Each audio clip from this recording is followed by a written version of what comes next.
do quickly go down, and Chris Common gonna join them. So Cherish, the final player alive, plays the ball towards the middle of the map, even able to trade off a kill before going down. So that's a big play for Cherish. But now it's Knights once again with the ball in hands, and now they're gonna milk those final seconds as they're about to take round number 1. Not quite able to do it just yet at 98. Atso with an opportunity there, though. He's snuffed out by a red player. You can see he did get stopped. So ball going to get rotated right back into Pipes. I think the biggest question here, at this point, you do expect Knights to find an opportunity and close it out, but can Oxygen adapt? That's the real key, right? A massive pace, or very, very high-speed pace that Knights have set, but there's still time to adapt here. Well, as you say that, Drift and Tapping Buds do end up getting back-to-back kills. Gambino puts the third one down, and that's going to put it out of reach for Oxygen Esports, at least in round number 1. Your Pittsburgh Knights looking good. Right, so here's the question for Oxygen, right? Round 2, they got kind of snuffed out. Round 1, they could not break the setup. They can't let that happen to them in round 2, so where's the adaptation? Can they put it together off the opening strat? Of course, on board with Cherished. They're going to drop a nade down below to join his teammate up top for an A-side push. Got a battle going down in Attic as well. Looks like Haynes does lose that one. Because of that, you can see PK going to bounce out with Camo and the ball. Ball in the hands of Drift. Once again, your Knights in their setup already. Atso gets the kill on Cherish, and Gambino still with the camouflage in hands. Oxygen Esports are having a real tough time with your number 1 team coming out of Latin America. This is rough. You see him spawning in long haul. You got tapping buttons with a mangler in the back pocket, so you know if somebody gets to that doorway, he's in trouble. That's a shock rifle as well, and I'm pretty sure Drift would be the one to have it. Might have been Atso. Looks like he does die to nades. Maybe this is an opening here for Oxygen. You can see they're starting to push. Tapping gets a big kill over on A side. The shock in the hands of Cherish. And Cherish, he needs to pop off. He can't do it. And if Drift got that kill, Drift might be the one with the shock, and you got to watch out for this man. 34-0 in favor of your Knights roster, but they did momentarily go 2 down, and we're going to see if Oxygen Esports can simply take advantage of that, as Drift getting right into the face ends up taking down Haynes. Name going to join him. Atso across the map watching the cross, but finally Oxygen Esports looking good in the Slays department. As I say that, they quickly go 2 down, and Knights once again going to take advantage. Knights just finding these full slay opportunities, and like you said, taking full advantage of the ball time gained off it. Now they got to set up an A side, and Oxygen going to try once again to push. You got Cherish coming in from down low, Common in a big 1v1. You can't win it, so Drift gonna get a little more time. Thankfully, I think Cherish might have been able to pick up the kill. Is it enough? They'll bounce the ball out through center map just to bait it. Camo spawning as well, though, so everybody does need to be in the center to pick that up. Atso the first one to go down, so Oxygen Esports need to take advantage of some of these numbers. Drift gonna answer right back. Haynes somehow gets the cleanup on Gambino. Meanwhile, on screen, off the screen, Drift takes down Name. So a killing spree being earned by young Matthew, having the ball in hands. He's 7-4, has the ball in hands. Haynes is really gonna take this game into his own hands. That's the kind of stat line you need to see out of Haynes here, right? He drops a double kill, third kill shortly after, man with a spree, and like you said, 7-4. Name, unfortunately, 0-6. Does have 3 assists to his name, but they got to start slaying. They got to win the fight here, because you can see PK heavily in advantage in their slays, and they've got this setup once again because of it. Gambino with a mangler. There's a nice little stick. That'll allow them to break through the doors a bit, but you can see they're getting ready to play the ball out. Big fight going down in A there. Haynes not worried about it, though. He'll take his fight in center map to grapple as well, and maybe Oxygen got a setup here. And Haynes getting ready to grapple that shock rifle over towards himself. Meanwhile, Common providing some cover fire here right underneath them. Beautifully played by Oxygen Esports, but the air is being sucked out of the room. Knights are getting the slays that they need to break the setup. That ball ends up being played towards the middle of the map as PK are repulsing and nading and shooting and gets the double kill. Does Atso. Beautifully played by Knights. 3 down. Go Oxygen Esports. PK are looking ruthless. You see them take that fight in A. Thankfully, we get some big plays coming out of Common bottom mid just to lead a couple players, get the ball back out to center. But as we say it, tapping, he's got angles. And look at the shots cross map. Thankfully, they back tapping down. And that's a step 1, right? If you can back a main slayer on a team down in a fight like that, you might be able to whittle the resources. Though, as I say it, 2 die, and things looking rough for Oxygen once again. Yeah, that's the one thing about PKs. They play so lights out when it comes to that teamwork and collapsing together. They play an unselfish brand of Halo, but when it comes to this individual gunfights, they can win those as well, and that's the reason why they're up in this series right now. 75-33 lead in favor of Knights, and no sign of slowing down whatsoever. What a setup they got too. Positioning an Addict Drift with a big flank right there, and he stayed alive. Because Drift lived, he's looking for more. That ball still up at Addict. Looks like it did go down, so Knight or Oxygen might be able to get some sort of a hold on it. But they are down resources somewhat. You can see Haynes going to back out, bring it back-to-back pipes here. They got to play perfect, though, once again. 87 on the board here for Knights. One good setup. That's Curtains. Well, I love the fact that Haynes quickly rotates the ball from the gold side of the map over towards his spawning teammates here over towards the elevator. You never want to be in a perimeter with the ball. You want to get that ball towards the middle of two perimeter players on your team, as they're actually really rotating that away from the spawning Knights, who actually spawned all the way towards the gold side, so making this as long as possible for them to have to rotate over. But Gambino laying down the law with the Mangler. He's going to be taken down.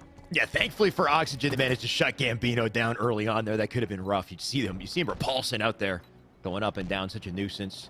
Ball in a great spot as well. If they need to play it, they can. Good little setup. You can see on C side, Name a wide position there, just going to make sure nobody gets through the doorway to control. Unfortunately, he did just die, though, so here comes the challenge out of Knights and Drift. He can make a dirty play from underneath here. And Drift is making that play indeed. Drops right down to bottom C. Ends up getting the kill that he needs. Lines up the shot with the shock rifle. Not able to get it, but the double kill still going to come in. Too quickly go down for Oxygen Esports, and Knights having a chance to cheek away a bit of ball time before finally playing that ball outside of the map. So that's going to reset that ball towards the middle, being a baitable position. Sneaky. Tapping buttons, waiting for his teammates to... I love that. Love the trigger discipline coming out of tapping buttons. He could have went for that kill, but he waits for his teammates to spawn up instead. Doesn't want to reveal his position when and unnecessarily get one kill when ultimately he would have been ultimately killed, I guess hunted down, because he was the final player alive for his team.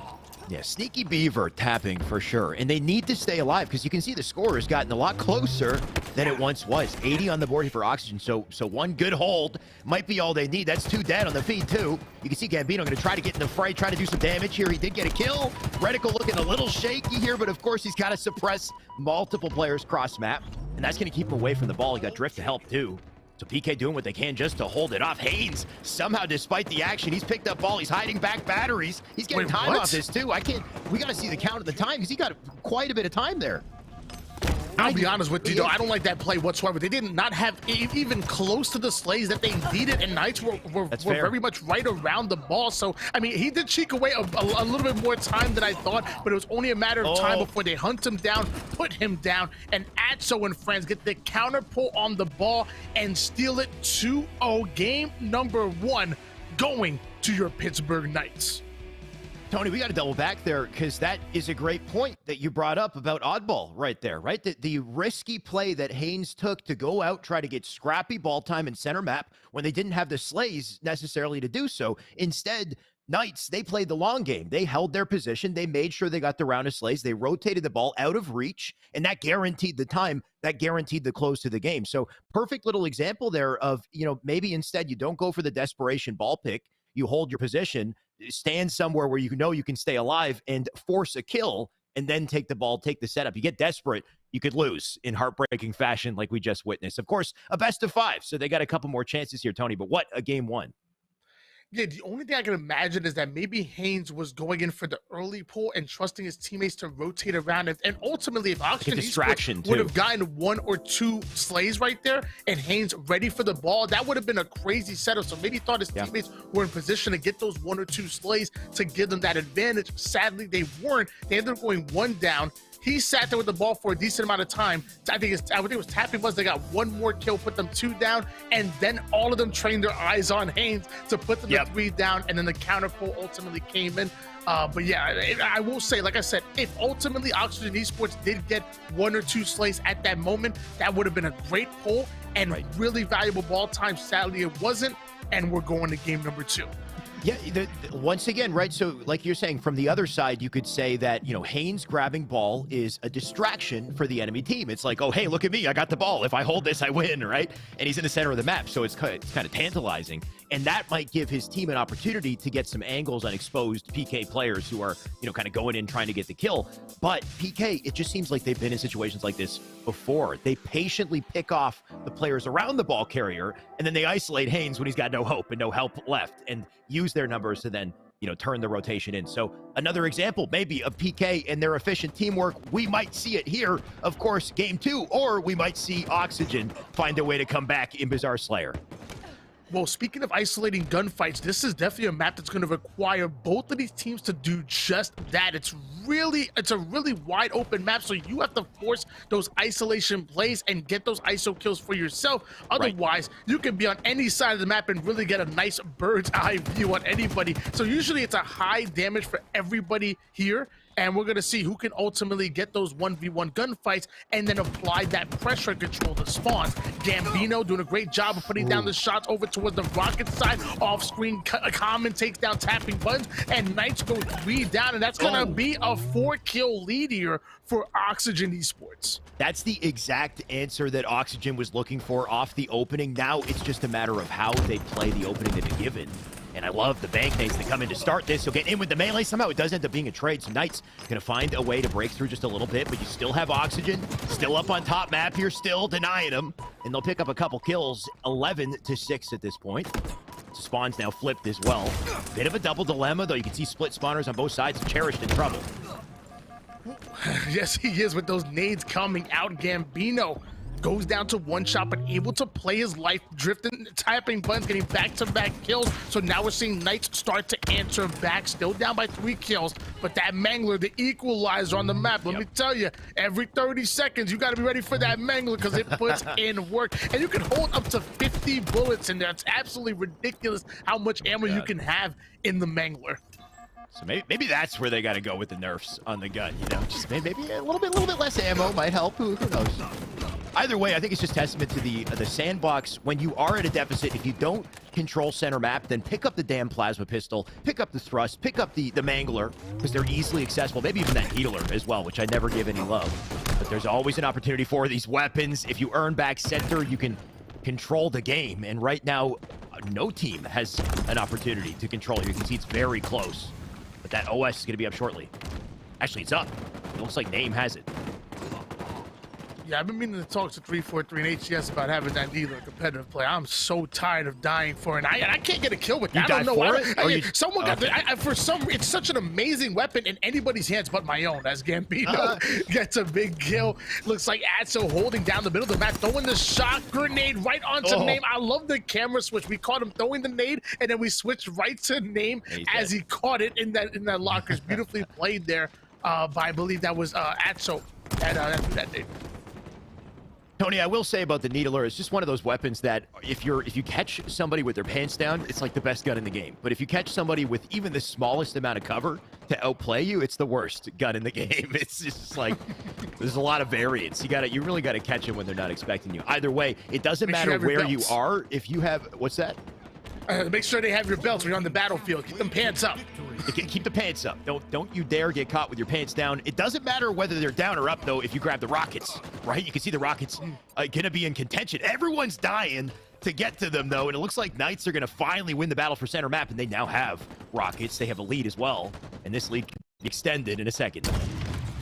And Drift tries to knock the pants off of Haynes right there, ends up getting the assist. Okay, I'm done. I swear I'm done. Gambino ends up getting the kill onto that one. Atso gonna fall. So does Common as well. And your Knights now have the lead. Oxygen Eastwood started off with that, I think it was an 8-3 run, and they were looking good. But once again, your Knights answering back. They've answered back, controlled center map, got the rockets for it. Now the OS is up, so another opportunity to swing the game, and maybe it'll go to Oxygen. You can see Name is making the rotation here. He does pick up the OS, so maybe Name can put something together. Haynes watching from top rocks. You got Cherished on top map in the locker as well. So great opportunity here for Oxygen to put something together. They got to play it as a team, though. Great way to start off our first pro night of the season here. Common taking down tapping buds, and now he wants to advance forward. He wants to make sure that this palm tree is cleared out. He's the final player on this side of the map, so that ultimately can change to the opposing spawners over towards the blue side. He's able to get the double kill, and now you're seeing Cherish into a 1v1 gunfight. He's not going to be able to get the kill despite having the dynamo grenades, but luckily Haynes coming out of nowhere to get the cleanup kill, and just like that, we are tied at 34 apiece, and Haynes tries to get a little too frisky on the individual gunfight and was not prepared for the bait and switch. Got to be careful with these boys on Knights. They definitely know how to roll in twos. Thankfully for Oxygen, though, they found their opportunity to kind of earn back center map and close the distance on the game, though, as I say it. Gambino doing so much damage, right? He gets the kill. He pings out the location for tapping. Tapping doesn't get the kill, though. Name there to help. Gambino with his reticle still trained up on BR. He'll get it. And because of it, they got a 1-kill advantage. Info on the lockers and a grapple. That's one way to close the distance. To quickly go down here for your Knights, but look at that center map control coming in out of Oxygen Esports. Everybody over either towards the rocket side or the truck side, and once they get that sleigh that they need, I would not be surprised if they let to actually collapse on the rest of the spawning Knights here, as Knights taking control of their cafe first, maybe looking for a pick of their own so they can get that center map control that Oxygen Esports clearly have. Down to the wire here, Tony. Final length of the game, final 10 kills. And look at this, Cherish has picked up the rockets. It looks like Name is going to pick up the OS. So in the final round of this game here, final 7 kills to pick up. Oxygen, they might have the chance for it. They've got the 44 mark achieved. You got Name with the OS, still hammering the front doors here. Multiple, all 4 actually, of Knights spawned up on this side of the map, and they're going to have to play very carefully and find their opening to break through. That is a risky play by whoever that was to jump on the door. Somehow he lived. Adso takes one, Name with another, and trade's gonna ring out here, but Oxygen, they win with the trades. That they do, and because of that, have a 3-kill lead, about to increase it to 4, but the clutch comes out. Trades go in, but still the trade ultimately going in favor of Oxygen Esports. Holding on to that 3-kill lead. Haynes going in for the challenge onto the pillar side. Adso going to put him down, but luckily Name coming in for that cleanup. Cherish ends up taking down 1. The last one goes down, and it's a 50-46 win for Oxygen Esports. We're tied up in the series. Oxygen Esports finding a way to turn things around and bring it back, right? At the halfway mark there, PK were starting to pull away. They had center control. They had all the weapons. I think Name was a good impact player, and his possession of the OS, I think that was one of the biggest answers that allowed them to kind of creep back into it at around the 35 mark. They had tied up. Name picked up, I think, every single OS in that game. So big role that he played for his team right there. And then especially at the very end, grabbing the final round of rockets, grabbing the final OS, and their control of center. And the trades that they picked up made the win just inevitable. So we've got some contention here, Tony. We got a closely contested series that might go the distance. This could be fun. Yeah, and I'm really actually surprised that Oxygen Esports were able to come out on top in a Slayer against PK. If you remember just on Monday when PK participated in our open event, they would start off on these 11-3 runs, 12-4 runs on both ESA Blue and Unsigned Talent, which are very talented squads. And then ultimately they end up creating such a hole for the enemy team that even by the time they were able to claw out of it, it was just too deep. It was just too steep for them, and eventually they fell. This is one of the first times that we're seeing PK lose in a Slayer, and Oxygen Esports now having the momentum in the series. Tony, I remember you told me back in Halo 5, PK Slayer was one of their weaknesses for PK. That was very different on Monday, right? On Monday they popped off, but like you said, all of a sudden, Bizarre Slayer, they couldn't hang with Oxygen. Oxygen clutched up. I think the biggest difference maker, I think usually the maps that PK tend to excel are the maps with a sniper. If we get a Slayer on like a recharge or a Slayer on live fire and you give that to Drift, the man is a machine. Or tapping buttons, they're a machine with those weapons. Slayer on Bizarre, very different. And then Street Strongholds, I mean, who knows? Totally different ball game here at game 3, of course, the tiebreaker in the series. We got a Stalker, we got Rockets, we got a lot of goodies here, and Cherished, the first one to grab one. Yeah, oftentimes you would see Slayer be the Achilles heel of your Pittsburgh Knights, where they really excel with their objective efficiency. They play a very unselfish brand of Halo, which is really fast and really playing for each other. And most of the time, they have a high amount of assists whenever they end some of these games. Whereas the Slayer, sometimes they will lose those individual gunfights and not be able to come out on top. Oxygen Esports taking advantage of that. But as I say that, they do go 3 down because, hey, it's objective, baby, and that's where your Knights excel.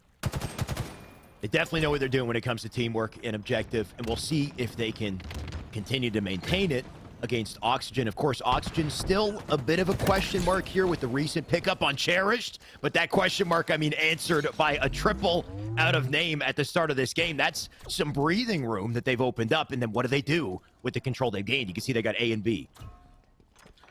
And not only do you have A and B, but they're working on a trip cap, and here come Name with the Rockets, able to take down 1, ends up going in for the double kill, earns himself a killing spree as 3 quickly go down for Knights. Oxygen Esports looking good in this series. Clearly they've woken up where, you know, game 1, maybe game 1 they were sleeping a little bit, you know, but now they got some oxygen in them. Now they're breathing right now, and they're taking over. Yeah, I think Knights came in, hit them with the tempo, and they're like, wait a sec, slow down, all right? You know, we're a pro team too. We can hang with you guys. All of a sudden, they've set the pace, and Game 3 looking very different. Rockets about to pop up as well, so that will be a huge swing opportunity for the game. Name just worried about locking down B-side, doing so well. Rockets about to be up, cherish the position again, so you can see Oxygen not only controlling the map, they're controlling the weapons right off of spawn here in Knights. They are faltering. They got to pick themselves up. And my man Name making Knights say his name. 7 and 1 right now with 3 assists. This young man is going off, and he's not done yet. Ends up taking down Tapping Buns, but not before Tapping Buns able to steal away Charlie still.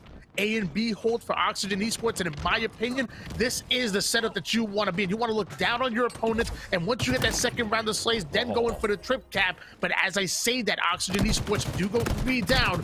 How does Name play this? Does get killed by Drift. That would have been one of Drift's first opportunities there to finally swing things a bit. Name has been popping off. Like you said, the man has 9 kills. And maybe that's a big part of the reason why the team is doing so well. He had a bit of a slow start back on recharge, but all of a sudden he's back. Drift, the man to shut him down. He's now dead. And possession of C will be changed, but you can see PK, they've taken back top map, finally. Gambino trying to work his way over toward the A side of the map. He knows that they don't have any presence on this purple street. And at this point, a lot of these teams, when they go to break a setup, they actually elect not to go up the B driveway, and they elect to actually go around purple. But Oxygen Esports kicking down the front door, saying, hey, look, we're just going to run through you. We don't care about that height advantage that you have. We are just simply better, and we win our pivotal gunfights. A 130 to 35 run here for the boys in red. Seems like with enough teammates and the right weapons, anything is possible, right? You can see Name putting that Stalker to work here. Name gets another kill in the feed, too. That'll allow them to defend C, but B under contention here. Common's got to get back, get an angle on it. Rocket's about to spawn, too, so you can tell he's thinking about where to contribute. Name and Cherish, they're going to push up through the alley here. It's a nice little 2-man push. If they can win this side of the map, they've got access to the Rockets as well. They just got to make sure they delete that one player in center. You can see he's being a difficult target. PK finding ways to work together. They collapse and take Cafe, but they neglect the Rockets in the process there. So maybe whoever grabbed Rockets on the side of Oxygen could put the Boom Booms to work.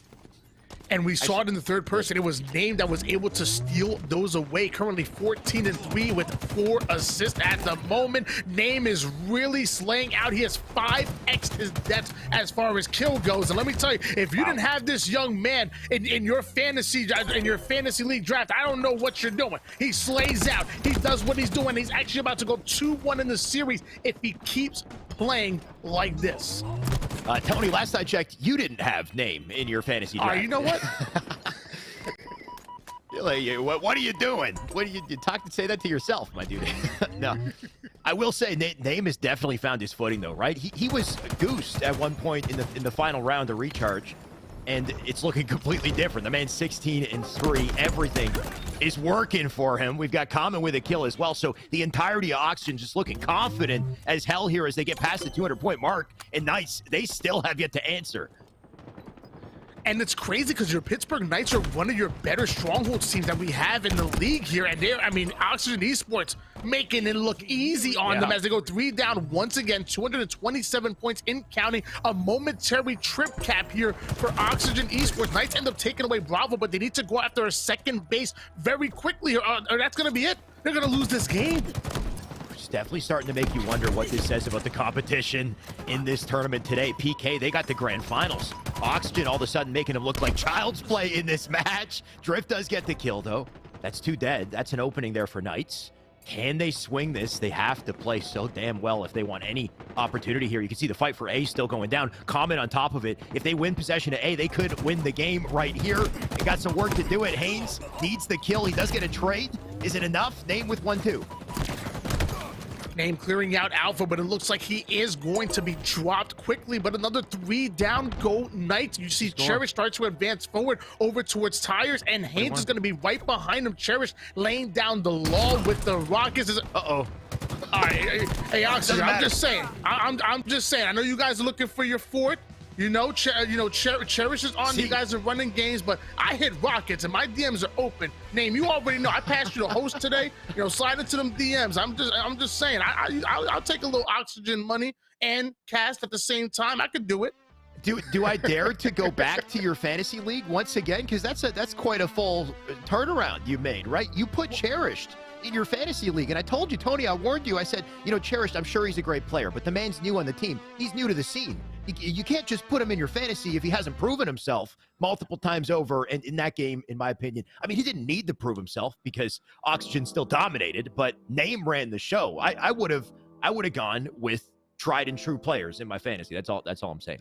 At least you committed to a fantasy. I didn't, but just being a dick. I'm gonna have to hit up ESA Killua because he's our fantasy league draft commissioner, and because there was a mistake. I had misspelt Name and accidentally spelled Cherished. And it's a common misspelling. It's a common mistake. So I had meant to put Name on the Final Fantasy, and I accidentally put Cherish. So I'm hoping that Killer was gonna fix that up because obviously I was going with Name, obviously. Yeah. I mean, wild how there's so many similar letters in the word cherished and the word name. Exactly. Yeah, weird. Typo. It happens every now and then. Either way, hell of a fantasy team you got there, Tony, and I can't wait to see what you guys picked in the chat. This is not over, this series, by the way. It might be soon, but that's a 2-1. Still a chance for PK to bounce back, and it's a CTF where they're going to have to do it on Aquarius, Tony. They play every map, every game type pretty damn well, but I wonder if CTF is PK's wheelhouse for this. I mean, it is a capture the flag. It is an objective, so it's supposed to go in favor of your Pittsburgh Knights. I mean, they did ultimately win oddball, but I'm not going to lie to you. I mean, they got manhandled here on Strongholds, and that's a game type that Knights really, it's kind of their specialty. The Knights almost remind me similar to like a KCP roster, always playing very fast, always playing for each other, and when they get into those individual gunfights, they can usually hold their own. But Oxygen Esports just playing at a whole nother level that, quite frankly, I haven't seen before. Don't get me wrong, I think Swish was excellent on this roster, but maybe Cherished plays a little bit faster, like a different brand of Halo that ultimately Oxygen Esports wants to play going forward. I mean, on top of that, the point is, in the end of the day, it takes time to build chemistry with your team, whereas a team like Knights, they got plenty of chemistry. Looks like they've lost a little bit of that chemistry, though. One player did drop out temporarily. They're going to come right back in. We're going to reset it once again. I've been thinking, of course, we've watched PK over the last, I want to say, it feels like several years, but it's only been, what, like two years maybe, that we've watched PK play Halo 5. Out of all the maps and game types that play most like Halo 5, I think this is it right here, Aqua CTF. You got thrusts on the map. It's just all BR gun, kind of like Halo 5, which is just all Magnum, right? You get a couple weapons here and there, but it's mostly just the Magnum. And then your thrust, Halo 5 movement, 101. Very fast-paced flag map too. So we'll see. Like you said, this is PK's their chance to really win it and bring it back. Yeah, to be honest with you, I think that's an amazing point. I think, if anything, this plays more like the version of midship that was ultimately in Truth. Okay, Truth. It plays similar to Truth, how Halo 5 did, at least as far as, we have a P and a car side ultimately, just like we did back in Truth. You have that camouflage. Both teams can go after a thrust, so at least one person will have that in all of these gunfights here. Now, a little bit different than Halo 5, we like to control the P side when ultimately we were running those flags, where on Aquarius, you want to actually control the car side. You want to make sure that you block that utility spawn and stick them over towards the fridge. Once they're on the fridge, you want to have somebody maybe placed on top car or even close to the top mid, because there's only 2 exits. You either make it out towards P side in order to overextend, or the players might try to go back towards their flag to kind of stop the pull or trail the pull. Either way, it's nade heaven. So if you have somebody on top mid or top car ready for those crossfire, it's really tough for anybody to fight off of those fridge spawns. I mean, that top mid pink 2 position is a beautiful spot though, right? Because if you do force the fridge spawn, they have no choice but to either go back to base or to go up the stairs. If they're coming up the stairs, you're that guy on top mid. That's bank nade opportunity, right? Hit that nade off the floor, have it blow up on the staircase. You can pick up an easy kill as they try to escape or try to get through P1. You're that first line of defense who has the awareness, has the info. So very important to have that coverage, I'd say, up to P2, but whether or not you go down the stairs, typically you come out to the center instead of going down the stairs, leave the fridge open, let the enemy spawn there, let them get stuck there, right? So we'll see. It's typically a strategy that most teams will opt to set up or look for, but whether or not they get that kind of setup depends on their teamwork, their slaying power. So let's see it right here in our little reset of our game 3 or 4. And also, we talked about that car control, and I actually almost forgot to mention the dynamo grenades and how strong those can be. I mean, the value you get out of the nades, they do tons of damage. They slow down your opponent and give you an audio cue when they're actually hitting somebody with a audible tick, which, let me tell you, once I start hearing those ticks, I start flying. That means somebody's one shot. I need to get in there, as Haynes advancing forward with the sidekick in hands. Another weapon that I'm starting to add to my repertoire. I used to ignore the sidekick for a bit, but let me tell you, the TTK is really fast if you can hit those shots. Sidekick is nasty, man. You can just spam it, especially close range too. Even with the bloom, if you're just spamming away, you're going to drop those shields so damn quickly. So you will see players take advantage of it, especially on these flag runs. In defense, we got a run coming through as well, right through util. Drift with a great line of defense, too, going to help escort this flag. Overextension already coming through, though, so Oxygen getting ready to, at the very least, try to get a touch here. You can see they are in position back base. They might need to curb slide it out. Flag does go through. Drift in the back of the base to make sure they delete them. As long as PK get the slays here, they will get access for the return, but Oxygen doing what they can to try to make it tricky, though they do die. And let me tell you, your Knights are really winning out the Slays battle, and that's the reason why they're able to put the first cap on the board here. 1-0 lead for your Pittsburgh Knights. Cherish, the newest member of Oxygen Esports, now advancing forward over towards the flag, has to dodge a couple of grenades as he's running, goes down to half shields and able to get it all the way towards utility, but he hasn't got his shields back just yet. Still elected to go down the ramp. Don't think he's actually died yet. I know camouflage is coming up very soon, so Oxygen Esports having an opportunity to answer back. Oh, he's got it right there. No PK, they're on top of the flag though. Last second, PK managed to get the defense they needed to get back onto the flag and stop the counter cap opportunity. They are committed to the base. You can see multiple there getting ready to pick up the flag. The camo is up. Center map as we say it though. Gambino, look at this. He's already in position. So PK, not only do they have the attention to detail to put on the pressure, stop the flag, get a pull of their own. You've got Gambino who's positioned in top mid with the camo. I mean, he's fumbled a little. Oh no. Okay, he got a trade. Is that enough though, right? That slowed their roll a little bit, and Cherish got a huge kill. Utility name is there for Re, so maybe Oxygen they turned that around. His name might be Chris Common, but that was a super rare play right there, putting Gambino down despite Gambino having the camouflage. But missing that melee was crucial for him. Meanwhile, Name hits his melees, gets himself a double kill, listening towards his teammates, and nets him another kill onto Atso, takes down 3 out of 4 members by himself, and is distracting the enemy team spawning over towards the fridge as that flag is over. Again, this is what we talked about before, forcing the spawns over towards the fridge and immediately applying pressure. However, Oxygen Esports have gone 3 down. Man, slight mistakes are a death sentence in pro play, though, Tony. That little mistake at a Gambino, they lost their flag opportunity, and they might end up losing this this point as well. You can see Haynes right in position to slide it in. He just manages to make it, and because of it, they now tied up the game. But you always have to be ready for the threat of a counter cap. Look at the positioning. Gambino, top mid, once again, get ready for the pink side overextension. Flag already out through car. So Knights, what a beautiful answer. They immediately collected the flag. Multiple gonna die, those 3 dead. Flag almost there, so Oxygen, maybe last second, they can break hearts here. Or maybe that's why you accidentally called them gamble. That was a high-risk, high-reward play, and sadly did not work out in favor of Knights. Cherish ends up holding down P side, but he's going to be hunted down by Drift, and looks like Haynes, the final player alive. Aldo gets the trade, ultimately 4 down go Oxygen Esports, and Knights having an opportunity to answer back of their own. So defense now turns to offense. Gambino takes down Name. That's the initial pick that they need to start to get aggressive. So far, we've seen a couple great opportunities out of PK that they haven't quite been able to succeed with. Maybe this is the 3rd time and the charm here for the team, because 3 just died. Name's still up. Somehow gets a kill in utility. And this is where things get difficult, is can they get that clean pull? As you see, they're now dropping like flies in the feet. Gambino, he will take 1, but that is only a trade. That's not enough to get back the map. And now all of a sudden, Oxygen, they got utility. They got an opportunity for a push here. We're starting to see things unfold. Multiple players on Oxygen Esports advancing forward over towards the car side of the map. Slays go down and Haynes going in for an early pull. Doesn't exactly have the 3 down that he would want, but if he was able to pull off that ninja, I probably would have slammed my head against the desk, gave myself a concussion, as Gambino able to steal the return despite multiple nades flying in. Another 2 down go Knights, so Oxygen Esports need to keep applying the pressure. Their name might be Oxygen, but they cannot allow Knights to breathe. Tony, for your health and safety and for the sake of a good quality broadcast, I'm thankful that the ninja didn't happen, because my God, what a reaction. Do not get concussed for a ninja, please. Either way, it looks like the play's still being made regardless. And what do you got to say?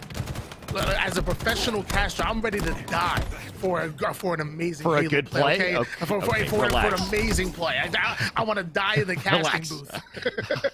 Die. Okay, if you're gonna die in the casting booth on the main stage on land with hundreds of thousands. Well, I mean, you'd be immortalized for it, but you know, at least you made it, my dude. Either way, we'll see who makes it by the end of this exhibition today. Because what a close match we witnessed. Camo is up in center. All tantalizing. Who's going to grab it, though? Haynes with quite a little flank here. He picks up a kill because of it. Look at the pressure he's now putting on the Knights. Haynes doing a great job of putting damage on multiple targets. He ends up going down, but the damage has been done. They momentarily went 3 down. Atso, the lone survivor here of Knights, defending the base well, but Cherish making plays with the camouflage.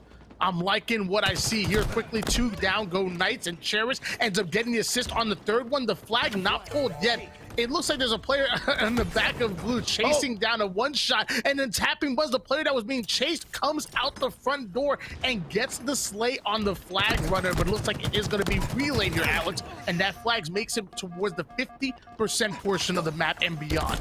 Oh, yeah, looks like Knights managed to get that flag just far enough to be collected and planted in. Finally, we got a 2-1 as someone breaks the tie on the side of PK. But how long does that last? You can see Gambino looking to extend the lead, right? So somehow they fought off the count. Actually, no, I take it back. Gambino looking to tie things up. This is the issue here, right? Is the counter potential. And as I talk about that counter potential, there's an overextension happening from Oxygen, who are looking to stop the counter and get another flag of their own. Cherish already running that flag over towards the courtyard. Meanwhile, the Oxygen Esports flag is in the middle utility bridge. Haynes gonna hop right on it, gets the return, and then the top mid presence ends up going down for Knights. So that flag is in the middle of the map. It's now gonna be relayed. Multiple go down for Knights, and I don't believe anybody is in position to stop this flag. That's gonna be the 3rd flag cap here for Oxygen Esports, and they're already grinding forward for that top mid control. This is scary territory for Knights, right? Multiple chances they've had. They've been snuffed out last second. They could not quite cap. They couldn't quite defend. Now they're looking at a 3-1, 2-flag deficit. Potentially their final game in the series. And yes, that is a wow moment at Adrift to live in that situation. But is it enough, right? We've seen this multiple times from PK. They need a clean run this time. Gambino with a kill. Flag picked up by Drift, got it through util, so step one accomplished. Can they, with the final 3 minutes in the game, turn this around? And Oxygen Esports have just gone 3 down. Cherish, the final player alive on the team, as that flag already makes it over toward the car site. Untouched goes Drift while running their second flag cap in. They're only down by 1, and with over 3 minutes on the clock, Knights definitely have enough time on the board to make something happen. Oxygen Esports better step it up. Haynes going to turn and burn, tapping. Where's that flag, though? It does go in. The flag already pulled. It's pulled by Knights. Atso looking for another run here. Atso does die as he tries to make it through cars, so Oxygen with an opportunity to get on top of it. Looks like they are returning it, and they will stop it in its tracks. But Knights are picking up the tempo here. Look at this. 2 now dead. You can tell that Oxygen's starting to feel the pressure, the momentum changing here in this game. Cherish makes his way over towards utility side, but he's going to get into an individual gunfight, tapping buttons, putting his 22nd kill on the board. Haynes forced to actually fly throughout the middle of the map, does so without being touched, but now catches a dynamo grenade. It was a good push, but it ends up being stopped short. Either way, 3 quickly go down for Knights, and Drift, instead of baiting the flag, he gets right into the action. Drift going to quickly go down. I'm not sure about that play right there. They were already 3 down. Maybe Drift should have maybe baited and naded and sit towards his utility to maybe defend off the offense that's coming in Oxygen Esports, because they've just gotten another pull. Yeah, good point, right? 3 real options there. Does he pick up the flag, try to do something with it? Does he play slowly and just try to bait it out, nade, or does he fly in, play aggressive? He went for the aggressive route. Unfortunately, did not work. Flag already all the way at the base because of it. Oxygen, Name's got a camo on his body. You can see his teammates are dead. But he's got an angle onto the flag. Looks like he was not there in time, so Knights do get that clutch return. They got 1:30 left on the clock, though. And if they do want to pull this back, they got to start winning their fight. So Drift with a huge kill. Gambino going to stop one, tapping, gets it. Flag about to be collected. Big line of defense out center, but look at Gambino stay alive. What a patient play to get the flag to util. Is this enough? This might be their final chance, Tony.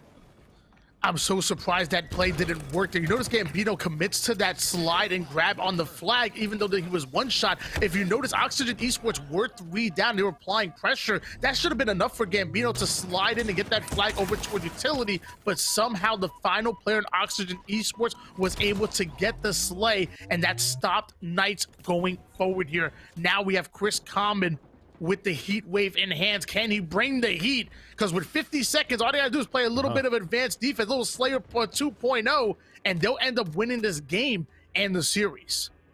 So Common with quite an opportunity on his hands is what you're saying. Let's see if he heats things up here. Gonna try to snap with heat wave. Misses 3 though. Finally connects. Whips the melee. What is this fight? He'll take the reversal kill somehow, and maybe 1 kill was all they needed. 30 seconds left.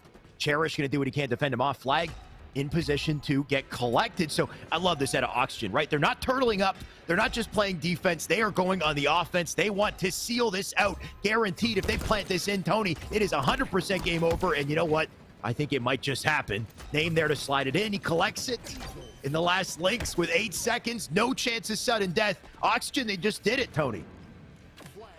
That they did. Oxygen Esports win the game and the series, and it's single elimination. I apologize, Knights. We're happy you showed up, but it looks like you're going home. Oxygen Esports already making it into the finals, and we'll wait for the matchup between, I believe it's ESA Blue and Team Exit. What a match to start, Tony. PK, a grand finalist in our tournament on Monday. They didn't get to face Oxygen. Oxygen, a big question mark, right? Especially considering they have a bit of a different roster this time. Swish, no longer on the team. We've got Cherished. Cherished, I don't know who this is. Tony, you might know him, but this is a new blood, I'd say, in the mix, and a very talented player at that. And all of a sudden, Oxygen come in and surprise us and take down PK. So PK maybe didn't expect to go down as early as they did, but that's just, I guess, how the cookie crumbles in our exhibition. Tony, one team a step closer to 500 in their pockets. But now, like you said, it's up to the matchup between ESA and XSET. I wonder how that's going. Yeah, I mean, not only is Cherish new to you and maybe new to Series E here on Halo side, but for those of you who are a fan of Series E as a whole, you guys already know Cherish because you've been seeing him in the Apex grind. And let me tell you, Okay. he's a damn good Apex player, and that's why I'm not surprised that he's able to come into Halo and really dominate. I mean, he's a true slayer, and we're gonna see that going forward as he continues to get better and better. And I like this roster for him. I know for a fact that Common, Haynes, and Name, they want to play an aggressive brand of Halo. And once Cherish kind of gets his footing, he's going to be right there with them. And they're going to be flying on people as you Yeah. saw them come out 3-1 against the best team in Latin America to make it into the finals.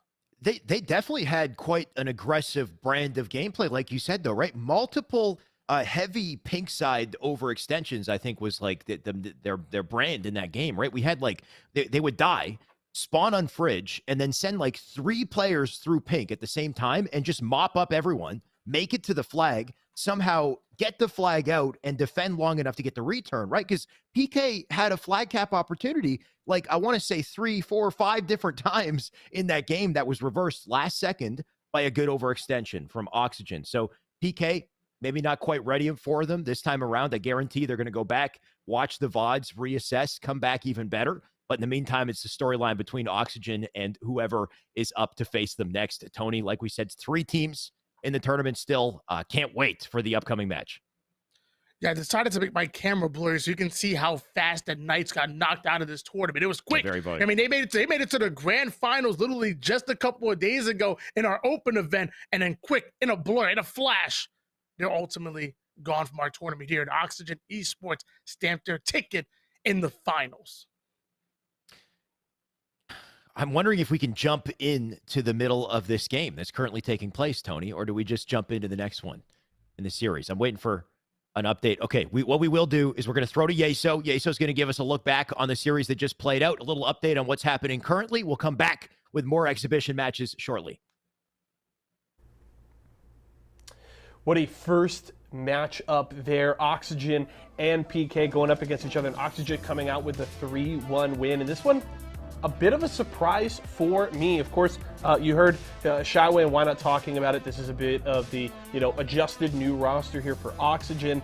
And they're coming off of what was a disappointing showing in Anaheim, but looking to take some steps forward and looking really good. And especially because this was a series that I thought was PK's pretty early on. They come out, looked really strong in Oddball. I will say the second round, Oxygen had much more fight in the second round of that Oddball game. Made it really close going down to the end, but of course PK do bring it out. And then we go into game 2, and we go to Slayer on Bazaar, and PK came out swinging. You heard Shyway talking about it after that game, that it was right around the midway point of that game. PK has, control of the center of the map. They have power weapons, and it seems like it really, they just kind of have to dot their I's and cross their T's to close out that second game and take the 2-0 lead. But there was a momentum shift there, and it seemed like Oxygen was just a completely different team from that point onward, and it shifted from PK kind of dictating the pace of the series and having kind of a chokehold on what was going on to having to play catch-up for the rest of this series. Oxygen finishes strong in game 2. They come out in game 3 and were pretty dominant, honestly, in strongholds. They built that early lead. You heard, Why Not mentioning it, that it was that 130 to 35 start right off of the bat, and all of a sudden it just looked like, whoa, this looks like a completely different Oxygen team. And it was crazy because PK is not only a team that I like a lot. I've gotten to watch a lot of PK games over the last 6 to 8 months. Them and Timber Esports, of course, formerly Fire and Ice. These LATAM squads, I think, are incredibly talented and are pretty underrated because I've watched them play a lot of matches against really, really good teams. Those mixed super teams between like Cloud9 and Sentinels in Optic that we saw at the end of Halo 5, and even just in straight up matches against those squads. And they can throw down with some of the best in North America. And coming up into this matchup against Oxygen, I was heavy favored towards PK, but Oxygen made quite a statement here and really took over this series. And you saw kind of the last bit of desperation there from PK, trying to get something going in that fourth game. but they really just couldn't catch up. Felt like they were always a step or two behind, and once Oxygen found that rhythm in the middle of game 2, they completely took over this series. And when it looked like early on, hey, they may not be able to get it going, Oxygen settled into this series, took charge, and took a big win. So they, of course, move on to the grand finals. They will play the winner of our next matchup. We've got Xset and Esports Arena Blue. I'm wondering what Twitch chat is thinking on this one, where your predictions are going. I'm just excited to see these teams play, and I know my friends Xiaowei and Wynut are as well, so let's hand it back over to them. Damn right we are. Thank you, Yeso. And like he said, one team already out of the running. Oxygen, they're waiting for their competitor. In the meantime, we've got ESA Blue. We have Xset going head-to-head. Tony, did they face off on Monday? I think they might have played. This is a bit of a rematch. Off the top of my head, I'm not sure, and I just took a quick peek at the bracket. I actually don't believe they met. No. Okay.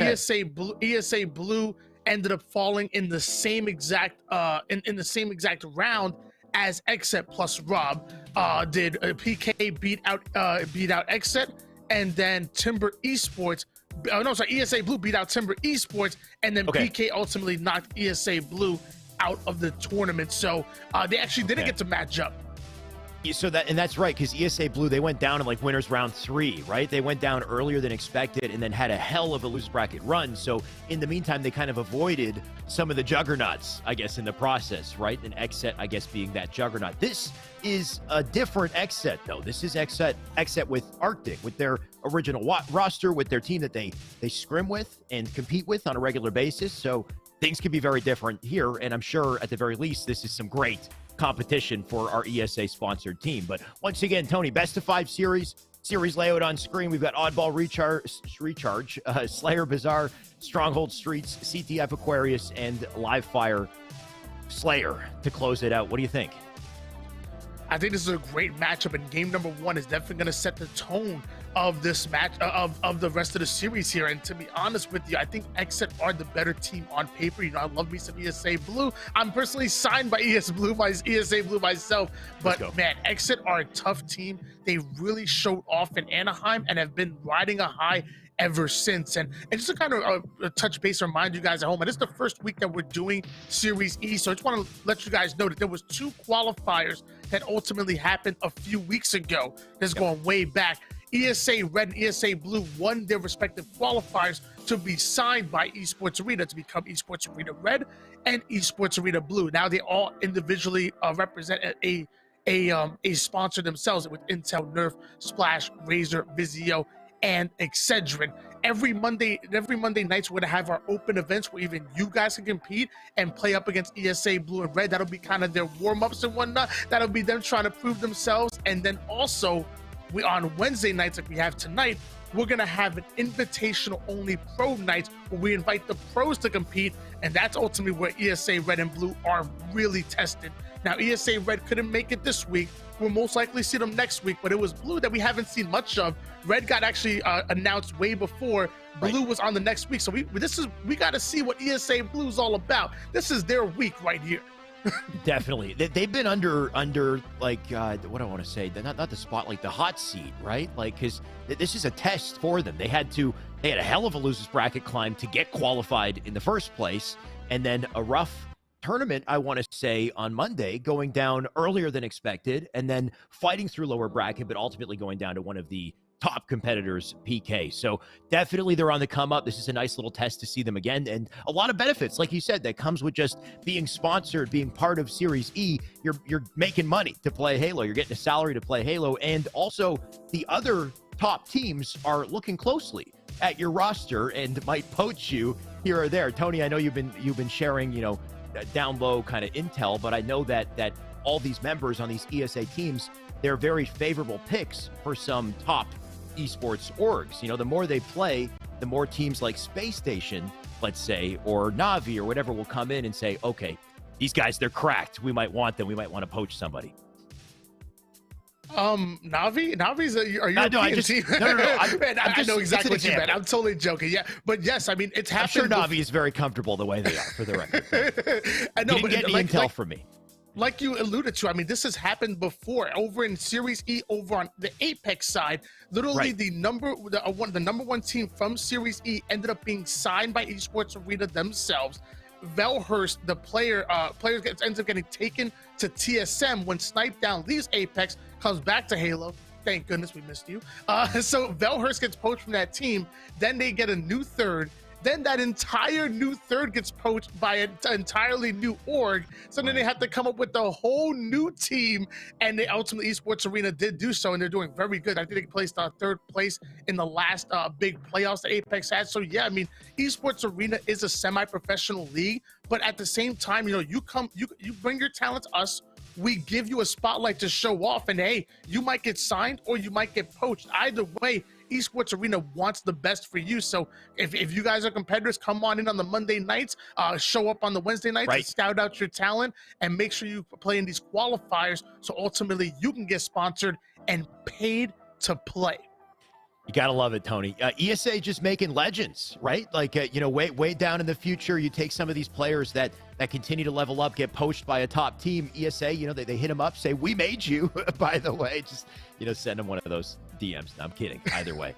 It's just great to see so much new talent on the come up, thankfully, due to the opportunities that ESA is giving them with these tournaments. Of course, speaking of opportunities, we still got our show, Tony. We still got our exhibition match. I guarantee it is almost ready to go. And as soon as it is, we are going to jump in. A best-of-5 series, a single elimination series as well. Whoever wins, they move on to grand finals. Whoever wins gets the entire prize pool too.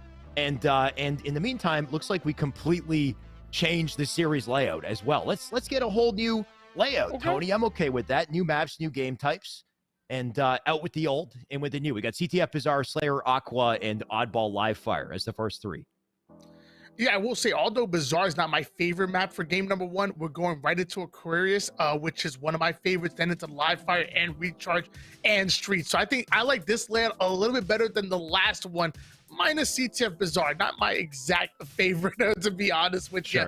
But the rest of it, really, really good. And mind you, for this pro night, you know, we carefully picked these teams. We did them for a reason. Number one, PK not only has been with Esports Arena for so long, even going back to Halo 5, but they really showed off on Monday night, making it all the way to the grand final. So that was kind of a no-brainer to invite them here to Pro Night, the #1 Latin American team. Then we went over to Exit. Now, Exit literally ripped house in Anaheim, has been placing back-to-back amazing placings. They actually won the Open before, and I believe they're going to try to go back-to-back as far as wins with tomorrow's top 8 of the Open that started on Sunday. So that's going to be huge for them, hopefully. So we had to invite Exit as well because they've really been on a roll. And then Oxygen Esports, mind you, they actually lost to Esports Arena Red in pools at Anaheim. So like, hey, you want a little bit of payback, take on some of the Esports Arena teams, come on over here to the Pro Night. So we carefully picked all of these teams to make it into the Pro Nights and get a little storylines in there for you. Smart, right? Because you can't just, you know, as great as it would be to say, okay, Optic Gaming, Cloud9, you know, come on, come play with us, you know, big orgs, big teams. But would that be fun? Would that be closely contested? Instead, we've got a beautiful little matchup here with very closely contested teams and storylines and, you know, revenge stories or new opportunities for players to kind of pop off and gain a spotlight. So, like you said, a very well-selected pool of teams. And the winner, whoever does break through, they kind of get to level up by this. And maybe they get to go into a higher pro exhibition match with even better teams, let's say, in the future as well. So the start of big things, Tony, and I can't wait to finally start this series. Of course, Bazaar, CTF, we are back, and we are on board with XSET and Esports Arena Blue. Wow. 4 down, go Esports Arena Blue. I don't know if I'm looking at that right, but the game started 10 seconds in, and they're already 4 down. Exit going to quickly get their hands on the overshield. I only have to assume they have the rockets as well, as they're already grinding forward. That might have been the fastest starting strat that I've seen in competitive Halo, and a flag is already being pulled by the self-proclaimed best player in the game. I mean, the beauty of this start, though, they got the full round of slays, and they're still killing them off of spawn here, right? The remainder of this team, Xset, are in position to delete the spawners, and Kratos just had the freest flag run I think I've ever seen, Tony. I don't think he took a single shot. The man just freely went through center map. And if you can play like that, then, I mean, Xset will be unstoppable. So we'll see if they get another opening. I mean, they're all still dying. Tony, we got two geese on the side of blue. I mean, yeah, the game is what, about less than a minute and a half old. I'd probably be goosing myself too. The game literally just started. It's already a 1-0 lead going for Xset, and Suspector not slowing down whatsoever, taking down Gold Star BR, putting them 3 down almost immediately, and continuing to apply pressure is Xset. They are looking. I don't think I've ever seen them look this good on any game type. And they had one hell of an Anaheim. Yeah. I mean, that's the thing. You put Arctic back in the mix, and the chemistry regains, and then all of a sudden you're looking at an incredible competitive roster. I mean, Kratos going to continue to drop multiple in the locker here. He knows that player's one shot. He goes in for the challenge. Can he take the kill? Has to reload. Melee in does give him a trade. Is that enough to hammer through the double doors? You can see Eli Elite still in the back of the base, going to try to defend, but Suppressed and Arctic, they got some artillery to work with here. And I'm really excited to watch this Xset roster. I mean, I believe Kratos and Suspector actually got second place during a world championship. It might have been 2018, if I remember correctly. But either way, they're been there, done that, proven. Suppressed, an up-and-coming name, but that dude's a slayer. We know how good Suppressed is. I've been following his Halo 5 career very closely. One player I don't know much about is Arctic. I know Arctic comes, I believe he was actually dropped by G2, and then Xset ultimately pick him up eventually. That's one player that I want to know more about, so I'm really happy to see him competing here, as Esports Arena Blue did actually end up putting them 3 down and are starting to advance forward themselves. Suppressed, having to slow things down and defend his cafe, hopefully get a slay before being taken down, because shots are starting to ring out. I will say Arctic has definitely been in the mix for a while, though, right? Like back in Halo 5, Sab, I want to say, another one of those players that were kind of on the come-up towards the end of Halo 5, picking up placings in the late pro tournaments. But of course, that was back in 2018. Halo 5 had kind of finished off.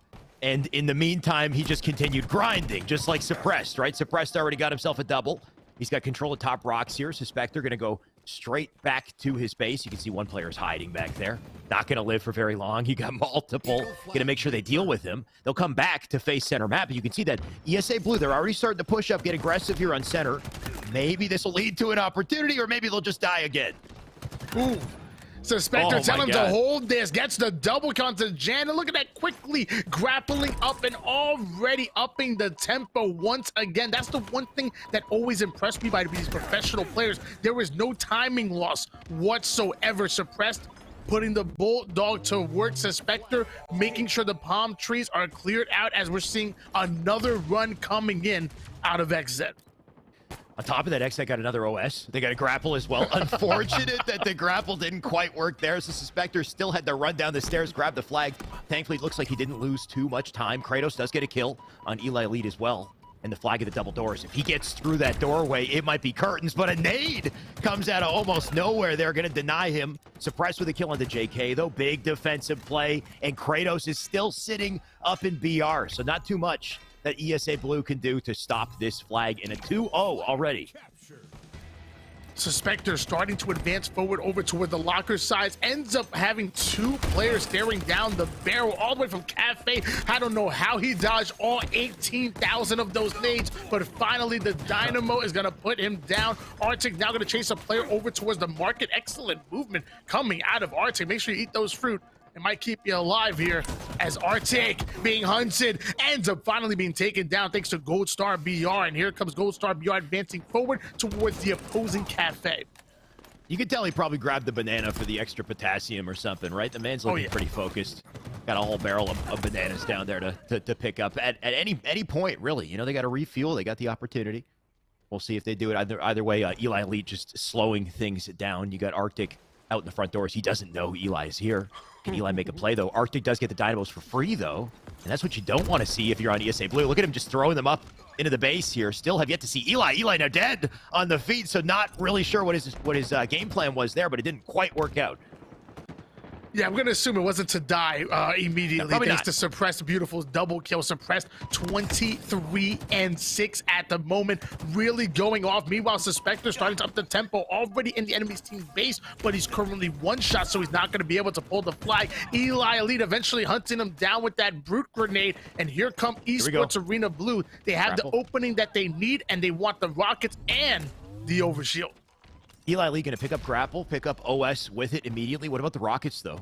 Under contention, you can see Furiously is near it. Looks like somehow Exit managed to get to the Rockets.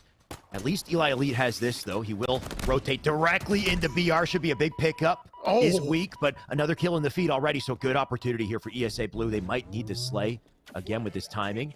Definitely going to have to stop the overextension. So you can see Eli's already looking for it. Nade into locker. Grapple across the map. He might be able to cut someone off here. You can see he got that info, too. So this is big for Eli. Oh, but he's dead. It was big, but he ends up finding 3 players over towards the rocket ramp. Not looking good for them as Exit are already overextending over towards the opposing blue side of the map. Flag is already pulled over towards the palm tree. Arctic is trying to clear out the cafe, and Exit now have a counter pull. Things were looking very good for Esports Arena Blue, but Exit overextend, get the pull, get the slays, and now they're about to get yet another tap, Alex. And just unfortunate timing, though, right? Because ESA Blue got a full round of slays. They had an opportunity to pull that flag, but nobody was really in position to get ready for spawns as that flag went out, right? You had Eli Elite kind of in BR. Wasn't sure if he would go to the flag or go back to the spawn location. And by the time he finally made the decision, the enemy team had already rotated to back alley. They already had a player, positioned hiding in the locker. So you got to be so quick with that decision-making and be ready to stop the spawners if you have the opportunity, or else that flag's not going to go anywhere, and a counter cap might come in again. So like we said, it's a 3-0 already here. 4 minutes, 20 seconds left on the board. And, if there was any time to get cracked, the time is now, Tony. Oh.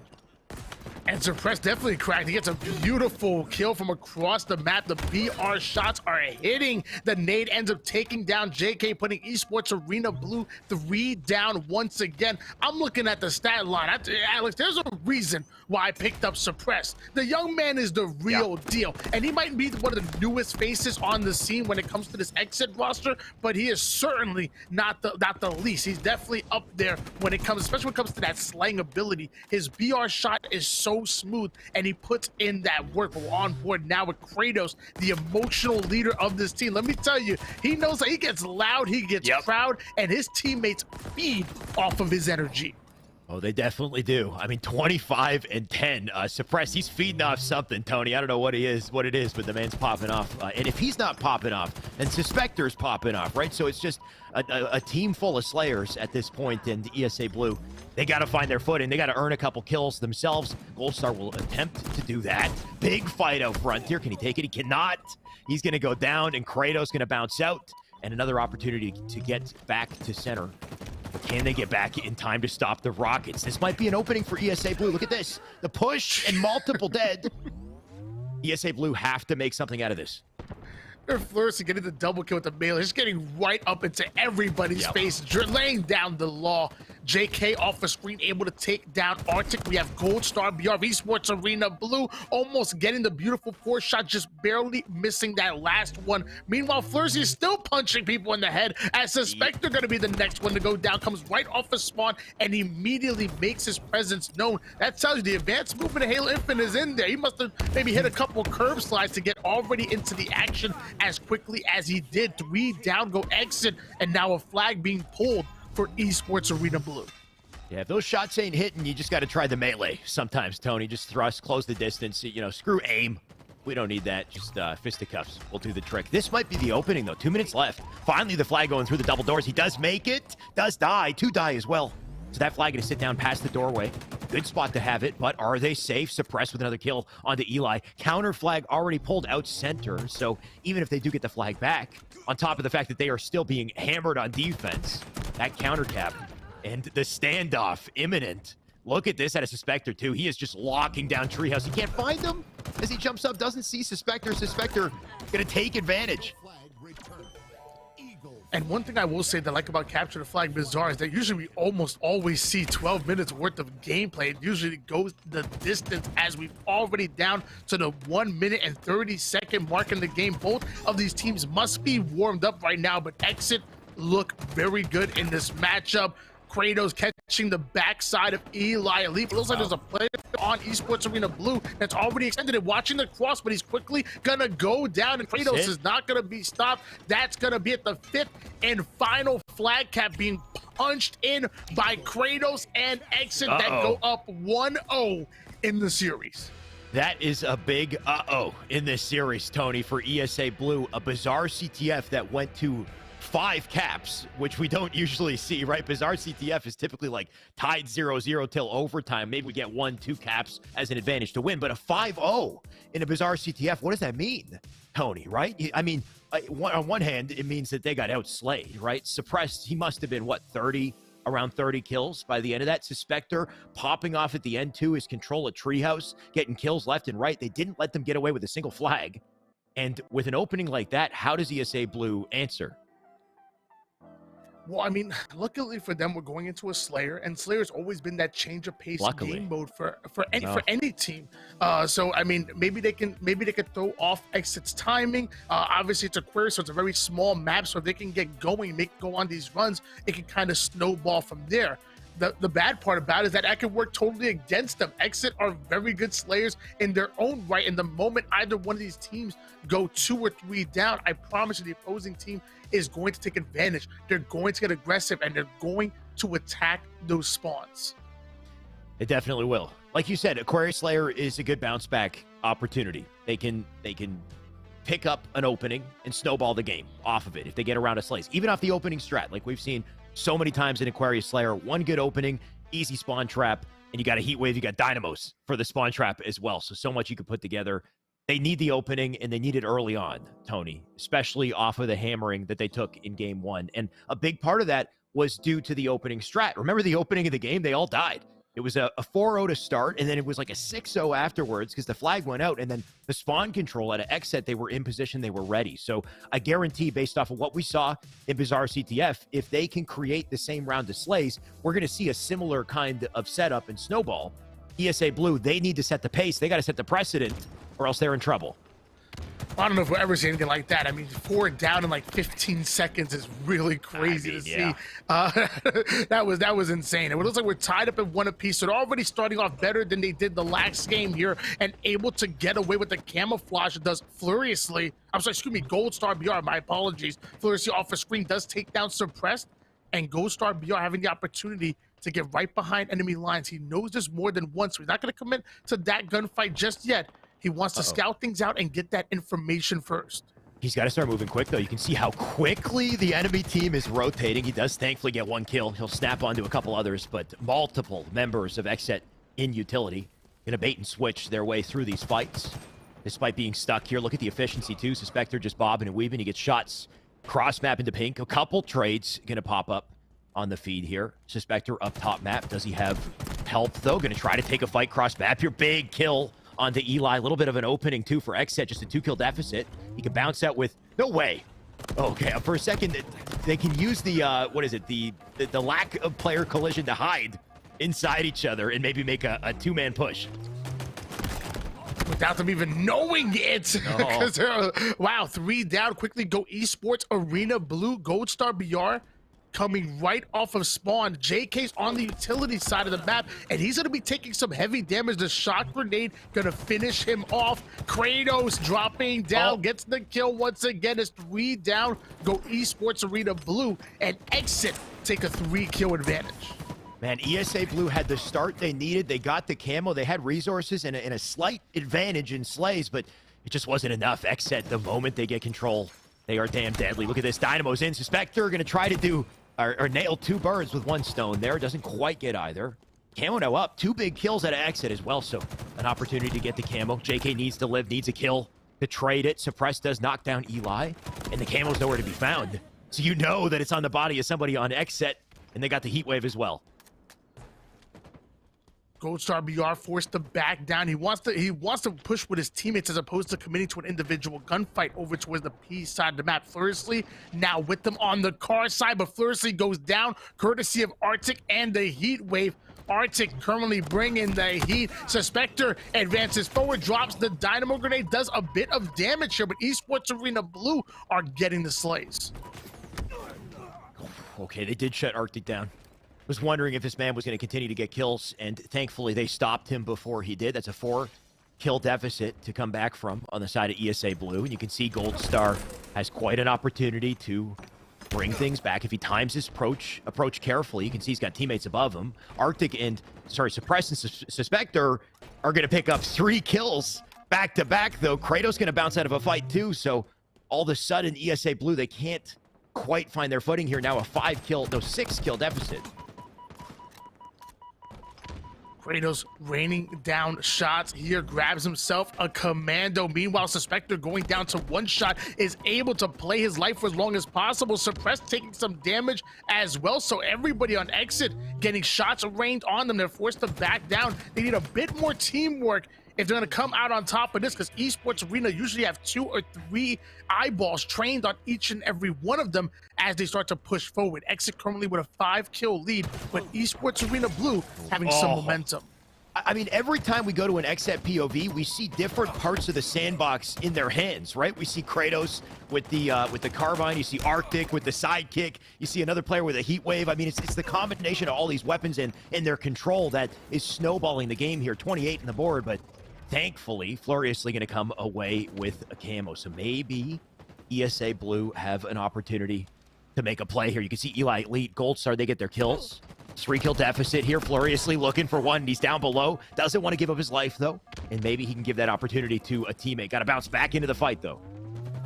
Gold Star BR taking down Arctic. JK going right after Suspector, so 2 quickly go down for Exit. The 3rd one is going to fall as well. Esports Arena Blue within striking distance of the scoreline, only down by 1. Eli Elite now having a turn with the sidekick, earns himself an assist, backs back down over towards utility. Nades are starting to fly, but somehow Eli Elite is able to get away with his life, and Kratos was trained just waiting for him to cross while 1 shot.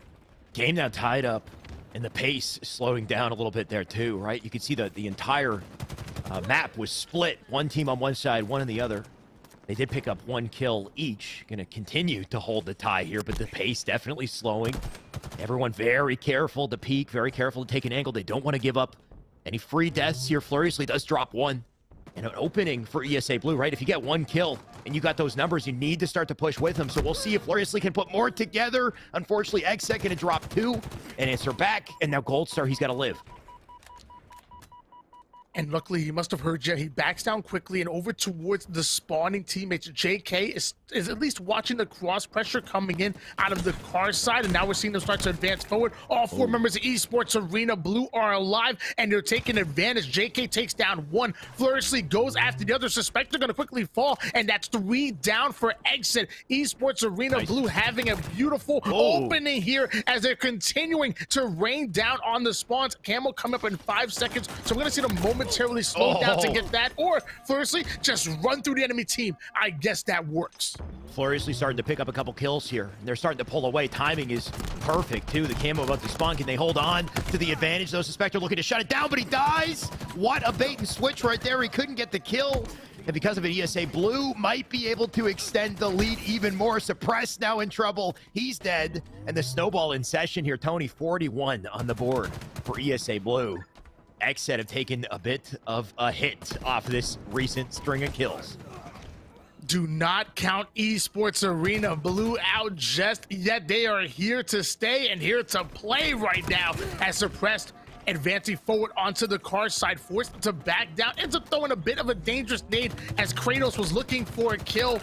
A little bit of miscommunication, but they bounce back. Suppress ends up taking down JK. Suppress puts down a couple of shots, but Fluriously finally gonna come in for the cleanup, sidekick in hands. But he's the main character in this storyline. 45-40 lead in favor of Esports Arena Blue. They're 5 kills away from tying up the series. Last I checked, Tony, the main character does not die in the story, but I mean, thankfully there's a respawn Goku died system, like so. 12 times. You don't know what you're talking about. Did he? What? I don't know my DBZ. They always come back, right? They always find a way to come back. So Fluriously, he'll respawn. He'll get the 49th kill and maybe the 50th as well. You can see Goldstar looking for it. Can't quite do it. Who will be the one to close out the game? It looks like, I think was it Eli Elite? Either way, does it matter? 50-43 for a game 2, and ESA Blue, they got what they wanted. They got an answer in this series and a tie, and maybe another one that goes the distance, Tony. Well, someone must have grabbed the Dragon Balls, because let me tell you, just like Goku, Esports Arena Blue are now alive in this series. Once again, they've tied it up, and now we're going into a game number 3, oddball on live fire. To be honest with you, I don't know who has the advantage on paper. I really don't. Exit obviously are a phenomenal team, but I love the objective efficiency and the teamwork coming out of Esports Arena Blue. And I believe they use that to force those 2v1 gunfights. And Exit are comfortable with their individual skill. But if they're not getting into those 1v1 gunfights, you saw Esports Arena Blue kind of ran over them a bit towards the second half of that game. Yeah. It's hard not to give Exit an experience advantage just right off the bat, right? Because they've got pro tournament experience at a high level. They got to go to Anaheim. Going to Anaheim is some of the best experience I think you could get, right? It's 16 top teams facing off. And Tony, we got to see the behind the scenes on it too, right? When they're not in tournament, they've got their own like perfectly organized booths, right? Everyone had their own like booth where they could scrim all the time. So these pro teams were scrimming other top teams on a regular basis the entire tournament, whether or not they were on camera or off camera, basically. So a ton of experience there, which puts XSET in a great spot in this series. But I guess to counter that, you could say that they didn't get to play against ESA Blue, right? ESA Blue is one wild card team, and maybe they could pop off here.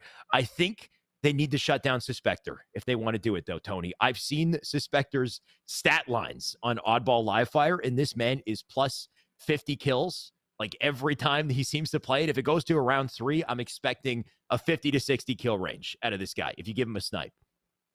Yeah, the slaying prowess of both Suspector and Suppressed is out of this world. I mean, they, like you said, they really kind of drop 50 kills in any given moment. And Kratos and Arctic, they don't mind doing the dirty work. In fact, Kratos will get hyped up off of doing dirty work. He gets hyped off of any play, really. But it's like I said, it's that energy that really excites his team and hypes his team up. So going into Oddball, you know, maybe you're right. Maybe XSET do have that advantage. I mean, obviously, they have the experience advantage. But something about these young guns in Esports Arena Blue gets me really excited about them. And they're hungry. They want to make names for themselves. And maybe they could do it on the backs of Exit in this series.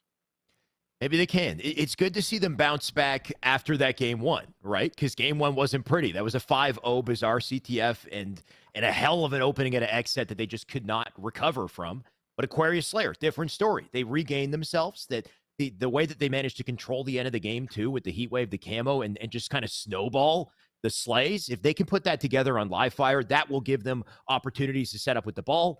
But then you also have to consider, okay, teamwork, chemistry. How can they work with that ball in situations where they need to rotate or situations where they need to play it? Do they play it, early and stay alive? And can they get back to the reset in time? So all these little things that keep the fight scrappy, and something we saw at a PK, really, right? The efficiency that we saw at a PK back on Monday when they were so great at just finding ways to collect scrappy time around the fights and around the setups.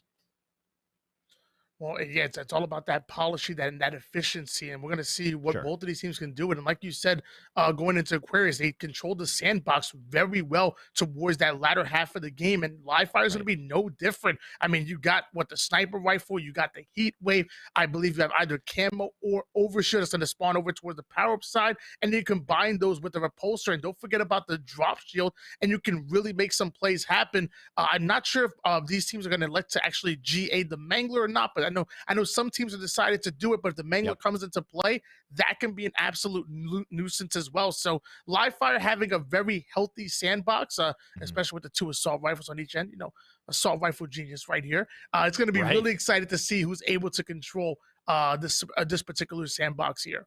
I always forget about the assault rifle in tower.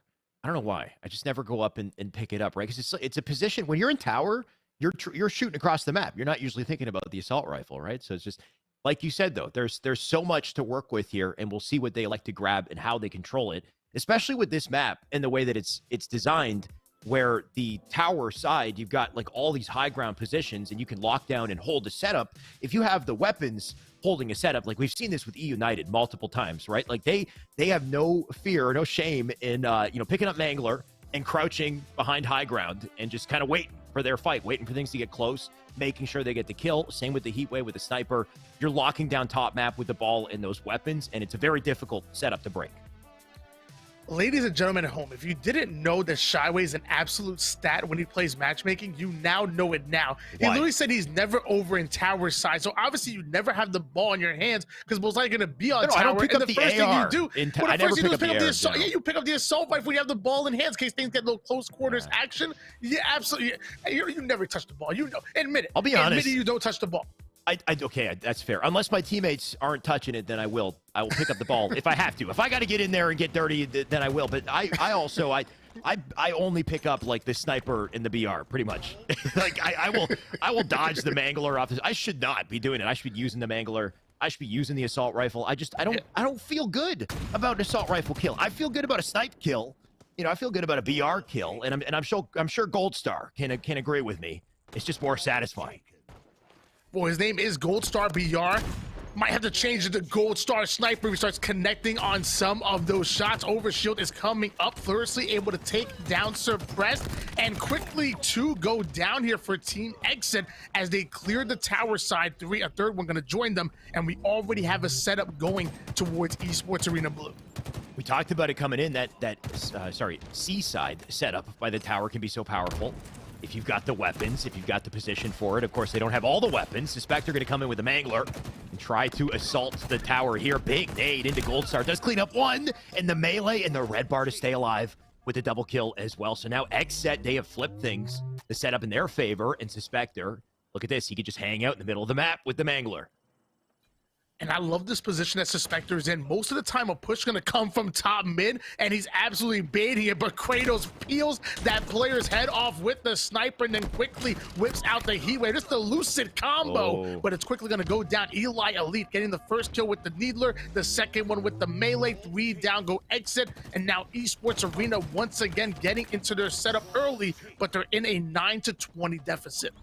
Great work out of ESA Blue, though, right? We saw a perfect setup out of Xset. We had that position, like we said, with the Mangler out center map. We had the snipe and the Heatwave all in the hands of Xset, but despite it, only 20 seconds went over to Xset. So ESA Blue very quickly weathered the storm, and JK getting a little tricky up and down back tower. They finally deal with him. The power-up about to spawn too, and the entire team about to die. They all went down. The ball going to be back in the hands of Xset, and maybe the resources too. 2 down go Esports Arena Blue. Kratos already watching the bottom mid cross. There is one player that made it towards that blue side perimeter, and Suspector finally gonna pop that overshield with the extra shields seemingly coming in out of nowhere. Nice. It looks like he's gonna be able to dominate the B side. Surprised he didn't get really aggressive. Maybe he thought he was had some help coming in for the cleanup, but he's finally going to be able to repulse that player back, and this fight lasting a lot longer than I would expect when he had overshield. And this player's still alive, finally. Gold Star BR going down. Gold Star BR not really known much for that movement and his creativity, but in that one, literally wasting the overshield almost by himself.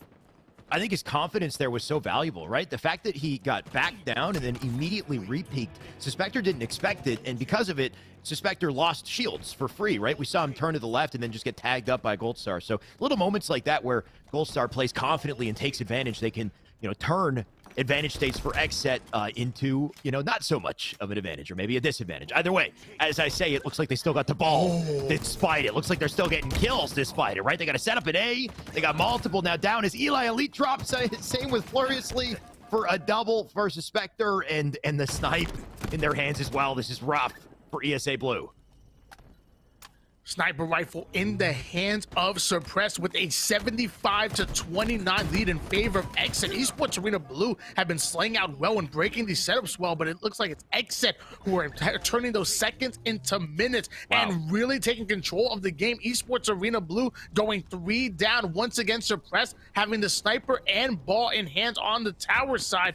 and he's comfortable with it. He's perfectly fine. He's like, I'll drop the ball, catch a little sights, try to bait a little bit here, bait a little bit there. I guess whatever works for them. It's an interesting combo, if you ask me. Looks like the combo might work out, though, right there at 93 seconds here. Multiple just died in the feed, too. The Repulsor going to send that player off the map. So that's 3 dead for ESA Blue. Ball now spawning. And look at this, Xset in position, and in position to close out the round as well. The final seconds going to take down, but nothing ESA Blue can do to answer. And Xset going to go up 1-0 already here. You said that Esports Arena Blue need to shut down Suspector from Exit, and Suspector currently 11-3 in that first round. Are they shutting him down well, Alex? Not quite. One way to do it is to just make sure he doesn't get the snipe, right? So JK picking this one up off the rip can be helpful. He just has to make plays with it, or at the very least, delete the ammo. So we'll see. Ball already collected by ESA Blue. JK with a defensive line over on the OS here. Can he hold it, though? He's getting pressured, getting a little dicey. Man doing what he can to stay up, but he dies. JK just got rolled, and now the overshield in the hands of Exit. Two quickly go down for Esports Arena Blue, so most likely see that ball played very early. The overshoot actually somehow wasn't popped, and Goldstar BR picks it up and then turns away to strong side his way onto grabbing that overshield. Beautifully played by Goldstar BR. 3 down go Exit, and Esports Arena Blue better take advantage of these numbers with a setup of their own. ESA Blue with a couple early advantages this time in round 2, so maybe all of a sudden they can find a chance to bounce back here. You can see Goldstar doing what he can just to be elusive. In the meantime, Arctic fighting ghosts. Nobody seems to be nearby. Here, Suspector does die. Bottom mid. Ball still held on top tower here. Suppressed looking to win his fight, and he does. Maybe an opening for Xset is Suppressed. Now drops 2, looking for the third. That third will die, and the ball did not get played. So Xset, with all the resources here, Xset might turn this right around. I'd say it's truly a treat to watch Suppress's screen. His shot is so smooth. It's so left stick dominant. I feel like he barely ever touches his right stick as Suspector touching JK's back right there. Excuse me, buddy.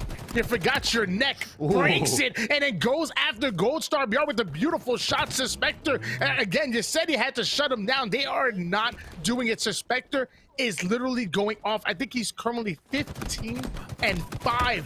As far as total slays and rounds.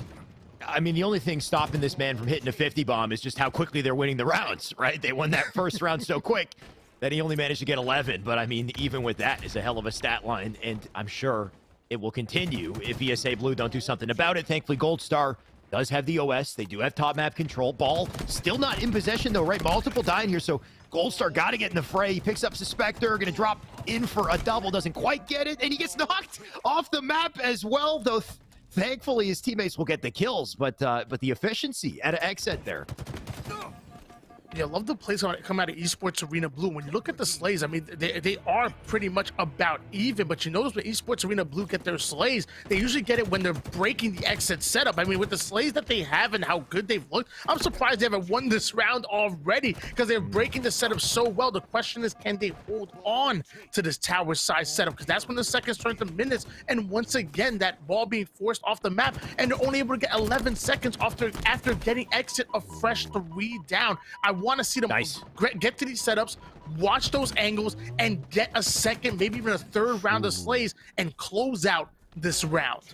Such an important curb Eli just hit right there, by the way, though. He was in trouble. He bounced out with a quick curb slide. His teammates replaced him, and because of it, he had a back position to help just with the team fire, help stay alive, and then pick up a double later, maybe even more, as he's looking for the triple. That player will back it down. Fluriously going to take it. A Randy snipe bullet going to come in from Suspector, delete him, and you know he was about to hit that shot if the nade didn't go off. But Fluriously will bounce out of that fight.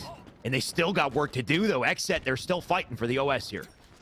And I know they're mad about that. They should have been able to get the ball over towards the tower side, but Suspector really making a play with the sniper rifle. And now Esports Arena Blue quickly going 3 down. Goldstar BR, the final player alive. And now Exit getting into their tower side setup. Overshield's coming up. Suspector baiting the A house window. Drop shield goes down. So that means Exit most likely will get a hold of the overshield. But hold on.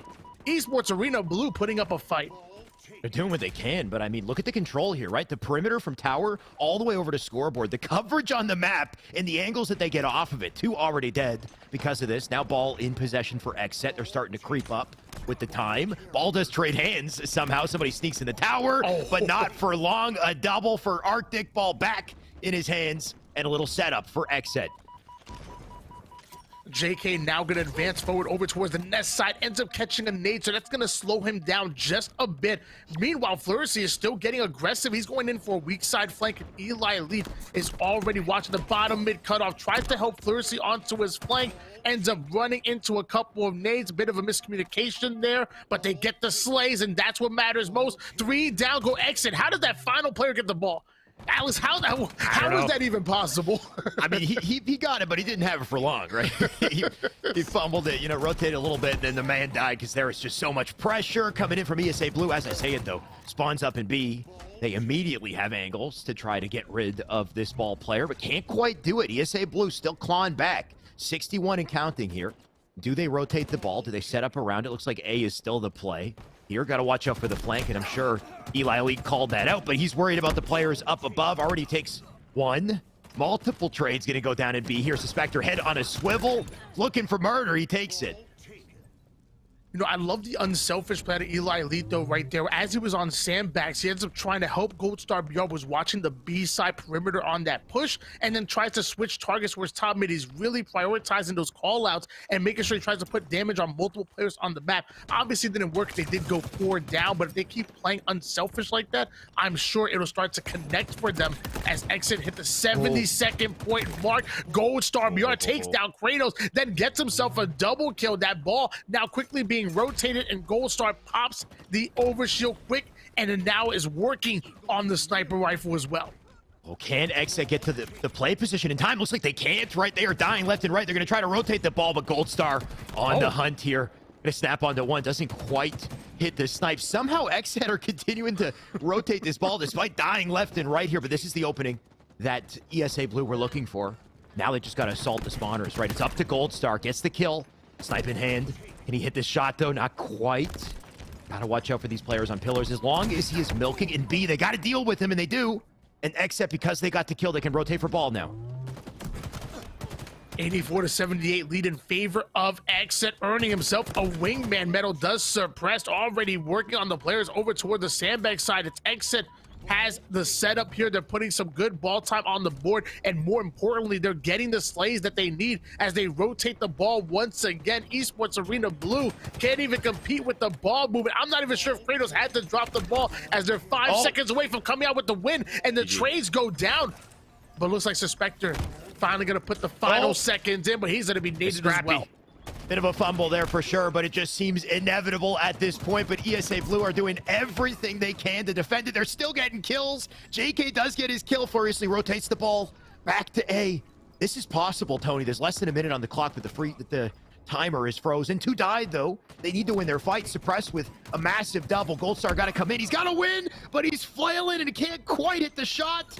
And now all of a sudden, Furiously alone with the ball. I think he repulsed it out as far as he could, but he could not stop Exet from pushing on through, collecting it, and collecting a stylish close to that game as well. You got to love the team shots, but man, Exet, the clutch in the end there. I'm not going to lie to you, Alex. I was actually a little afraid in that matchup. You notice how Kratos had the ball in hands. It was at the 94-second mark. Now, normally you have the ball in hands, and especially in the pro-level gameplay, you're going to see them often drop the ball and assist their teammates like he did over towards that play on the sandbag side. Sure. However, I don't think those shots were actually necessary. If he would have just held on to the ball and then stay over towards top mid, towards that angle on vent, if he started to get pressure, he could have just dropped down bottom mid and got the last 6 seconds worth of ball time. Him dropping the ball and helping his teammate out to put the shots in, delayed the ball a bit, and then eventually that ball ends up going to hands of Suspector. Suspector then rotates it towards green. He dies as well, and then Esports Arena Blue get into their setup. I think if Kratos actually would have just played a little bit more of a selfish game right there and actually just held on to the ball, they would have closed it out a lot earlier than expected. But we know Kratos, he isn't selfish. He's a very selfless player and always trying to help his teammates out as much as possible. Fair enough, right? And maybe that's part of the reason why there was an opening created for ESA Blue to counter, and they almost did it. The end of that game, kind of beautiful, right? There's a lot of different little components that came into play there. Suppressed, we didn't get to see it. You got a massive game-changing double, right? If he gets those 2 slays, Fluriously's holding the ball. Gold Star had just come off a spawn, so they're down numbers. Fluriously, I think he gets a big kill on Suppressed, but Gold Star had a pivotal 1v1, right? That's a potentially game-saving 1v1 if he wins that fight. And when all the pressure is up against you, it can be kind of tough in those situations. Gold Star, I think he went for an early jump in the gunfight, right? If you go for an early jump and your opponent is hitting the crouch like a fiend in the strafe, it can be so damn difficult to deal with that player. And unfortunately, he missed the shots and the opportunity was missed. And here we are in game 4, a 2-1 in this series for XSET. If they take this Strongholds game, they take the series. ESA Blue, they need to find a way to answer back. Keep those feet planted as much as possible in those individual gunfights, and most likely you'll end up winning more of them. XSET starting things off, already going for a trip cap, taking away A and C, halfway done with B. However, Arctic goes down quick. Still looking good for XSET, because now they can funnel the spawns over towards back gold, and that's quite nade heaven if you ask me. Suspector off the screen, taking down Eli Elite. Suspector then taking down Fluriously as well, and now they're going in for the finish on Bravo. A trip cap already on the board, a 27-0 lead for Team XSET. You can tell XSET are feeling themselves at this point, taking the momentum from the last 2 wins they picked up, and Suspector starting to hit all the movements. Man gets a double, comboed with the repulsor, and he is only just getting started as well. He's got the Seaside Cap shots into JK to pick up another kill, and a trip cap in session once again. Tony, what is happening? ESA Blue, they can't find a moment to breathe, and now the sword is in this man's hands too. Jeez. I was hoping we could see how the game plays with no sword and no bang. I was hoping the GAs would come in, but nah, ain't no gentlemen here. They out here for the win. XSET versus Esports Arena Blue, 80-0 lead in favor of XSET, who are 1 game away from knocking Esports Arena Blue out of the tournament. Arctic now having the shock rifle in hands. We seem to be the difference maker in any pro's hands. They all seem to know how to use it to its fullest and make plays with it. He not even having to make plays. The players around him doing it. As 3 down go Esports Arena Blue. Gold Star BR, the final player alive. And how is nobody putting any pressure on Gold Star BR when they were 3 down? What are we looking at, XSET? XSET, please tell me what we're looking at. I mean, look, you can't really go against XSET here, though. Look at the slays on the board. Like Suspector's 10-0. He hasn't died. He's on a frenzy right now. The dude's popping off, right? Like they're getting kills left and right. So I think what they did is instead they said, screw Gold Star. We don't care about B. We want A. We're going to take the A hold, take the C hold, and then come back to B when we got the numbers, the resources, and a guaranteed cap as well. So JK now dead. ESA Blue just trying to find their footing here, but they are getting snuffed out by XSET. I hate to go against. I still think it's a moment. I mean, a professional team. Love the way they're playing lights out, but still, that was a moment for them to at least apply pressure. They already had a double cap. They had them 3 down. You can't allow one person to steal away a base by themselves. Either way, double cap now in favor of Esports Arena Blue. Off screen, Kratos taking down JK. Gold Star and Eli Elite gonna answer back with back-to-back kills, and Gold Star is sitting top gold to watch the cross. Eli Elite gets the information that the weak suppress is up on the top control room, takes down 1, but there's 2 flying at him. Eli Elite doesn't like that math, so he's gonna get out of dodge. And it's a good thing he did, right? He managed to bounce out, stay alive. He can milk his life, and by doing so, maybe they can hold a bit more of this map control that they have. You can see they finally got 3 caps. Arctic going to pick up C, but this A-B hold, so helpful for ESA Blue. They got coverage on A side. They got high angles over in Attic. They just need to win their fights now, which has been difficult in this game so far, but maybe a chance here. Look at the trades on the feet. 2v2 now. Arctic, he's going to get bounced back into the wall. Mangler comes out. Arctic still hitting the shots. The confidence out of this man, he won't back down. And because of it, look at this, Kratos won his fight. They're inching back into a setup here. Shots starting to ring out. B is going to quickly go in the hands of Team XSET. Kratos now having that Mangler out, goes in for the one-shot melee, ends up getting the second one. And it's so satisfying actually getting a kill with the Mangler. Normally, it's a 2-shot, to the BR or a 1-shot melee, but getting an actual kill with it on its own is really satisfying. And so is the shock rifle in the hands of the vocal leader, Kratos. I was about to say the only thing more satisfying is a shock headshot. So, you know, I'd rather see that. Let's see if Kratos can put it together, though. I think he's trying to shoot the stronghold platform, right? He wants to electrocute this man in any way possible. Looks like he can't quite do it. Instead, Goldstar going to try to hold pipes down. They do have B. Presence on the C as well. Looks like they're trying to take a temporary BC hold here, but Fluriously in trouble. He does die. Eli Elite like Batman. The man's going to fly through center map, trying to live, but he can't quite do it. And now that he's dead, that is a bane for ESA Blue. They don't have the resources to take back the caps here. And I love the creativity coming out of Kratos right there. For those of you guys who don't know at home, if you use any of the electricity-based weapons, such as the disruptor and the shock rifle, you can actually shoot weapon pads or objective pads, and if you shoot them with an electric-based weapon, the bullets will bounce off of the pad and then find the nearest opponent. It's so insane. If you have a disruptor, you can literally 10-shot somebody by literally shooting the weapon pad. So if you ever have a disruptor in hands and somebody's taking B and you don't know exactly where they are, shoot the pad, get that damage and that information in. It's so beautiful to do. I feel like electricity has to be the coolest new thing in Halo Infinite, right? We haven't seen that in a Halo game before. So they went all out with it. They're like, okay, we're not just going to make guns that kill people. We're going to have, little extra benefits, right? They short-circuit vehicles as well. But I guess, thankfully we don't see any vehicles here in competition. Either way, we do see Manglers, right? The Mangler comes out, going to get that trade. And Kratos back with the shock once again, but not going to get to use it for very long. Tony, look at this score here. A, behold, 4 seconds left. They got to get in the hill, but there's nobody to be found. They can't quite do it. And instead, Xset going to take this 4th game handedly, and that's a best-of-5 series going to them in dominant fashion. That it was. Xset go up 3-1 in the series, and I know Eli Elite wasn't happy with that one because I don't think he lagged out towards the end. I think he just simply left the game as Xset were putting in the final seconds there. 3-1, Strongholds recharge, really kind of dominant in favor of Team Xset, and they're going to the finals where they're actually going to go up against Oxygen Esports. I'm really excited to watch this one come out.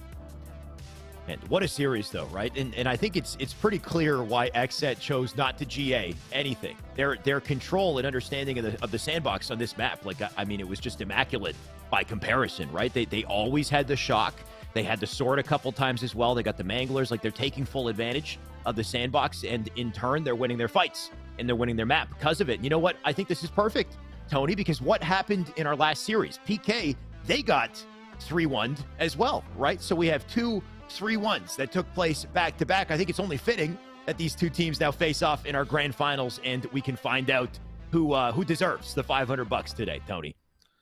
Yeah, to be honest with you, I'm not sure if Xset and Oxygen Esports have met up since. I don't think they met up in Anaheim, and even the Open Series afterwards. I know Xset actually won that one, but I'm not sure if they ended up running into Oxygen Esports. But I know for sure they haven't run into the new look one, because again, now we have Cherished filling in for Oxygen Esports, and he plays a very fast brand that Halo gets in your opponent's face, and ultimately Oxygen Esports are trying to play a little bit of a different pace and a little bit of a different style, and we're going to see if that comes out on top here in the finals. This is a great test for them and Cherished. Meanwhile, Xset, they want to continue their reign of terror. They had an amazing placing in Anaheim. They won one of the Opens. They can possibly win the next Open tomorrow, where they actually play for the top 8.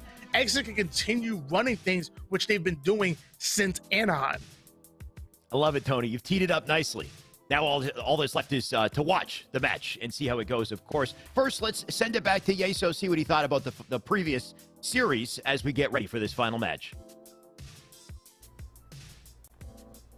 Xset take down Esports Arena Blue there in a 3-1 fashion, and now we'll see Oxygen and Xset matching up against each other in the grand finals here for today's competition. Welcome back into Studio Blue here in Esports Arena HQ, and it's been an interesting run so far. And going back to the series that we just watched, Xset really looking pretty dominant from start to finish. We saw a nice counterpunch from Esports Arena Blue in Game 2 on Slayer. They won that 50-43, but couldn't quite get things going after that. Couldn't carry that momentum into games 3 and 4. And very specifically, it looked like they had a big opportunity in that last round of oddball that we saw, but a couple of mistakes here and there. It looked like Xset had really almost handed them that round and that game over, but a couple of mistakes from ESA Blue in the end cost them that game and they go down 2-1, and then we go to game 4 and it's Strongholds. And we talked about a dominant Strongholds game in the first series from Oxygen, but Exet topped them here, coming out of the gate, getting a 129-0 lead to kick off that final game. And you just saw Esports Arena Blue could not recover in any way, shape, or form. They did at least put some points on the board. I believe they finished with 65 overall in that Stronghold game, but immediately going down 129 points. I mean, that's Exet hitting the halfway mark for a Strongholds win right off of the bat. That is not what you need to happen if you're trying to tie that series up and force a game 5. That's not the kind of start you want to have, especially against a team with the kind of talent that Exet has. So Esports Arena Blue, you know, they wrap up their first week of competition here in Series E, and they've got some good things and some tough lessons to learn. Looking back to Monday, of course, they had quite a few good sets, ultimately losing to PK in losers semifinals Monday night. That is a series that I think they can learn a lot from, and I hope they can do the same here against Exet. Of course, regardless, experience against this caliber of team is important and a very valuable opportunity for this team. You know, of course, Series E is about bringing in the talent that maybe hasn't had that opportunity to take the step to the next level, get the opportunity to focus and get that practice. You get to play against these really good teams, learn and grow from the experience, and hopefully take the step to the next level. And it's very early on in the season, so I wouldn't be, you know, hitting the panic button here or whatever. But at the very least, I think if you're Esports Arena Blue, you look at that PK series, you look at this one against Exet, and you're probably walking away saying, hey, we can play better than that. What went wrong, and how can we make changes here and there to flop the results of these series? Because I think ESA Blue can compete with these teams, but needs to sort some things out if they want to take that next step. But at the very least, congratulations to Exet. They look pretty strong start to finish. Even in the Slayer game, they were pretty competitive there, and of course ESA Blue came out on top in that one. But other than that, Exet pretty dominant start to finish in that series, and now they'll match up against Oxygen, which is a really interesting matchup here. Of course, Oxygen came in, started slow against PK, but really crushed those final 3 games, and now they'll match up against Exet, and I think this should be a pretty close series here. I think I favor Exet just a little bit, but if you go back to that first series for Oxygen, especially Name, looks like they are on really great form here today. Was pretty dominant all throughout that series, popping off back and forth in those 4 games. And if Name can bring that same form into this final best of 5, I think that is quite a boon for Oxygen, and definitely will benefit them in trying to take the series. But I would say I'm favoring Exet in this matchup, but at the very least, I think we're going to get a very tight, exciting, and fun best of 5. I think the first 2 have definitely delivered and been interesting, but I think this is the one that maybe can go the full 5 games and really see both of these teams trading blows back and forth consistently throughout the series, and I'm very, very excited to see. So let me know in Twitch chat what you guys are thinking. Would love to hear what your predictions are, and do want to remind you folks, of course,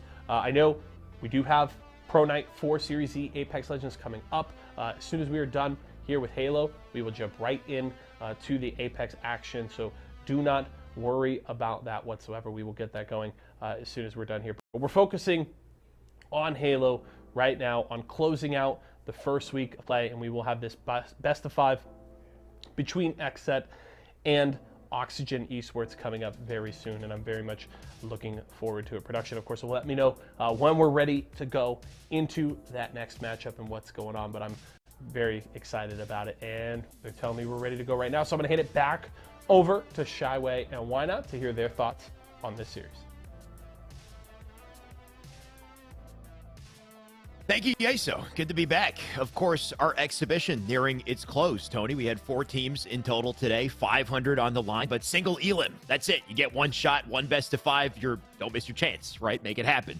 This is it right here. Both of these teams, they 3-1'd their opponents to get to this matchup. So this is the ultimate test, I think, for Exet and for Oxygen. Can't wait to see it.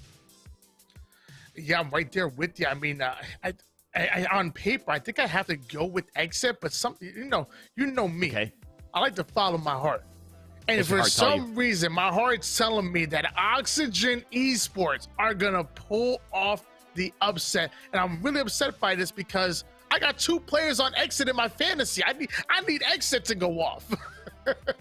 Yeah, Tony, I don't trust your heart this time. I don't agree with you. I gotta say, I think it's Exet that will take this, just off of EXP, off of the fact that they are a full 4 team that have chemistry, that have stuck together for a while, whereas, you know, we don't have that on the other side. We've got Oxygen, which have Cherished on the roster in place for Swish. Swish is a big pair of shoes to fill, I think. I think he's a large human, too. So there's, you know, like good Halo experience there that, you know, I wonder if Cherished is going to be able to kind of replicate on the team. I guess we're going to have to see, but I'm going to bet Exit, Tony. I'm going to go Exit. Feel free to follow your heart on that one. Oh, wow, you're going with the favorites. Oh, wow. I'm going with the favorite. I mean, I'm going with who's going to win. Way to go out there on that one, decision. Alex. God bless. I'm sick of you. Strongholds live fire coming up first. Expect to see some high octane action here. I want to see them fighting over the sniper rifle because anybody in this lobby can make some plays. I know you said you love seeing Suspected with the sniper rifle in hands. Yep. You know, I don't know. When Suppress has that sniper, people start to go down. Either way, anybody in this lobby can absolutely go off, but it's not just about the sniper. You have that overshield. You have the heat wave. You can repulse somebody off the map with a little bit of something like that and knock somebody off the map. It doesn't look like that looks like that to me. It does. I mean, that's how I would do it. I would put my arm up like that. Either way, you know, conveniently, you said, you know, Suspector pops off with the snipe, Suppressed pops off with the snipe. They're both on Exet, Tony. So we'll see if Exet pops off with the snipe in this game. That's for sure. They will start with 2 caps, though, just 1 point. Very quickly, that will turn. But here we go, Tony. Our best of 5 series live fire strongholds underway. And I like that Kratos is using that like HCS skin on his BR because that's like it's the black and red, just like the actual Exit colors. You know, maybe Exit will be one of our partner teams going into season 2. Get themselves some skins. I'd buy some Exit skins. I definitely would. I'd buy some Oxygen skins too. Their swag, their merch was sick, right? Back in Anaheim, they had like the full shooter sleeve as well, right? They had some sick merch. So I mean, if they can take that creativity, apply it to a team skin, then yeah, I'm all for it. Well, Kratos sitting over towards top tower, having the skin on his assault rifle too. I saw that Suspector now advancing towards bottom mid with the heat wave. They're currently holding on to a trip cap, but Oxygen Esports finally putting at least 1 plot on the board, but they're gonna need some more slaves. They're gonna need to out-rotate Exit because Exit are still putting points on. Except being pretty cheeky though, right? Like all the different POVs we just swapped to, everyone was hiding in a corner. Now, 2 of them did die. Suspector managed to stay alive, and because of it, this man is trying to play the heat wave. I think he does get a bank shot kill. He put himself in position to maybe drop the weapon off the map, but couldn't quite do it. And now Oxygen with their first map control opportunity. You can see A, B, and C accounted for. Haynes not going to worry about C. Going to focus on the new spawners, and he will pick up a couple kills as he does it too. You can see the whole team is in trouble here. Exit going to drop in unison, and that means a free camo and map control for Oxygen. Exit quickly being wiped out, and Cherish going to take advantage of that, not only having the trip cap in hands, but Cherish gets his hands on the camouflage as well. Common and Name getting back-to-back kills on the kill feed, and it looks like Oxygen Esports have stolen the lead and the momentum in this game, but they have to stay alive. They have to be careful. Don't allow Exit to get the slays they need and steal a double cap of their own, which is exactly what's happening right now. We saw Suspector with the heat wave early on, Tony, and he's got it again. So I'm witnessing a trend here. It seems like the man knows exactly what to do to control this weapon, and we'll see if he can pick up kills with it, or if he even needs it. He'll pick up one with the BR, tries to get a second, can't quite do it. That'll drop the heat wave, and Oxygen gonna drop a couple bodies here. Suppressed in position to trade it, though, so it's not gonna hurt them too badly. He tries to do more, but Haynes with the shutdown, and good timing, too. Look at this. Common in position to defend snipe.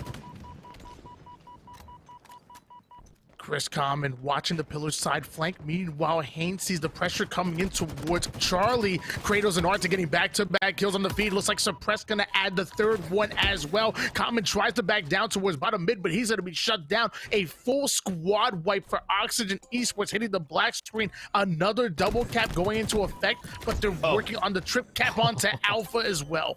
Wait a sec. If you get stuck and you repulse, the stick doesn't come off you, right? No. It looked like, I mean, it looked like he tried to repulse, because he already got stuck, but he still hit the repulsor, you know, just in case, maybe. But that would be wild if you could reverse a stick. Anyway, something to try for the, what's that YouTube channel? I think it's Beyond, or, what is like it? Mythbusters or something? Yeah, yeah, there you go, Halo Mythbusters. Perfect little opportunity there. Either way, no myth behind Suspector's skill with the snipe. Let's see what he does. Kratos having the Mangler, having somebody, a challenger appears. The repulsor comes in, but Arctic luckily gonna knock into the wall instead of off the map. Because we all know Spartans cannot swim. Suspector taking down Haynes off the screen. Chris Common does as well. Sniper rifle in the hands of Suspector. This is the player that you wanted to see. Body shot goes in. The people's elbow gonna follow it. Cherish the name go down. Two members here at Exit having the camouflage and heat wave as well. Alex, this is not looking good. Not looking good for Oxygen, for sure. Everything that Exet could ever want, they currently have. Another kill in the feed, by the way, from Suspector with the snipe, and Haynes gonna get turned and burned. The man was not ready for Kratos from behind. Surprise gets his kill as well. And because of the round of slays they picked up, they might as well push up to A. And it looks like they're trying to force outside spawn would be the play here. If they can spawn them outside, they could really limit the options of the team here. Maybe line up a couple for Suspector to take down one. And no scope, are you kidding? That's a double. And a triple, he takes 3. No way he's gonna, he could have got the over there too. Dude, that was brutal, right? Because there was a player right beside him in C, Tony, and he completely ignored it and still hit the no-scope. Dude, I don't know. I'm a fanboy now. Yeah, where's the autograph? Let me sign something for me. Signed by Sniper so I can shoot Signed like that. That might have been the smoothest triple kill that I've seen in Halo Infinite. It was just so clean. It was so polished. So Suspector really making things happen. You said you wanted to see him with the sniper rifle in hands, and man, did we see a show. That was way too beautiful. I mean, I told you he was good with snipe, but I honestly wasn't expecting that. That was surprising. And because of that play, how do Oxygen bounce back, right? They are at a bit of a deficit here. They do have A and B, so still potential for them and still some playmaking opportunities as Haynes picks himself up a double. I love the attempt, by the way, from Suspector. He tried to back out so far to trick him and maybe get a back smack of his own, but it didn't quite work. And all of a sudden, despite the plays, Oxygen coming back here. Arctic going in for weak side flank, and I'd like to actually go toward the garage side, catches the back side of an Oxygen player in Cherished. Shots start to ring out, but Arctic actually the final player alive on Team Exit. So it was a great flank coming out of Arctic, but his teammates needed to stay alive, and sadly they did not. So the trip cap is going to be held here by Oxygen Esports. They've once again taken the lead. Name trying to make a play with the sniper rifle, but he's not able to get it off the map, and we've seen what Exit can do with it already. Don't give him any more rifles. Seriously, don't give this man a snipe, because yeah, I don't even know if he's human at this point, Tony. We have to do a blood work check or something. Either way, Kratos will steal the thunder this time. The man gets a double with 2 repulses there back to back, and because of it, look at this, 177 and counting. They'll push up to C. They can take top map back with this, and Kratos going to continue to play the line here. Can't quite stay up though, and maybe just enough defense out of Oxygen to slow them down, but they are hurting right now, and now Arctic's got a snipe too. Arctic playing a little bit of peekaboo. When he shows himself, he takes out faces, takes out the first one with the sniper, and then goes after Cherish with the BR of Exit. Steal the lead once again. That must be like the 6th lead change we've seen in this game, but it's Exit that passed the 200-point mark and don't have any plans of looking back. Suppressed wants to make a play with the heat wave. I know that camouflage is coming up. How would they like to play this out? I mean, Oxygen have put up quite a fight, right, to keep it as close as they have. But every time we jump onto an XF POV, they've got all the weapons. They're making massive plays. They're just getting slays left and right here. They're about to get the camo and the heat wave once again. So just the combo of it all, no matter how well you're playing on Oxygen, no matter how well you're shooting with the BR, it doesn't matter if your opponents have better weapons. Especially a heat wave and a camouflage combination. This is absolutely deadly. They lose Charlie quickly, but it looks like Oxygen Esports are already elected to rotate all the way over towards the A side of the map, allowing Exit to steal away Alpha. Oxygen now going to put pressure onto the B side. Suppress gets the kill onto Haynes, ends up getting the double kill onto Name. Suppress clears out Bravo, but Charlie ends up somehow going in the hands of Oxygen Esports. They're trying to out-rotate him, but Exit are cutting them off at every corner, and it looks like they might just be about ending this game as the trip cap is going in. Uh-oh, they do get the save on C, but it's just not enough, right? They got to get presence in B. They already got somebody there, but Suspector not going to worry about it. He takes his kill, takes position in C. He's got teammates in A, and if they cap both, they can do this, but Cherished, last second, needs to fight. Teammate there to save it. They'll take B and C. 5 seconds, 5 points separating XF from taking this game, and Kratos, he's got a snipe. The final seconds about to come in, but they do jump to A. Can Oxygen do this? It's just looking grim. Well, Suppress is already flying onto the B side of the map, but it looks like Cherish takes down Suppress, who was the only player that was able to get in it. So a 2-hold in favor of Oxygen Esports. They weathered the storm a bit. Name taking down Suspector. Kratos gonna get the crucial kill onto Common, but they still end up losing Charlie and the sniper rifle as well. 3 quickly go down for Team Exit, and now it's Oxygen Esports. We were about to make a run, but is it too little too late?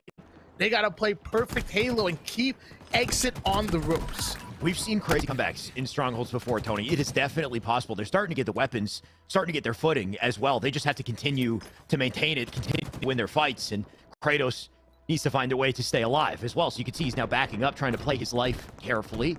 If they can earn back top map, they might be able to turn it around. But as I say it, look how quickly Oxygen are finding their footing here and starting to close the score line. That one does die. And that's a big defensive kill for Xset. Kratos gonna look for one as well, but he goes down to 2, and now 26 and counting. The time is ticking here, and Oxygen, they're coming back. 246 to 232 lead in favor of Team Exit, but like you said, Oxygen Esports are clawing their way back into it. They've been holding on to this double cap and now reached the 240 point mark. It looks like Suspector ends up getting the big kill. They're already working on a trip cap onto Charlie, and that's gonna be it. It is now impossible. No, wait. I said, bro, they got it to B. They got it to B and A at the same time. They need to get Suspector out of B at the moment. Kratos gonna try to provide some cover fire coming in here. The reset comes in. The contest is here to go down. The third one gonna fall here, and it looks like Oxygen Esports steal the game away.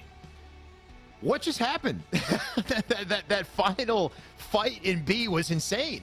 Tony, it's like the entire game was on B in that one moment, right? All of Oxygen, they were flying in file, trying to get there, trying to stop it. Somehow, they still had one player alive in the end to get the capture. But man, the nades and the slays coming out to try to defend it, like that was a frenzy at the end, and what a way to close it.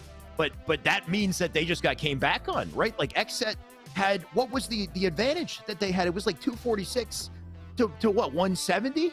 Maybe, and Oxygen, they found one round of control and didn't let up, and they still clutched up the game, and that's the beginning. That's game 1 in our best of 5. So buckle your damn seatbelt, Tony. It's going to be a long ride. Yeah, I thought that was really well played by Oxygen Esports. They pushed for the trip cap instead of trying to hold on to the double, going after Charlie. After taking it, they did get out-rotated by Exit going towards A, but Exit literally couldn't dedicate too many resources towards taking A and B at the same time. So I believe they have 1 on A. They sent 2 over toward the B side of the map. Oxygen Esports literally sent 3 flying over towards Bravo, and then in a 3v2 scenario, Oxygen Esports were able to win that gunfight, or those gunfights over off of Bravo. They get the reset, and that was it. It looks like we're actually going to see a replay of some of the final moments here, especially this triple kill out of Suspector. Hold on. Oh my God. This was insane. I'm going to watch this a few times on my own time, Tony, because this was insane. Go to sleep to it. I'm going to make it my ringtone. Imagine, dude, imagine he got that over So clothesline's the first guy. In no scope, he's going to set up. How the heck does he go from spotting to setting up that headshot? And then, like, the recognition and follow through is just insane. I wish he hit that final shot, though. Oh, he missed the final BR shot. That would have been it. That would have been so sick. Oh my gosh. Oh, man. The pacing, too. Like, his timing comes out with the peak and comes right back behind the wall. Like, he doesn't waste any time. So that's it. They take Charlie, and Exit already rotate over towards A. But look, they have to have people in A in order to obviously capture it. And then Oxygen East was literally sending 3 over there. Kratos comes in to provide some fire. They get 1 slay. Suppress is trying to dive in as well. But then it came out to some crazy nades and some crazy action. There's someone hiding in the bottom. Right. So they sent the whole team there. They literally like, okay, we're all rotating B. We're going to win this. Kratos dropped 1. It looked like an advantage, right? Because Kratos Suppressed had an opportunity to just 2v1 that guy sitting in B, and they did. They got the kill, and then there was 1 more player hiding in the bottom of B. So, I mean, just the resilience out of Oxygen to not go down without a fight despite the deficit and to hold on to the lead, or to hold on to the advantage that they had. They closed it out. If they have that kind of energy, that kind of clutch factor the whole series, then maybe they could take this, and maybe you were right to predict them, Tony. So, I mean, I just can't wait to see how it goes. Slayer Recharge up next. Yeah, this is really good for us fantasy league players, because, you know, the longer this goes, you know, the better for us, because they can put more points on the board. That's exactly what we want to see. Going into Slayer Recharge, man, we talk about it all the time, man. The shock rifle, the sniper might be absolutely disgusting in this game, but the shock rifle, man, the no-scope capability and plays you can make from it are absolutely insane. I dare I say it, I might be blasphemous on this, but I think I like the shock rifle a little bit more than the sniper in Halo Infinite. Damn, that's actually a tough call, right? Because the shock is satisfying as hell. When you get that headshot, like, it's a clean kill, and you've got a bit of an aim assist advantage, I want to say, too, so you can more confidently line it up. But if you don't get the headshot, the shock kind of sucks, right? Like, I mean, unless you get the interlinked or you hit, like, a pad or, like, a weapon pad or something. But, like, I just find that if you hit body with that thing, it feels, like, almost irritatingly weak. So it's, like, the difference. It's the difference between being cracked and hitting head all the time, or if you hit body, it's like, you might as well use a BR. Yeah, it definitely, I guess, a high-risk, high-reward weapon, but looks like it ends up working out for Suppress right there, who gets the kill. Suspector now advancing, putting down the good shots onto bottom control room, already throwing a denial nade over towards toward the long haul side, and gets himself a sword as well. So we have a 12-4 lead in favor of Exit. And with the sword, they can definitely increase it, especially with that kind of awareness and communication coming out of Exit. They've got them right where they want them, too. You can see them spawning up in long haul here. They got positioning up on top A. They don't have Attic, though, so good push out of Oxygen to get back to Attic to control some form of high ground to fight back here. You can see Cherish about to face 2. Big bank nade for 1. Somehow avoids the melee and still gets a double. Honestly, the best he could have hoped for in that situation. And because of it, Haynes has some time to breathe and some time to make a play with a shock as well. He spots 1, too.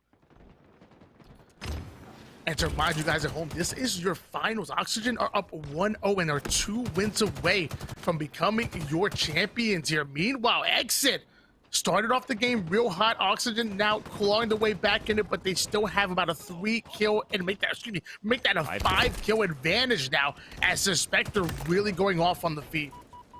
That advantage could change, though, with Cherished and the camo. You can see he's got that Mangler to use as well. Surprise going to come up center map. Already Kratos here. Maybe Surprise can fill in the gap, but not expecting a camoed Cherish with the Mangler to come in and ruin his day. Cherish looking for more kit.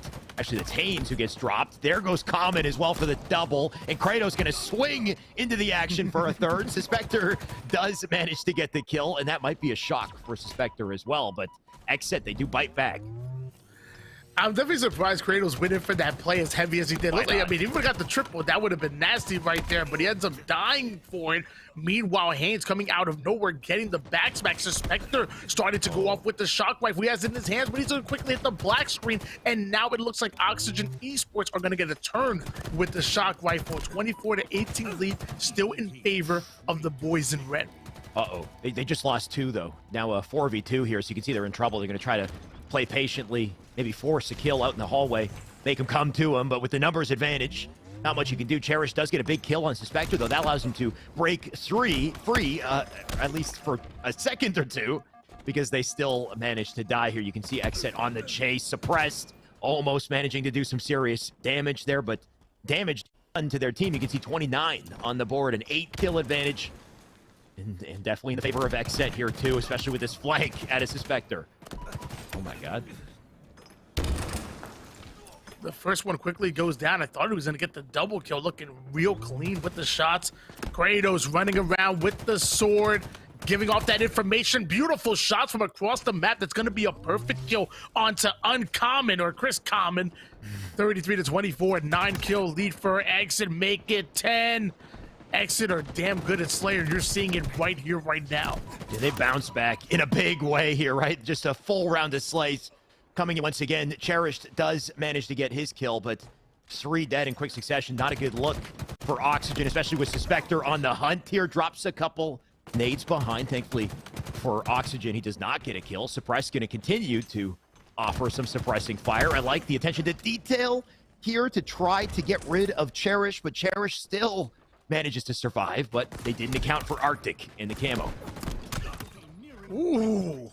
Arctic, not only with the camouflage, but running house with the Mangler as well. Love how he's shooting over towards the right side, the pre-firing right to force that player onto the left angle, and then just communicates that to his teammate. Hey, I'll shoot right, you watch left, and an easy collapse coming in out of Exit.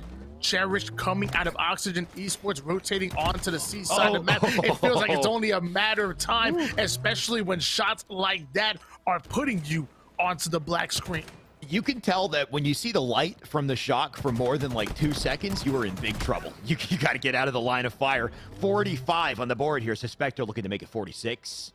If he can line up a victim, Name does get a kill. But with a deficit like this, it just seems like the win is inevitable here. 4 kills left to close it. Suspector looking to chase him down. Oxygen going to fight to their last breath here, I imagine. But what can they do with this advantage? Uh-oh. Ooh, Kratos on the kill feed. Remote detonation kill, throwing, I guess, blowing up nades either on the pad or on the ground. Either way, a beautiful kill coming out of Kratos. I'm sure Common taking down Suppress. Arctic whipping out the sword, looking for the final kill, but it's Suspector who steals it for him. 50-32 dominant win for Exit as we're tied up in the series. Both of these teams needing 2 more games in order to become your champions. This time, Exit, they lock it out, Tony, which I think is a bit of a scary precedent to set for the series, right? Because game 1, when we witnessed game 1, we would have, I think you would have agreed with me in saying Exit probably should have won that based off of the advantage they had, right? They had a slay advantage. They had coverage over the whole map for the majority of the game. The moment they let up, Oxygen definitely played, they deserved the win. When Oxygen, took their advantage, they took forward, or they took advantage and made a big play, but it was up to Oxygen to clutch up to do it. Exit, they set the pace and they just didn't close out. This time, they not only set the pace, they closed out. They did their job this time. They made sure to close things off and almost got a stake in the process. So if they play their game like this, they continue to, it's, the ball's back in the court for Exit, and it's up to Oxygen to find a way to regain. We'll see. Yeah, I would definitely agree with you in this, in the point that, Exit controlled the game mostly in game number 1 and obviously in game number 2. And, literally 1 nano mistake away from stealing away that game number 1. But now they bounce back game 2. They do so dominantly in that one, so really putting the nail in the coffin. And now going into capture the flag Aquarius, which is a very good game type for Exit. They already have momentum, and I would not be surprised if they go up 2-1 in the series. Oxygen Esports are going to have to dig deep to ultimately kind of heat check them a little bit, because as of right now, Exit are about on fire. They're at least warming up. Oh, they're warm. They're on a roll for sure. And they're going to carry that right into CTF Aqua. This is a big game here, Tony. A tie-breaking game in our best of 5. Whoever takes this is in a great position to win the series. And Suspector wants a piece of that. Unfortunately, 2 players want a piece of him, so they'll drop him quickly. Flagged out. And Oxygen looking to make an early play. Wow. Quickly play. What a starting track coming in to already have that flag out as 3 quickly go down for Exit. Cherish now advancing the flag forward. Common chasing down Kratos, who was trying to go in for the return, relaying the flag forward. Oxygen Esports looking good. Kama ends up getting the double kill. Arctic somehow catches an angle onto Haynes, but he's going to quickly be dealt with, and we might see the first flag cap go for Oxygen Esports. Can they get it through to cap it, though, right? They didn't quite get it there. You can see there's players trying to get to the return, flag to get collected. And they get the last links here. Suppress going to do what he can to get some defense in last second. Massive kill on the Cherished. Is it enough? The flag still appears to be over at the base.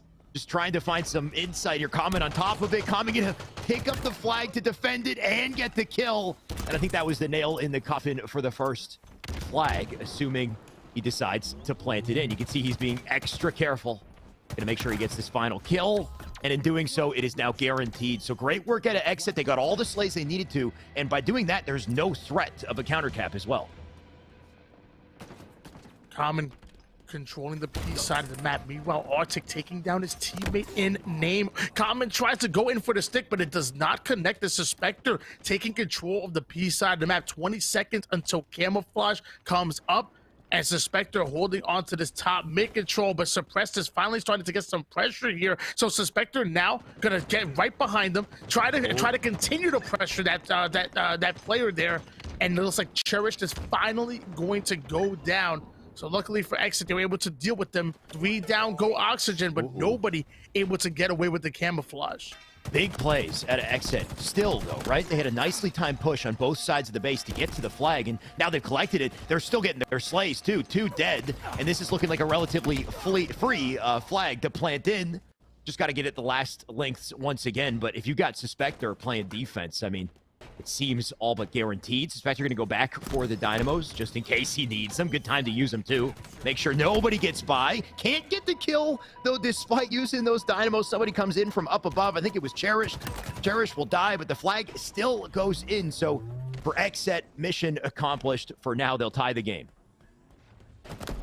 Haynes already advancing forward, goes quickly for the melee, doesn't even want to shoot his gun, gets the double melee onto Suppressed, tied up at 1 apiece at the moment. Chris Common putting the heat wave to work. 3 quickly go down for Exit, and Common already taking that top mid control. And we talked about the pressure and forcing the spawns over towards Fridge, and that's exactly what Oxygen is doing.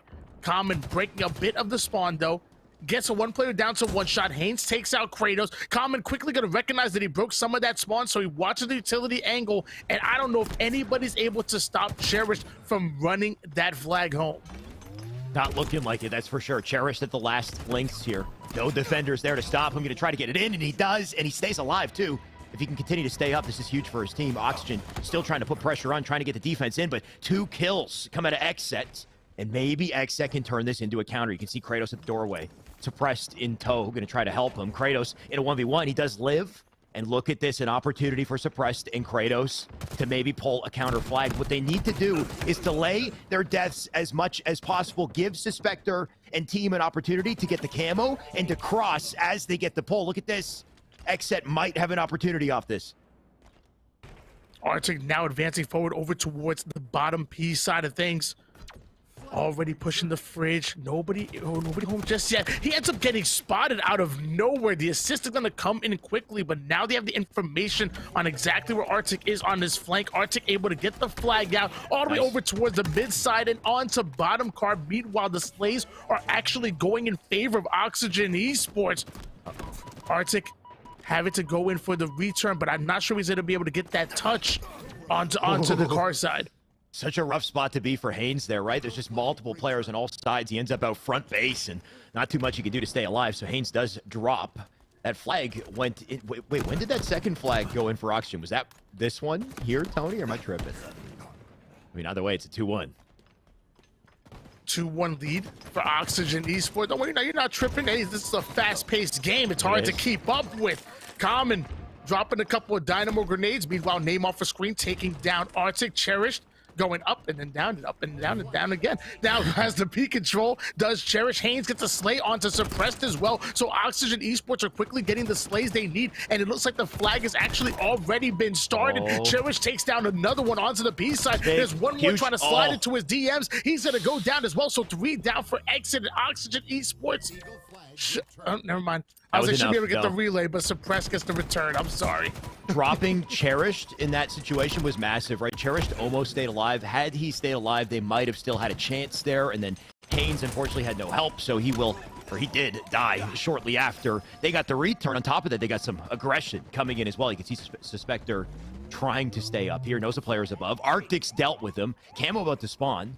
A little bit of a double dilemma, though. He's going to double back. Make sure he gets rid of this player down below, and Util, he's got the advantage in the fight, but can't quite get the kill. That one player going to be a nuisance for him. Cherish now dead. And because of it, Suspector can get to the return, but that milk on his life has made things difficult for Exit. They don't have center map. 2-1 lead going in they do favor of Oxygen Esports. I was actually of Exit, who is actually starting to push forward here and actually started to create some offense onto the utility side. Suspector not able to find one just yet, but getting the information that he needs. The first one is gonna go down. Suspector ends up taking down the second one as well. It's gonna be a double kill as 3 down, make that a fourth, a triple kill going for Suspector, who's gonna run it towards bottom car, but with all 4 members down, he gets the mid angle, and we're about to be tied up at 2 apiece. If you didn't put this man in your fantasy draft, what are you doing, right? Like, this is probably the first player I think I would have put in my fantasy. Absolutely. He's the playmaker on this team right now, and the playmaker in this exhibition. Tony, he was the one who put the snipe work together, right? Almost getting the over. On top of that, he gets the triple and plants the flag in with that beautiful run, too, using the slides to maintain momentum. I mean, it's safe to say momentum was gained for Xset, though, as we say it. Look at this out of Oxygen. They dropped 3. They got the flag out to center. Cherish is going to collect it with the relay as well. So maybe that little advantage won't last long for Exit. Maybe you're right, because Cherish already gets the flag toward the home base, and Exit are actually still 3 down. So somehow Oxygen Esports not only able to cap the flag, but also stop the counter cap from coming in out of Exit, which they're so good at. 4 minutes and 19 seconds on the clock. Exit backs are a bit against the wall, but luckily they have time to make something happen. But so do Oxygen Esports. Oxygen fighting back, right? Always finding ways to pick up a counter off of the little openings gained here. So it looks like an opening might present itself for Xset once again as they grab the camo. Suspector does manage to get away with it. No, he doesn't actually. He dies. Suppress still up in the base. Suppress with a big kill, but does not collect the flag. Apparently, he's got a thrust to get back to the base, but it's just not enough to stay alive. And Arctic's still back up in center map, so maybe Arctic can help his team hold this aggressive line. You can see he's playing it very sneaky. Maybe a pull opportunity here. Chris Common going down to half shield here, still a 3-2 lead for Oxygen Esports. As a player onto mid-car who's being a bit annoying here for Common. Luckily, Cherish gets the 4-shot kill from across the map onto Donnie. Another one in his sights. Cherish gets the melee kill. All 4 members of Exit are gonna go down. They get the return, but Chris Common already advancing that flag forward. Suppressed immediately coming off of spawn, making his presence known by taking out the flag carrier. Haynes now gonna try to watch the overextenders, but he does so from the courtyard, watching the low angle well, but a couple players going up high. What just a series of traits that we're witnessing here, right? Exit doing everything they can to make sure that flag goes no farther, and it looks like it won't. Return does come in, but Suspector does drop, and Kratos still back base, still drawing attention, being a nuisance here. He is alone, though. Looks like he does not want to commit to the flag. Instead, he's going to get a perfect somehow from that position. Some nice shots out of the BR. He does drop, though, and because of it, that positioning now lost for Exit. They're going to have to fight from the defense once again. You can see Cherished already in their util. 2 quickly go down for Exit. Oxygen might be able to take advantage of this, but the last 2 players were actually defending the flag over in the home base. So Cherish quickly going to back down and then lets it go for a bit of car control. Wow. As shots are starting to ring out. Name off the screen, gets the double kill. Suspector answers back with a double kill of his own. Cherish was the final player alive, and he's quickly going to be cleaned up. Luckily for Oxygen Esports, they died over on Exit's side of the map, so Exit now still have to advance forward and get a second round of slays before they're able to pull the flag. This is the opportunity for Exit, though. They got everything. That's Dynamos into util. That's a heat wave on the body of Suspector, who dies, unfortunately. They do have the camo. They do need this push, though. Tony, we got a minute 40 left on the clock to make an impact here. Suppressed needs to be the man to do it. Big pickup. Shots into bottom mid. He's got to stay up, though. Look at this as he's just bobbing and weaving. All while it happens, though, Oxygen taking full advantage. What a kill that he gets. He's still sitting up in the back of the base. Great positioning and shot, like accuracy at a suppress to hold on, because Oxygen, they tried to do a little more there, right? Oxygen tried to defend and get a pull at the same time, but because they didn't succeed, because suppress got away, look at the opportunity XSET has. Yeah, not only was Suppressed able to clear out that base, but also with that kill, he had a beautiful line of sight towards the player that was running the flag over towards top utility, and he ends up stopping that flagpole by himself. Maybe Oxygen Esports should have ran it bottom utility or bottom car. This way, Suppressed to get that clear angle, but Cherish using the last shot in the BR to take down Suppressed, ends up getting the double kill onto Kratos, now having the commando in hands. Oxygen Esports are looking to take control of the series, and they're 40 seconds away from doing so. You said it, Tony. Sub 40 seconds in this game. All the defensive slaying power coming out of Oxygen as they slide straight out of the base to try to stop them. Can they hold the line, though? 20 seconds to do it. Camo about to pop as well, but they can't worry about Camo. They got to touch a flag, and maybe Suspector could do it. Suspector going to clean up one curb slide and doesn't hit the slide.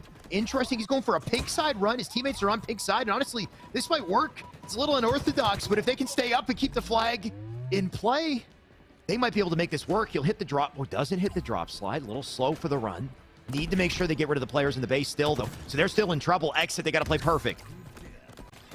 Yeah, the key to capture the flag is watching a perimeter, running the flag over towards the perimeter. That's exactly what XSET do, but Oxygen Esports answering back with the slays that they need, and now they're going to fly in for the reach. So there's one more player diving in. The double kill for Haynes, almost able to get the triple kill, but it looks like the damage has been done. That's a 3-2 win for Oxygen Esports, and now they're up 2-1 in this best of 5 series.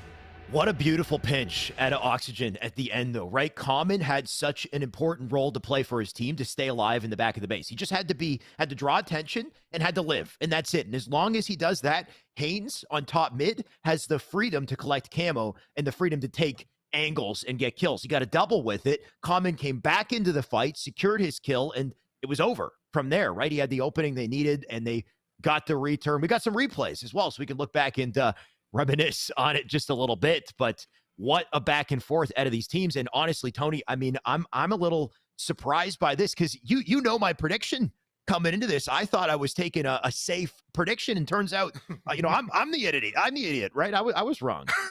Whoa, nobody used the word idiot. Whoa, I get so aggressive, man. I mean, hey, you might be wrong, man. You're still a very intelligent dude. Calm down there, Shyway. Okay, I gotta. But man, I got to quell the ego just a little bit, you know? Anyway, you know what I'm saying. What a beautiful triple kill, though, by Suspector to make that run happen. And then this was when Cherish whips out the incredible double kill. And mind you, if he doesn't clear out this base, they get a run. Exit get a run and a clean one at that, but Cherish gets the first one, goes in for the challenge. On the second one, that thrust back Kratos was not ready for that one. Should have cherished his life, if you will. You got to cherish those opportunities whenever they come up, for sure, Tony. I will say, as somebody who was a big Halo 5 fan, still am, and I love the thrust. It was amazing in H5. There was so much depth behind it, too. I do think there's something beautiful about having the thrust as a pickup in Aquarius, though, as well, right? There's that extra mind game that comes with just having it in the back pocket, because you don't see it as much. So that the moments that you do have it, it's that much more important. You can really make a sick outplay. And you can kind of tell some of the players that have that Halo 5 experience in the way they move, right? Cherished with the sprint slide one direction, jump thrust the other, right? Those quick little tricky movements, very similar to what you see in H5, but all the more meaningful, I think, in Infinite when you don't have those opportunities as often. Anyway, not too many more opportunities to save the series for XSET, right? They got one more game to lose, and if they lose it, that's it. That's 500 for Oxygen. They walk away with our first exhibition win. So, Tony, we got 2 matches in this tournament potentially left. We've got Oddball Streets and Slayer on Bizarre. Oddball Streets, this is the kicker right here. What are you expecting?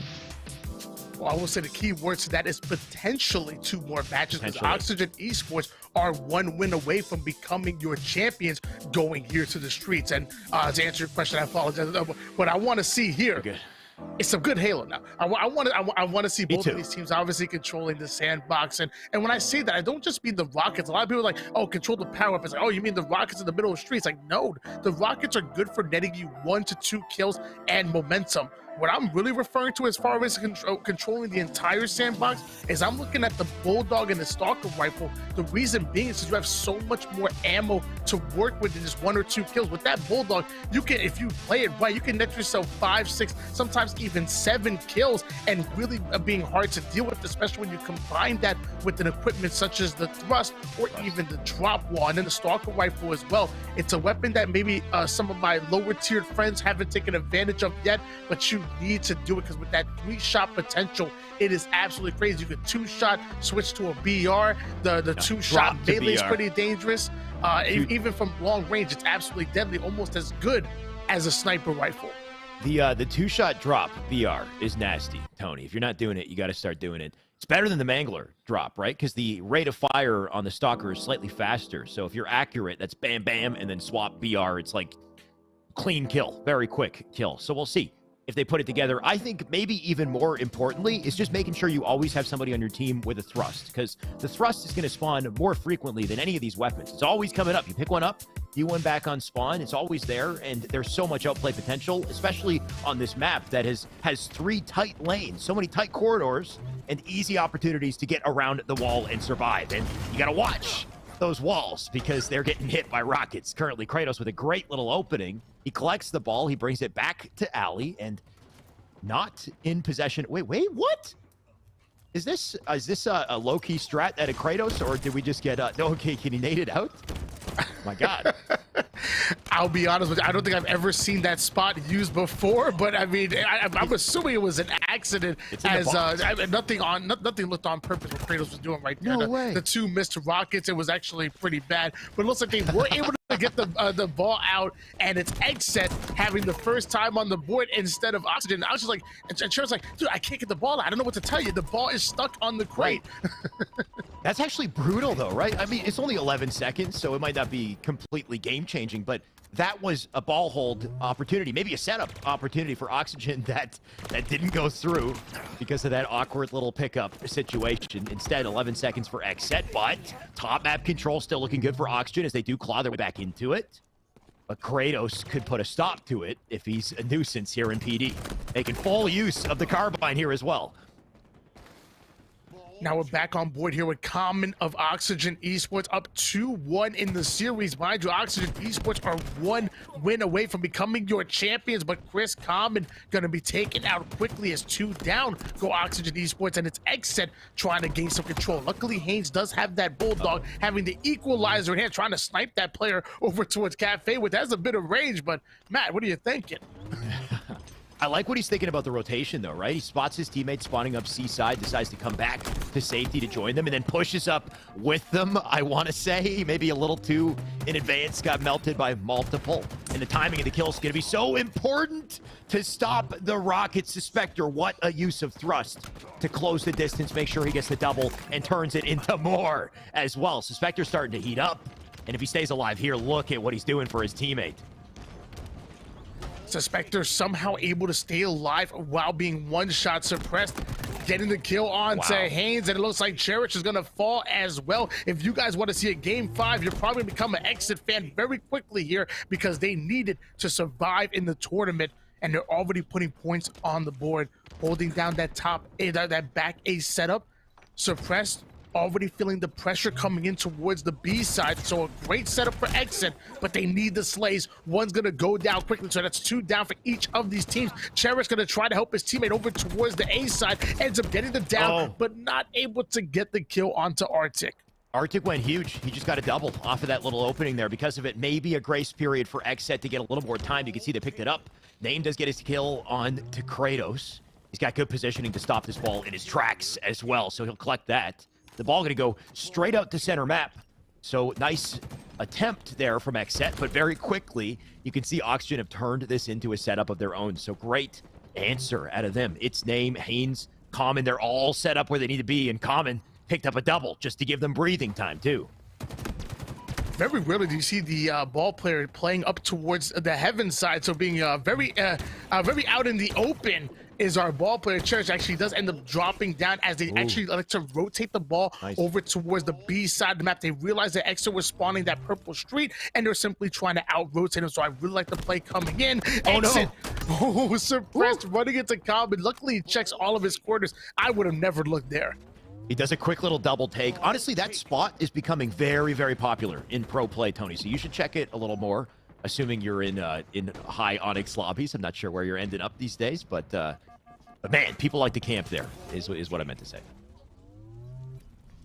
Ball quickly in the hands of Suppressed and Exit. They're going to take the lead on this one on the backs of the subway side setup, and it looks like Suspector taking down Haynes. He's going to be the first one to fall, and they're trying to break a setup. I mean, Oxygen Esports need all of their players alive. Meanwhile, Suspector is actually clearing out a route for Purple Street. So I wonder if they're going to like to try to rotate this, or if he's just going in for a flank as he takes down one player, able to take down the second one as well. Beautifully played by Suspector and Exit, and then Kratos getting a couple melee kills as well. A 10-point lead for Team Exit. What a back and forth round one, though, right? It feels like a lot longer than 5 minutes. Of course, in part due to the ball collection to stall the timer, but just a slight lead still. I mean, the lead does continue to extend, so maybe not slight anymore as they hold on to the setup here. You can see 65 and counting. Its name looking to bust through. Does get a kill onto Kratos. It's not quite enough to stop the defenses, but Cherished with a perfect is a good answer. They'll put the ball down, so no more time ticking against them, but they got to make the rotation in. Common going to try to stay up. Going to try to get the ball here. Just got a couple more defenders to worry about.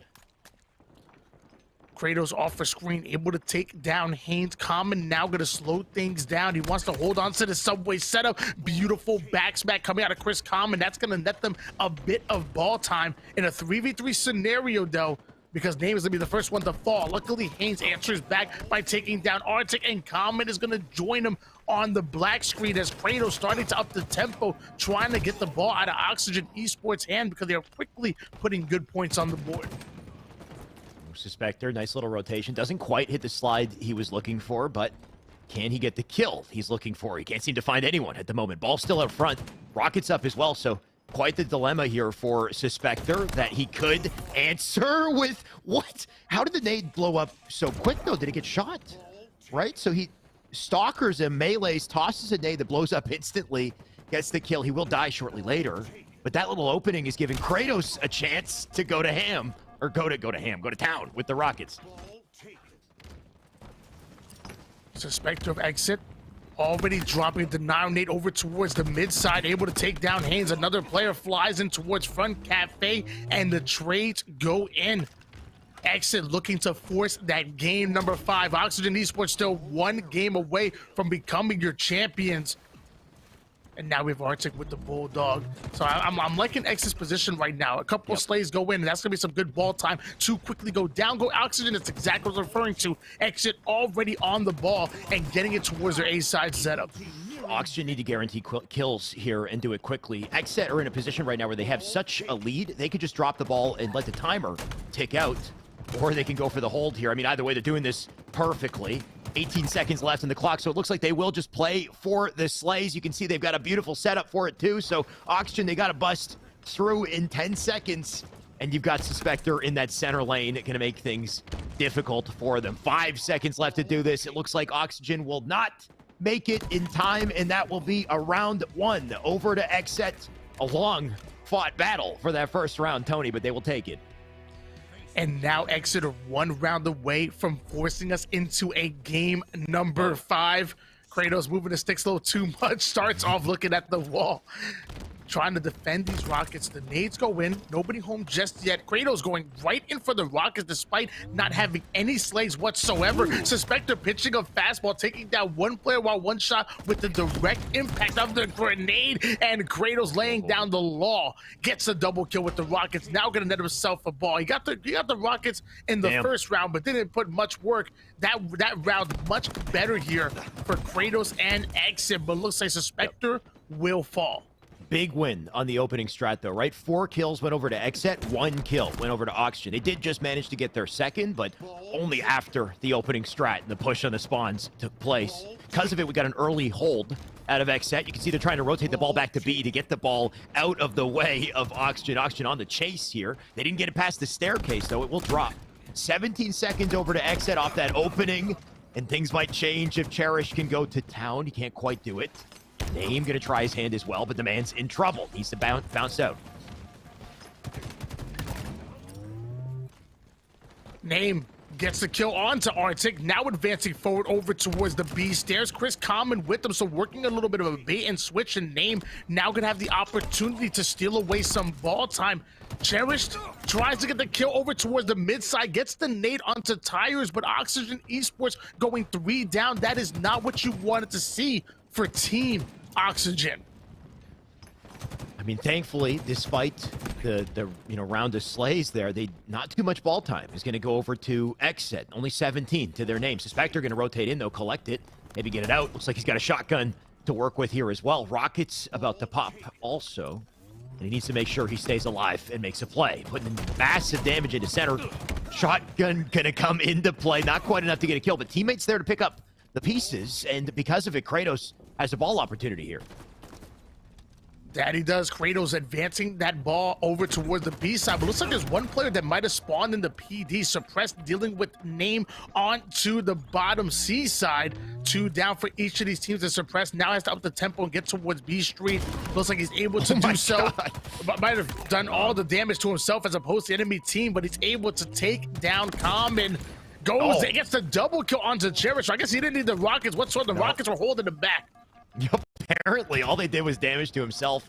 All the work was done with the BR and the thrust, though. He's still holding on to Arcade. Ball in the hands of Kratos. Kratos can likely pull that ball back into Subway if he wants to, if he has the time to. Common gonna assault this man, but Kratos gonna put him down. Now holding on the ball as well. You can see Name is up, or sorry, Haynes up above. Haynes gonna try to do what he can to put the ball back in his hands, and it looks like he's done just enough. They can get a setup off this too, so not too much damage done from Xset just yet. This is some good ball time for Oxygen. Suspector ends up getting the double kill. Kratos already that forward player. There's a player that was actually trying to watch the purple street side, but he's going to be having some shots rain down on him, and that was going to be Cherished on the kill feed, but 2 more players replace him over towards the front cafe. Suspector trying to slide into the subway. Suppressed takes down Common and now nets himself a bulldog, and Exit could make some plays on this one. 3 down go Oxygen Esports, but the nades are already starting to fly. Arctic looking for a fight to get into, though. You can see him just kind of jumping back and forth, or sliding back and forth, trying to find an angle. Unfortunately, he doesn't find one in time. Instead, he finds his death screen. That's Haynes now coming in with a pinch as well. He'll take Suppressed and snap onto a second. Looking for the triple here. Can he get it? Doesn't have any bullets left in the mag to do so, but can I mean, I was about to say the damage is done onto Xset, but Xset still get the ball, right? So you see Oxygen make big plays, but if they can't turn that into ball time, does it even matter? 2 players on Oxygen Esports have the chance to fight over that rocket control, but it looks like 3 end up falling quick, and the 4th one should be going down soon thanks to the rocket. Name hits the black screen. Another spawner onto the PD. Spawns right in front of the rockets. How unfortunate for Uncommon, as Exit not only getting the slays, but advancing that ball towards their A-side setup. And Arctic just sitting towards the PD, playing his life, putting down damage, listening to his teammates, getting some easy kills. That's actually going to be a double kill for Arctic, but he catches the nade from Cherished. It's a massive stick out of Cherish just to slow them down a little bit, but a huge ball hold at an Xset there. 55 points off of it now, too, so Suspector going to try to rotate back, stop Oxygen from getting a hold of their own. Somehow passes by this man in the alley as he does so. Doesn't see him, too. He'll pick up a clean kill for it. Gonna continue on the chase here, too. Stalker in play. He's got to hit the shots, though. Suspector going to try to stay up. As long as he's alive and being a nuisance back here, Oxygen have to respect him. But can he get into the middle of all of this and survive? Look at this as he's just trying to stay up. Oxygen putting it together, though. A big double out of Name to keep the ball in their side. If I'm Oxygen Esports, I do not want to see a game number 5. They need to take this round number 2, force a round 3, and end it right here, right now. Easier said than done when you're going up against the likes of Exit. Haynes already watching that middle angle, but Suppressed coming out of nowhere with the nade. Now we're seeing Cherish try to advance forward, but he goes down to 1 shot as well. Luckily, the nade onto bottom A. Cherish having a chance to make a play, gets his shields back, goes in for the challenge, but he's finally going to be hunted down, and two quickly go down for Oxygen Esports. The milk out of Exit there. I could feel Cherished pain in that situation where he uses his final nade and can't get the kill, right? He's waiting for the opportunity to get the angle, but the player's not moving, and the longer he waits there, the longer the more likely he runs out of options, right? Somebody comes in, gets a pinch, and ruins his day, and because of it, Exit have held onto a setup here too, and held under resources that they'll then burn. Arctic gonna drop with the rockets, take a kill with them. Kratos gonna drop the ball and try to get a perimeter at the same time, but they got 75 to their name. There's less than a minute on the clock here too, so a lot of pressure onto Oxygen to try to find an opening. Surprise grabbing that ball and bringing it towards the PD side of the map. Doesn't have the slays just yet, so he's quickly going to drop it and utilize it as bait. Meanwhile, Kratos ends up getting the double kill. Wow, 4 down for Oxygen Esports. Exit are going to grab onto this ball, and they're going to put at least 12 to 15 seconds worth of good ball time. They can end it right here, right now, with a secondary round of slays. Oxygen Esports need to spawn up and somehow get this ball out of Suppressed hands. Unless Oxygen do something beautiful in the next few seconds, which they very well might, this might be going to a game 5. We'll see. 30 seconds on the board here. And the final fight to get the ball as well. You can see Common, a line of defense, needs to win his fight. Needs to win this 1v1 challenge. The slide comes in. He does kill Kratos. Can't get to the ball. 3 members of Oxygen still up, still looking at the ball. They got 15 seconds to do it, though. They got to step on it, so they will pick it up. The timer going to freeze as long as that ball is held. They can rotate it back to C, but this needs to be a perfect C-side hold. And we'll see if they can hold on to it. Rockets, I believe, are still coming up. So if Cherished makes a huge play and gets the Rockets, maybe they can turn this around. I was gonna say the Exit have the luxury of being able to slow things down and wait for them to push as a team, but they quickly go 4 down. So another round of slays going in favor of Oxygen Esports. They're still holding on to their setup, and now it's Exit who are up against the ropes. And luckily Kratos takes down Common. Suspector going right after Name. The nades are already starting to fly, and Oxygen Esports tries to throw the ball in the middle of the map here. Suppressed ends up getting that ball into hands, and it looks like Exit are taking round number 2, and we're going to a game 5. Oh man, what a heartbreaker for Oxygen at the end there, right? They almost turned that game around and clutched it up, and you got to love the attempt with the setup though too. They had players hiding in all the areas of the map, right? You had the one player with a shotgun over on the alley, just in crouched position, like ready to get somebody as they come by. Ball in the back of Subway, had a player on the right side perimeter as well, but the Rockets will draw their attention to center. Rockets were spawning, and they had to win the fight from Rockets, but they're fighting from Rockets from low ground, and that's just kind of the risk that comes with playing with having a ball hold on the C side. They didn't have options, though, too. They had to take that fight from low ground, so unfortunate. They lost 2, and when you lose your numbers, not too much the ball holder can do to continue to collect time, but very close game, Tony, and very close series as well. This one has gone the distance in a big way. Game 5 coming up next. Tony, I think originally this was supposed to go till, what, 4 o'clock, I think, PST. We're in Apex time now. I know we got a couple Apex viewers in the chat, so welcome. Hopefully you guys enjoy some Halo also, but this will be done with this last game. Yeah, only one more game, and it's, 12 minutes on the clock, if it even goes to that, and then we'll be watching some Apex literally right after this. So it's going to be an exciting day for all of esports. I'm ready for this as we're going into a bizarre Slayer. This is an interesting map when it comes to Halo. A lot slower of a map than some of the other ones that we have in our circuit here. You have the rockets, you have the grapple, and you even have the dynamo grenades, which can kind of speed things up, but it's wide open. Like, you can really sit on the cafes, sit on your rocket side, or even in lockers, and kind of you have to kind of crossfire a little bit and get that damage control before you're able to get aggressive on the enemy team. And you need to get that crossfire going, right? The biggest open sightlines on this map than any map. Just a massive, wide open center, low ground in it's bottom mid. There's no top mid, right? Just the low ground to work with on the bottom. But even bottom mid is a power position in a way too, if you're controlling the dynamos, right? The dynamos are constantly spawning in the bottom of the map. You got the grapple spawning in the bottom of the map as well. And as long as you have a grapple on top of the aggressive power that comes with it, you can pull weapons like the rockets or like the OS to you. So ton of playmaking potential. All of it comes from the center of the map, though. So you need to control it, need to lock down spawns on either side, and whoever holds it can hold the game. We'll see. But one thing's for sure, Tony, I think both myself and you and ESA starting to realize that with Halo games, Halo tournaments, they just go the distance, right? Monday, we're here till what? 3 a.m.? We're commentating till 3 a.m. This time, this is, 3 matches of Halo, but it's a long story to tell, apparently. Yeah, especially when you have, equal competition like we're seeing right here, right now. X and Oxygen Esports going all the way to a Game 5. We actually didn't see any 3-0 sweeps in either one of our games that we had. I think the first 2 semifinals matchups ended in a 3-1, so they both went to Game 4. And now we have this one right here, right now, going to a Game 5, which is already on the way. X going up against Oxygen Esports, and Arctic starting off with a double kill.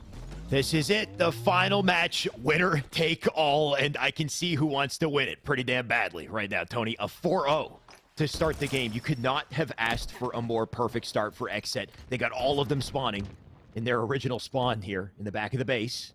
What do Oxygen do? They have limited resources, right? They got a Mangler that I think they might have already collected. There's a Thrust that spawns on the opposite side. But they need to find a way to guarantee a kill and slow them down, because look at this. The full team is collapsing.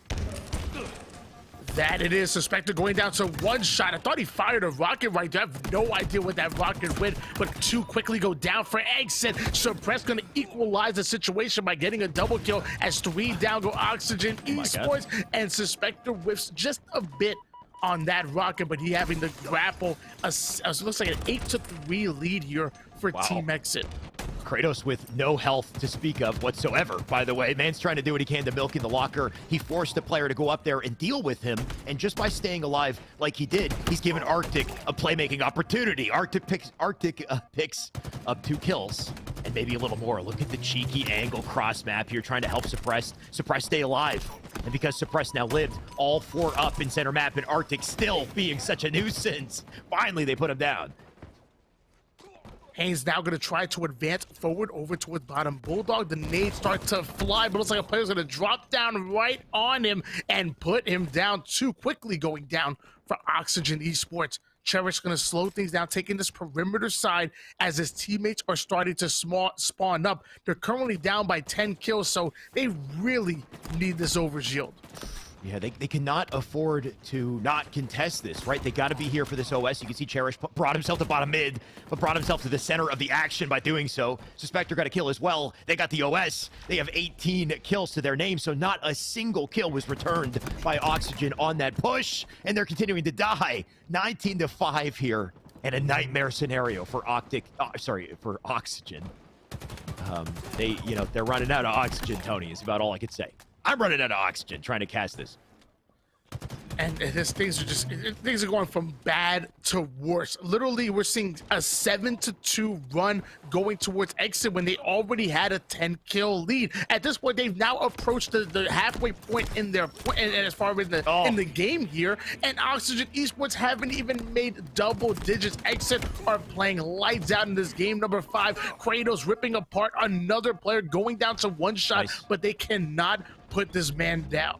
You see Kratos grab the combo right before he leaves, too. Like, he's strong-sided, getting out of the fight, makes sure to get the combo. So you've got that extra firepower. Unfortunately, it does not quite work out, and that's because Common has the grapple. The battle of the sandbox here, just to take advantage, and the only real advantage opportunity we've seen for Oxygen, right? They get a couple kills, but it's just not enough. Exit, they find a way to bounce back, rotate back to center map. Here in Kratos, just a defensive line in the back of the map. Look, he can line up angles and just deal damage and let his teammates push up and take the kills. My boy Donnie going off in the feed. 13 kills, only has died 5 times, but has 6 assists to go along with it. Absolutely going off. Cherished, they need to find an answer. Exit have over doubled their score at the moment here. Yep. Cherish already advancing forward onto the rocket side of the map. However, Overshield is coming up very soon. Arctic somehow still ends up getting the kill onto Cherish. Arctic now has the grapple, and now he's going to replace him on the rocket side, and most likely end up grappling the Overshield back to himself. Easily played here by Arctic. I don't see how Exit lose this game. I can't see how. Right, like it just looks impossible to come back. Nothing's working for Oxygen. In the meantime, everything is working out for XZ. We're seeing the full use, you could call it maybe abuse, of the sandbox here out of Arctic at a Suspector, as they got the grapple, the dynamos, the shots cross map at a Suspector too. Man's not missing. That's a double for him as they just continue to die. Tony, it was such a close series, right? A series that went the distance. And this is game 5, apparently. This is how it ends. Yeah, a bit anticlimactic, but I mean, hey, they are who we thought we were. Exit we talked about it before. They've been on a roll. They had an amazing placing out in Anaheim. They literally dominated the Open Series last week and have an opportunity to go back-to-back literally tomorrow when we play out the top 8. Exit's stock is just rising, so invest while you can, because I promise you, it will pay dividends. One thing's for sure, like you said, their stock is rising. They're looking damn good, looking like a pro team. And this is a team that has more reps, more experience, right? It's also the reason why I predicted them coming into the series. They've got that pro EXP, they've got that LAN EXP, and Oxygen has it as well, but Oxygen also has changed the roster just a little bit over time, and it takes time to build that chemistry. We're seeing nothing but chemistry on the side of XZ here. 43 kills to their name at this point, and if there's any chance, Tony, it has to come out of a perfect round of slays out of Oxygen. Cherish puts a few shots down, forcing players to back down here. Oxygen Esports currently having that mid-map control, and the question is it too little too late? Name advancing forward onto the cafe side. Overshield is coming up, which might just put the nail in the coffin if Exit are able to get it. Luckily, Oxygen Esports steal the overshield away, but again, Exit only needing 5 more kills to become your champions. Here I am thinking, you know, Oxygen might have had center map there. Maybe they could play it slow and try to slow Oxygen down, force a couple trades. Instead, they're just going to fly into center and face them mano a mano. They might as well just get a couple trades while they do it, because they will win with it. 49 at this point. Suspect they're going to cross the map. Arctic going to get the final kill, and they will lock down our 5th game in a dominant 50-31. Tony, it's a well-deserved win for XZ in our exhibition match. Exit winning their first round 3-1, having to go the distance with Oxygen Esports, but when it finally comes down to that game 5, they absolutely dominate Oxygen Esports in that final matchup, and they're going to become your champions. About $500 richer, our team Exit. And yeah, like I said, man, their stock continues to go up. I believe they're going to compete literally tomorrow, where they have the top 8 to go in for the Open Series, where now they have the opportunity to go back-to-back as far as Opens go. Well, damn, that was a hell of a series. Thank you, Tony, my dude. Pleasure casting it with you, and congratulations once again to XZ. A well-deserved victory, $500 richer, and also, like you said, that's a good precedent to set for the matches coming up tomorrow and the matches we got coming up with ESA. Of course, next Monday, next Wednesday, we got more of the same, so stay tuned with more of that. In the meantime, I'll send it back to Yeso to close the show. I know we got some Apex coming up also. Thanks, gents. Great cast on the day, and congratulations to Exit on a big win there. They take game 5 and they grab the victory there over Oxygen. We hate to wrap things up quickly, but of course the day continues. We got plenty more action here, and we're right up against it for Series E Apex Legends Pro Night. So right now we're going to go to a quick break, but when we come back, we'll be jumping right into the action. So don't go far, or we'll return in a few.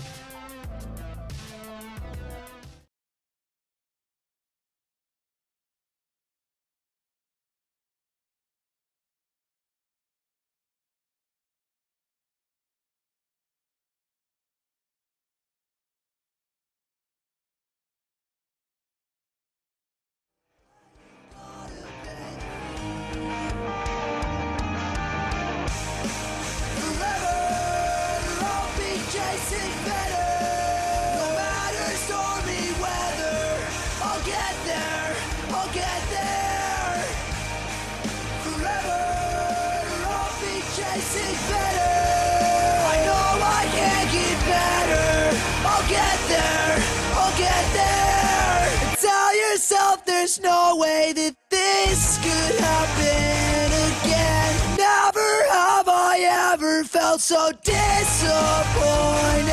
It's this cycle that breaks me down.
Apex Legends Series E Pro Night. How are you doing, ESO? I'm good. We just finished up the action with Halo Pro Night, which was really fun to watch. Xset grabbed the win there, but now it's all Apex here, and I know for sure their Apex Legends counterparts didn't quite have the start that they were hoping for because Xset Apex didn't quite get things going in game number 1, but to update everybody on kind of what has gone on, because of course the tournament has started. Start a Fight did win the first game. That's a bunch of Series E veterans there. And Team Esports Arena came in second place. They got third partied by Start a Fight there at the end to lose that one. So that one's unfortunate, but the action is well underway. And of course we're on the heels of an Oxygen victory last night, a night in which they won no games, but were really consistent. Got a lot of kills, put consistent points on the board, and ended up eking out a 1-point victory over Vizio last night. We'll have to see if they can do more of the same here tonight. And it seems like Oxygen's already doing pretty well in Apex Legends tonight, so we're going to see who comes out on top. We're in the middle of game 2, so we're super excited to get into it. Yeah, I'm psyched. As soon as production says we're ready to go, we'll jump right into the action and hand it off to the casters, and they said they're ready to go right now. So let's get into it. We'll kick it off. 1 game down and 5 more to go. Let's go. Series E Apex Legends Pro Night. Let's go! Series E. Series E. Series E. Series E. Series E. Apex Legends? Apex Legends. Series E. Apex Legends starts right now. And now we're seeing once again, just like game 2, slow down, but Fury won. Time and time again, and geez, if they think they're winning it, chances are they're winning it. It gets thirsted by Zera Tricky as Hacula's going to come around the corner with the spray, and now it's just one player alive over here, and this was... All right, welcome guys to Series E. Now we did have a little bit of a late start, but we're getting ready for game number 2 of our pro night here for Series E. I'm Jamerson, joined once again by Tom T Squared Taylor, and we are getting ready for pro night. Last week we saw Team Esports Arena walk away with the victory, but it was a very close one up against CLG, and I believe they were tied with quite possibly Team Vizio, if I'm remembering correctly. It was a pretty fun night, and we're starting to see the slow exploration of the meta, Tom, on Stormpoint. We got to play Stormpoint. That was super exciting to see. Yeah, Stormpoint is really fun because everyone's sitting there learning with us, and it's a nice opportunity to see exactly what the players are going through in terms of the end circles, the rotations, everything that's going on with the chokes. And obviously, Valkyrie is huge in the meta right now. We're getting a chance to see not only how they're playing it, but also which team compositions are coming along. Yeah, so let's go ahead and talk about the format for tonight. Like we said, we have 6 matches that'll be played. We've already played 1 map on World's Edge, so we have 2 more World's Edge maps, and then we have 3 Stormpoints in the second half. Of course, we have $500 on the line as well, and then it's all about who scores highest, the top 2 scorers that'll be walking away with the victory today, and that prize money. You get points by placements and, of course, kills. But let's go ahead and talk about the teams that are competing this week around. We've got G2 back on the table, so I'm really excited to see what they've got in store for us on Stormpoint. Yeah, G2 absolutely nasty with it. Gentrifying is playing out of his mind, but Results in the Designful always playing really well. But also keep in mind, like we talked about last week, the new teams that are coming through. Renegades was looking pretty solid with a win that they got over on Stormpoint, Madness, Pow, and Saucer. We have obviously TSM, who's going to be really fun to go and watch. And then you have the new Liquid roster too. So we're going to get ready into game number 2 already. I believe we're pretty far into after game number 1, just like Asa was saying. We did have a win, and now we're moving into which I believe could be our potentially 3rd game, if I'm not mistaken. But speaking of game 2, okay, excuse me. Speaking of Team Liquid, look at it. They're fighting over towards the side of Lava Fisher for one of the premier buildings here. Everyone knows on World's Edge, this is one of the best buildings that you could potentially get. However, when you're on the outside looking in, that is not a vibe. So Liquid's going to have to make a move here soon. Yeah, I mean, this is just zone number 1 right now as they are getting smoked off early. Bangalore's, this is World's Edge, not Stormpoint, surprisingly enough, but it looks like they got some decent damage off as Nocturnal with that PK charged up, choked up, tries to go in for that first shot, doesn't quite connect with it, and he's forced back with nades. Now, this is kind of the scary part for both of these teams. This is a very early fight, and they're using almost all of their nades into this, so we'll see if they can find anything else. Oh, an errant Arcstar coming in to that bubble as they charge forward. The Thermite that Nocturnal was able to throw down does some decent damage. Now, they do trade 1 for 1, and now it's just up to Nock into 1v2, and he does not have enough. It's going to be Team Vizio that ends up walking away with this team fight win, even a gold bag. Rez probably picked that up from one of the Team Liquid members there to get Fury back into the game.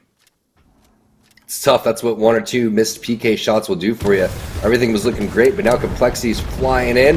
They're looking for the third party, and this building is going to be hot. So, well, you think Liquid, maybe if they would have survived, it could have been A-okay. It basically just looks like a giant creep on this building from all of the teams, and Vizio was the first team in there. And this is tough when you're not in the caustic meta to go and hold this from so many different players and so many different skilled teams coming in. It's just an absolute bloodbath. And what do you know? Another team's coming through. Yeah, another team shows up. That's going to be G2 a little bit earlier on their rotates than we're typically seeing out of them. But you can see they want to get aggressive. They really want to find these early kill points. And in the night where G2 ends up finding early kill points, that's a scary sign for the rest of the lobby. We're already down to 15 squads. 44 players left. This team excited to start moving their way on in. It looks like, yeah, G2 should be full and healthy. They're the ones that are going to get all the loot from Trials. They're the ones that are going to get all the Vizio loot and the Complexity loot. There's 3 teams worth of loot in this one building alone. G2 are set up for the late game. Taking a look at the ring, though, we didn't get to quite talk about it, but it is pulling over towards that Lava Fissure countdown side. It looks like it is favoring a little bit more over towards Lava Fissure's Esports Arena, trying to make their patented late rotate, actually getting caught out over at the Geyser Tunnels right now. Skittle Case needs some time to hit up that medkit, gets it off just in time as Noct holds that front line for his squad, falling back. Both teams really just disengaging from this one. Esports Arena, they still have that Valkyrie in play, so they don't have to commit to this. This is one of their more popular rotations coming through. Like I said, late rotation coming on over towards the Geyser side, landing over towards Lava City. Not surprising to see them, if they're playing Edge, to be rotating that late. But G2 is in such a good spot to potentially win this game. Not a good spot is going to be Team Intel. There goes the portal coming in, but I don't think they're going to be able to survive this one. You can already see the flank coming through. Good shots there from Fearless. That's going to buy some time. But this is 2 different teams. I don't even think C9 was the team with the initial knock, so they're stuck between a rock and a hard place right there. They're not able to get out, but you can see the defensive bombardment comes in for Albarelli. You're also going to have the res on over towards Zach Mazer. And that's how you do it. Always throw defensive bombardment before you end up going for that res. They didn't have the bubble throughout there, but they're going to be able to go and get that one fairly simple, cutting off any angles potentially getting pushed by that team on top of the bridge. Another team still over here at Countdown, and we know that Cloud9, when they start feeling it, when they're vibing, they do like to push the tempo here. So they, as soon as they see another target, it looks like they want to go for it. Nerf, though, on their rotate up, end up losing out on Dimmy. That's going to be Team Oxygen picking that one up on the fence line. Don't even know if they're going to be able to get this banner. You can see it's so far off right now, but Oxygen are getting shot up from behind, creating an opening for them. We'll see if they'll be able to recover that banner quite yet. Oxygen still have to survive.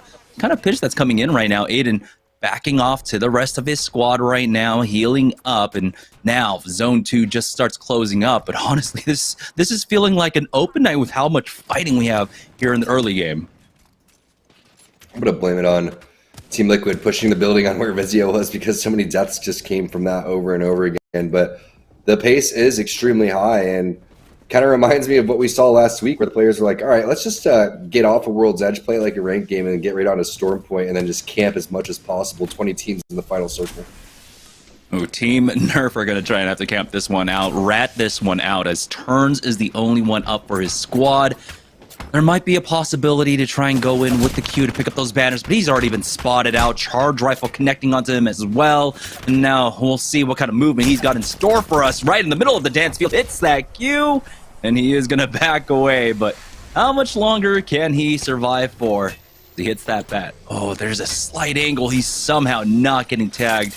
Looks like he will survive for now. As Team Nerf, they're going to lose out on Dimmy. There might be a possibility to get forced back into this one, though. Yeah, it looked like Snoop Dogg during the halftime show right there, just hitting the C-Walk in the middle of the open when everyone's shooting at him. That was pretty impressive from Turns, honestly, just to get to this point. Keep in mind, every point matters for a team like Nerf, because they need to get on that cumulative leaderboard. They need to make sure that they're staying at the top 3. So that's big plays. It may not look like a lot, but maybe that can rack up 1 or 2 points. Maybe something a little bit further, since the pace has really picked up. But who knows what happens. At least they already got the 1 placement point coming inside the top 15. And we're not going to have any gooses like we saw previously. That was a tough pill to swallow. But start a fight this is a team to watch out for. I mean, I believe this is a completely different roster than they had previously. They were rocking Matt Pickett. Well, and Crummy's also changed off of Wraith and got over to Loba too. So a handful of different changes over here, but it's still a very viable team composition and something that we're starting to see become more and more popular. Yeah, you can see the strength of that Loba. Just it's free loot. I mean, in the past, right? It used to be the Wraith that would set up a lot of the easy looting for you. You would use that port, get onto a death box or a few bins, check that out, and then go back. But now it's just so free, as G2 might be able to find a free fight here. Tether going in. They've already got some decent damage off with the nade. See, Designful is trying to set this one up. Wingman Volt is going to be a setup for him here as G2 aren't going to go ahead and pull the trigger here. Team Esports Arena find themselves in trouble, though, as Noct gets the kill onto Vacho, traded back by Mamba, though, and it's all up to Skittlecakes. He might have to try and just fight this one out. Only traded for that one, so there's a possibility here as he does back away for him to maybe hit that medkit, tossing out those barrels, but he gets peeked on the left, another coming from the right, and now he is getting sandwiched in, and it's actually coming from above. CLG end up taking out Team Esports Arena, but now the third party coming in, Vatro, ends up getting thirsted, and so CLG will have to back away. Now maybe Mamba can go back in and hit that bracelet to try and get Vatro back in. Never seen a bracelet bounce off the wall and then recaught, so the Loba doesn't even use the Q right there. Mamba pretty fortunate to get that one back, but that was a really nice play from everybody in that entire round. I mean, Skittlecakes is tossing out barrels left and right. The player on the ground is holding down the knockdown shield to try to avoid the grenades, and then CLG comes through with the smart angle, taking up the high ground, which this is the one spot that Skittlecakes was completely worried about because he knew that he was most vulnerable because of the barrels that were on the ground. So really nice execution from all the teams, but you're down one player right now. A team's definitely going to be camping those banners, and round 3 is closing with the banner not inside of the zone. So unfortunately, Loba is not able to grab the banners out of the black market because then that would be OP. Oh, just wait. We'll see. G2, though, finding themselves on the southwest side of the map, and they are getting naded down inside of this car. Results, it doesn't have his bubble for another 24 seconds, but it looks like they will be safe inside that car. Renegades, though, as Madness creeps up, get some decent damage off, but it looks like they're going to back away. A defensive bombardment going down. So they missed out on the window to try and take out G2, and they have to be careful about G2 just turning on them from this side. We'll see how long Renegades maintain this offensive posture up against this squad. It looks like with that ring pulling away, north side staging in between landslide as well. A lot of the bridge in for ring number 5. Haven't seen a ring quite like that in some time. What's interesting is Madness has been in this situation a million times as an entry fragger. You see 3 people in there, you know that they're weak, but he backs off, and that was just so smart because no matter how much damage you do to those players, you're just so far from your team that it doesn't even matter. So it's not worth the reward. And he just goes and plays to his Evo shield, gets that thing on over towards purple, and they're going to reset towards the zone, knowing that G2 is going to be in a tough spot when they go in and they make their blind rotation. So they do have the advantage no matter what, especially if you're able to keep your entire team healthy. So it comes a knock up really somehow with the, I think, R301 under Protectful. It has to be the team inside of the bubble, but there's multiple teams surrounding them. Oh, Missile Storm coming in, but Naughty's going to go ahead and dodge that answer for his own as Zach Mazer pushes up. Almost get that first knock, forcing out the enemy bubble here. And now Cloud9 starting to advance on their prey. They do back away, though, as that bubble does go down. Now Zach Mazer once again trying to find that left side angle. We do have the gravity lift being used to set up that black hole. They are trapped inside the car right now. Naughty, unfortunately, not able to get that knock, and Zach is the first one to go down. It's going to be Kimchi Lee picking that one up, and Cloud9, end up in a really tough spot and end up going down here. Excedrin controlling the bridge side on the north as they will look to try and gatekeep here, but Kimchi Lee is taking a lot of damage. He's going to be forced back. No bubble here, so they can no longer defend that truck. They'll just go ahead and back away to the tractor all the way to the back in the middle of the bridge. Unfortunate timing right there for C9. I mean, it was looking like with the damage that Zach Mazer did with the devotion that they were going to send it into the bubble. For some reason, they made the call to back off, and we're fortunate enough to have the player outlines. Pushing the bubble would have been the best play for the team right there, especially seeing in hindsight what happened. And you see Excedrin's going to be rewarded with a little bit of loot and some extra positioning based off of that. But I like the thought process from Zach Mazer. He tosses the black hole out, tries to get people on over towards the side. Unfortunate for Zach, every single time we see a black hole, it's just a centimeter or two away from connecting and just getting all the players. So I'm waiting for that time where C9 really puts it together with this team composition. It's only a matter of time. But meanwhile, Renegades makes their push finally. And look at the shots coming in from Pow Pow. However, everyone's been ripped. This is a pretty even fight already, but now it's a 1v2. It looks like now a 1v1. However, Saucer just rips a shield away from the player directly in front of him. Oh my god, what a crazy situation as Xsec walks away with the dub. Oh, but they're getting third party themselves. Klein will ultimately fall. Now we join on board with TSM controlling that north side, and this might have been the squad that Cloud9 were trying to push earlier on. But it looks like 100 Thieves on the south side find themselves in a fight with G2. Designful going down and getting thirsted by a Team Razor member. But it looks like they will try and climb up, finish off gentrifying. And that only leaves one, I believe. We're down to 7 squads remaining here. Actually, G2 was eliminated in that. So yeah, 7 squads remaining, 19 players left. There's still a rat, it seems, running around somewhere. Find out who the best rat in the game is here very shortly, because this has been pretty tough to survive throughout all of that. And is that Turns? Turns is doing it big, man. Remember how important it was just to stay alive a lot longer than we expected. That is for dang sure. Jamerson, can he win the game? He's in the center of the circle. 15th to 7th. That's already so much, so many points additional that you would have not gone here. So this is big, and you can easily find yourself in a top 3 situation as a lone Wraith. We've seen it time and time again, especially when you've got 2 teams stacked on top of each other right now. Razor above 100 Thieves. We've got another squad rotating in from the south-hand side. Now everyone converging onto Turns, but did look like he had a nice little angle for himself where he won't quite get spotted. We have TSM, I believe, also in the north, and Team Excedrin. They're playing all the way up on the high ground now. Fearing Live taking a lot of damage there. Fortunately for him, he still has the cover of the bridge, doesn't have to use that bubble quite yet as the ring continues to close. Now Bursty with this high ground angle gets tapped a bit, but he needs to stop this push, and now they've made it up to a little bit of a higher ground, and 100 Thieves have lost out on 2. And unfortunately for them, it looks like they might lose out on one of the kills here as they're getting shot up from that high ground. It has to be Excedrin above them. Luckily, Fearing Live with the discipline held on to that bubble. But now, what are they going to do once that bubble goes down?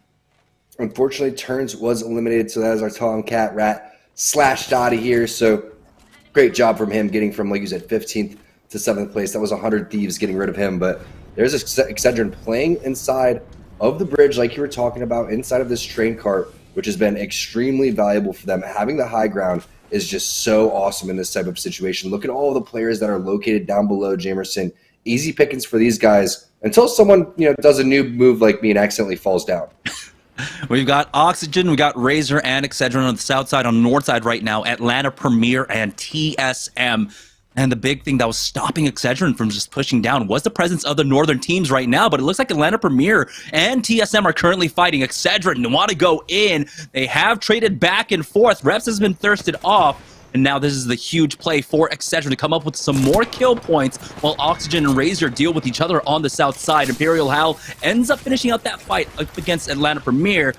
Now he's gonna have to rat this one out. We'll see if he has if he can find a mobile respawn beacon for his squad. Doesn't look like it, unfortunately, here as he's been spotted out. Kim Chi Lee trying to find an angle as he gets shot as well from that Team Razor side. You can see Oxygen and Razor just finishing each other off as Excedrin are trying to pick up whatever kill points they can from this ultimate high ground here. And it looks like it's just going to be a victory for Excedrin as they're the only ones that are not damaged. It looks like we do have the full 3-man up for Razor, though, quite possibly, as Oxygen might have gotten finished off very shortly here. Another defensive bombardment down. Kupski trying his best to survive. And I don't think Razor has a bubble for this one. Missile Swarm coming in as well. And Hal is just trying his best to survive.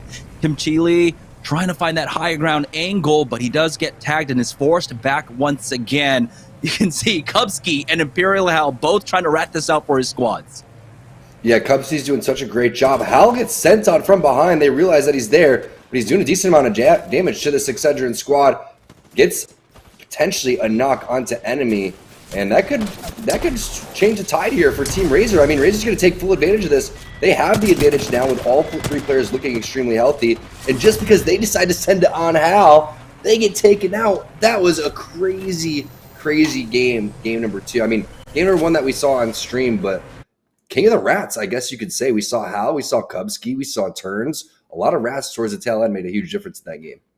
Yeah, and honestly, that choice from Excedrin, of course, to drop down on Hal, it was the right one. It was just they didn't execute it properly. One of them ended up going down, I think, to the ring more than anything else, and putting themselves in a really tight spot. I mean, if they had realized those Hal probably ratting underneath them, maybe they don't go for him. If they knew where Kubsky is, they go after him instead or something. I don't know. But good job from Razor from being able to recover in that situation and getting the win.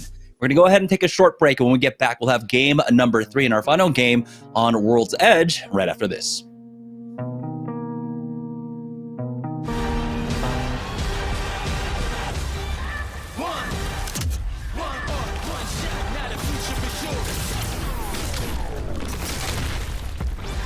Versus coming daily under pressure. Working on applying the scheme. The true side trademark is at the edge of your dreams and talking. Yeah.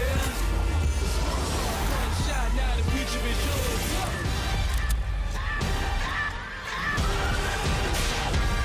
I'm turning dreams into reality. In the lab with the formula and chemistry. The memories spark and motivate and make the industry shake. With the bars and the breaks, I'm talking one chance. I was so good for the goal.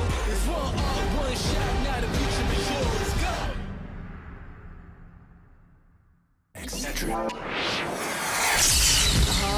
I'm fading. One bad headache can crash your entire game. Excedrin relieves headaches fast. Excedrin, game over for headaches. And Team Razor takes game 2, even though Excedrin had the high ground and was pretty well positioned at the end there. Yeah, you heard Jamerson touching on it before they went to break there. That is really not a game that Excedrin should lose. You have the high ground, and all they had to do was take down one rat. Now, granted, that rat was Hal, so that's not, that's one of the hardest rats to take out, but you're 3v1, they're dropping from the high ground, and the fact that they weren't able to get that kill without enemy going down cost them the game. So that's really a game that Excedrin should not lose. And I mean, hey, well played for Razor. They take advantage of the opportunity. They get the third party that they're looking for, and they win as a result. But if I'm Excedrin there, I'm kicking myself over losing that game, because that's really, you had the best position you could have asked for, and you weren't able to execute on that advantage, and it cost them the game. So. And I feel like, if anything, I have a lot of respect for Hal for having 3 players having to come at him. Right? He's like, I'm taking one of you with me. Damage, right, totally. So let's check out the player of the game for game 2 today. We have Osivian with 7 kills, 3 assists, and about 1,500 damage. Yeah, big game there for Razor. Osivian subbing in for the squad today, and that's a big performance. I mean, 10 KP for Osivian in that one, and some solid damage. And that shows you that in the end, while Razor gets to take the opportunity of the third party there, it's not necessarily an undeserved win. They were doing a lot of good work. They get themselves into the late game, winning multiple fights in the run up to that final circle, and then they execute on that finish, take down Excedrin and grab the win. So that's a big boon for Razor. And of course, this is the second game of the day. We didn't get to see game 1, but we know at least how it ended. So I'm curious how this shakes up the Mobile 1 leaderboard and kind of where we stand with just one more game on World's Edge, as we of course will finish the night with 3 games of Storm Point. But at the very least, Razor being in the mix this early is a good sign, because it's really not something we've seen throughout this season. We'll have to see if they can keep rolling with 4 games to go. Absolutely, and even though this wasn't maybe the best ending for Razor, a win is still a win. So we're going to kick you to a commercial break and then come back for game 3.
All right, welcome back, guys, to Series E. We're getting ready for game number 3 right now here in Pro Night. But because we missed out on the first game that was played off stream, let's check in with the Mobile One leaderboard now to see where everything stands. I'm not sure who ended up winning game number 1, but it looked like it might have been maybe Team Esports Arena there with 27 points now, finding themselves in second place, but it's Team Razor in first with 28.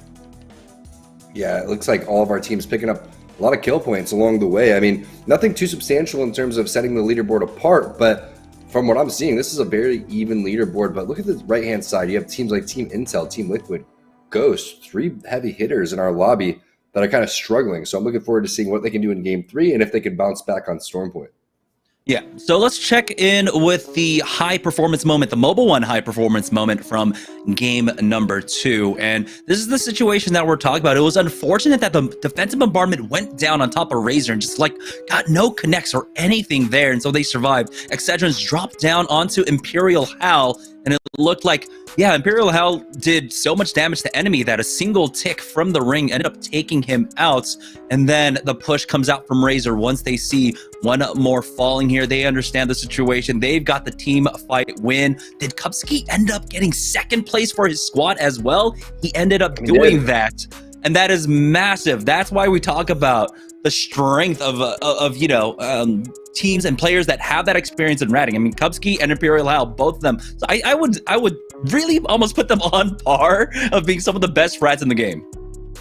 You know, when you look at this, it's really just a bad bubble. I mean, and unfortunately for Kim Chi Lee, it's not really a bad bubble on his part. It's just a bad bubble in terms of what his teammates are doing, whether it's he threw it the wrong way, whether his teammates don't go to it. You have to be able to make sure that everyone's getting into the bubble right there. As soon as Lee drops that, everyone should have had the thought process of flooding in there, not challenging. That rat's going to die eventually. And you can see Cruisin got the memo, enemy didn't. So that's the problem right there, is there needs to be some sort of, yelling or intensifying in the communication. Get on bubble, bubble, bubble, bubble, whatever it is to you, or whether you can even get that sentence out in that type of an intense moment. That's what needs to happen in order to win that game. And that's a great learning experience, though. And that's really what it's all about for, Series E and for a lot of these teams. Yes, you do want to pick up the win. Yes, you want to go through.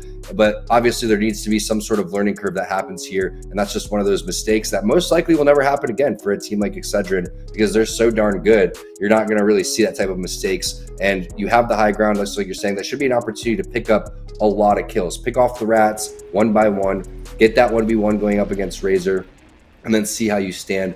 Unfortunately, they don't even get that 1v1, and they got taken out fairly early. But on board with Razor, dropping it on over towards the no-name area, which, this spot isn't that bad. It's kind of when you've been kind of pushed out and bullied from a handful of different POIs. The good thing about this is you get a beacon a majority of the time, and there are a lot of zones that will end over here. But CLG being taken out off the rip by a goat. A mastiff goat, some sort of weird hybrid animal there.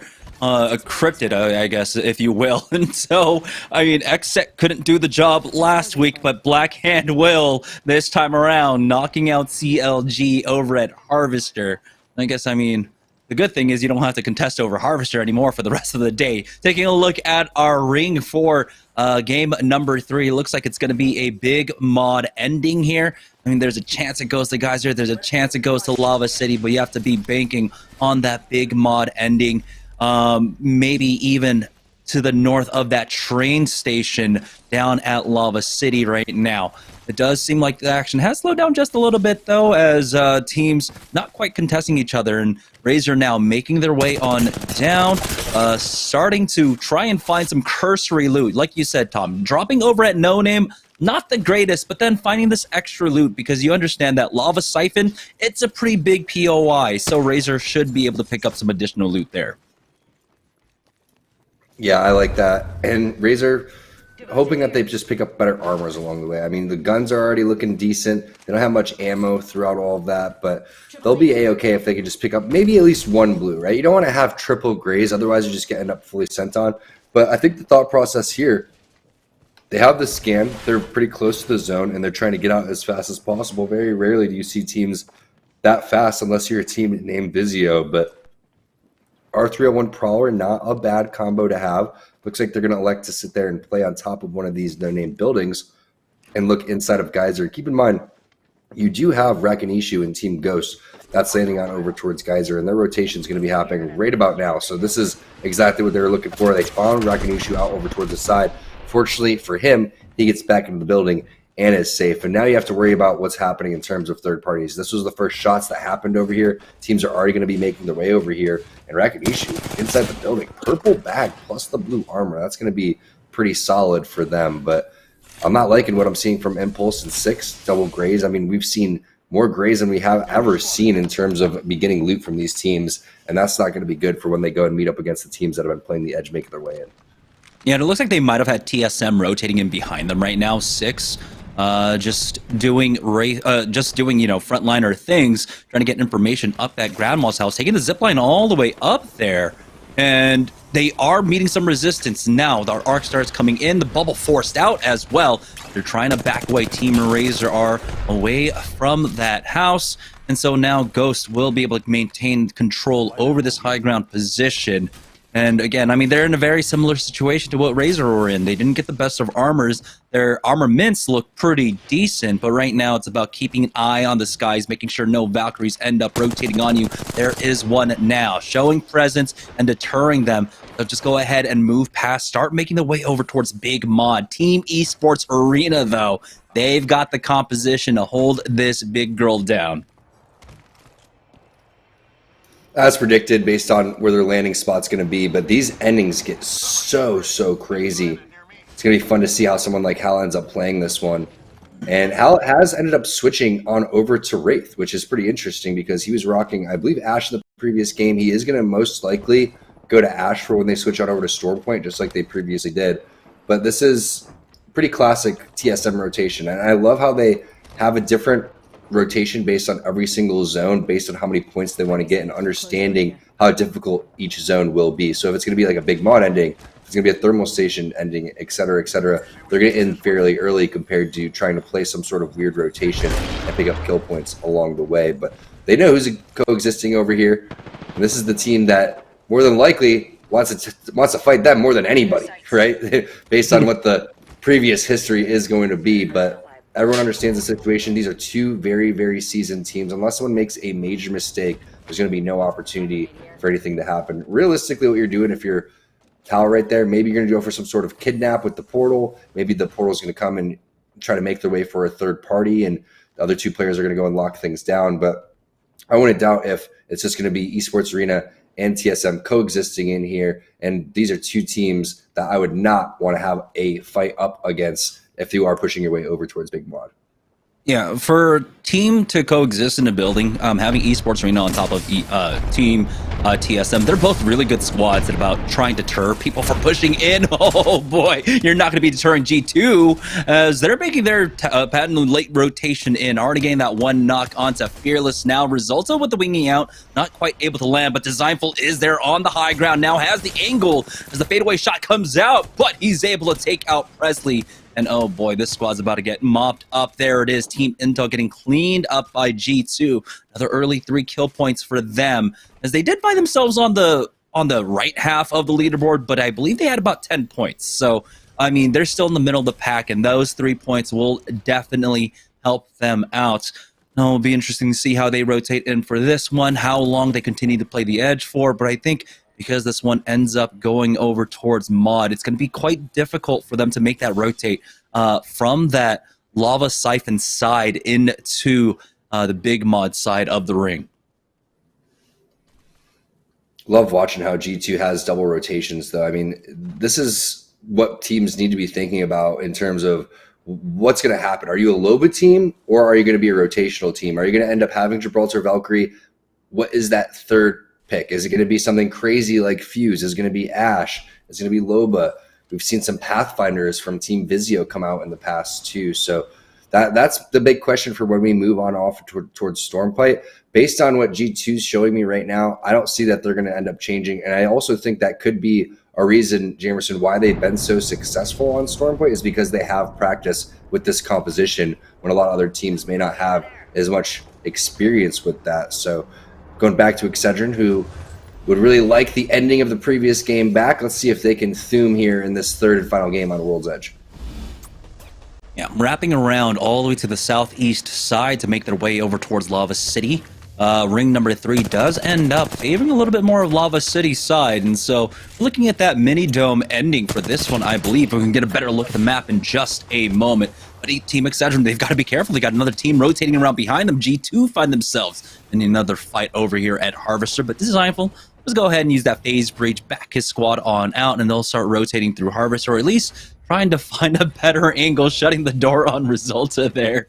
Sorry, big boy, you can't come in, but it looks like they're just resetting up for the fight. Team Vizio was the squad that was coming up behind Excedrin.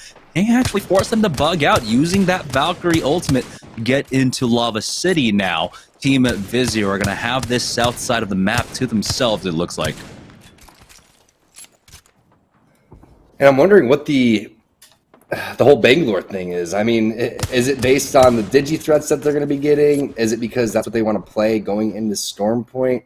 It's very risky to not run a Gibraltar, especially when you have a 95% pick rate basically in this lobby. Just goes to show you how valuable it really is going to be. But this is Complexity set up inside of one of the buildings over towards the Lava City side. Like you said, a little bit unpredictable pull on where this zone is going to be going.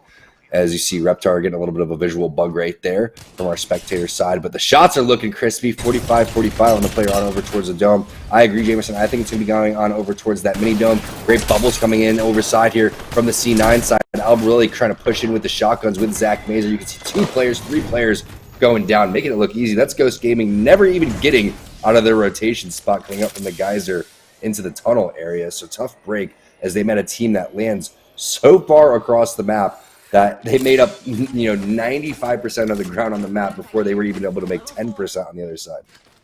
Yeah, I mean, the thing is, though, if your team ghosts, you have to expect Cloud9 to be lurking on the edges. You have to set up for a better fight than that, and especially play around their composition that they're going to be utilizing here. I mean, Zach Mage didn't even have to use the black hole for that fight.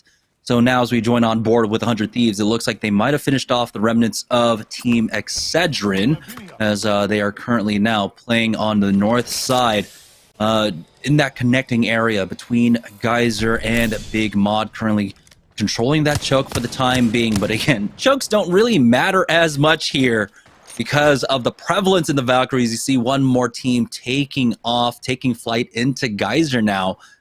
That might be another squad running into Cloud9 very shortly here. We'll see if there's an opportunity maybe for 100 Thieves to get involved into that. It was Team Xset that ended up moving over there.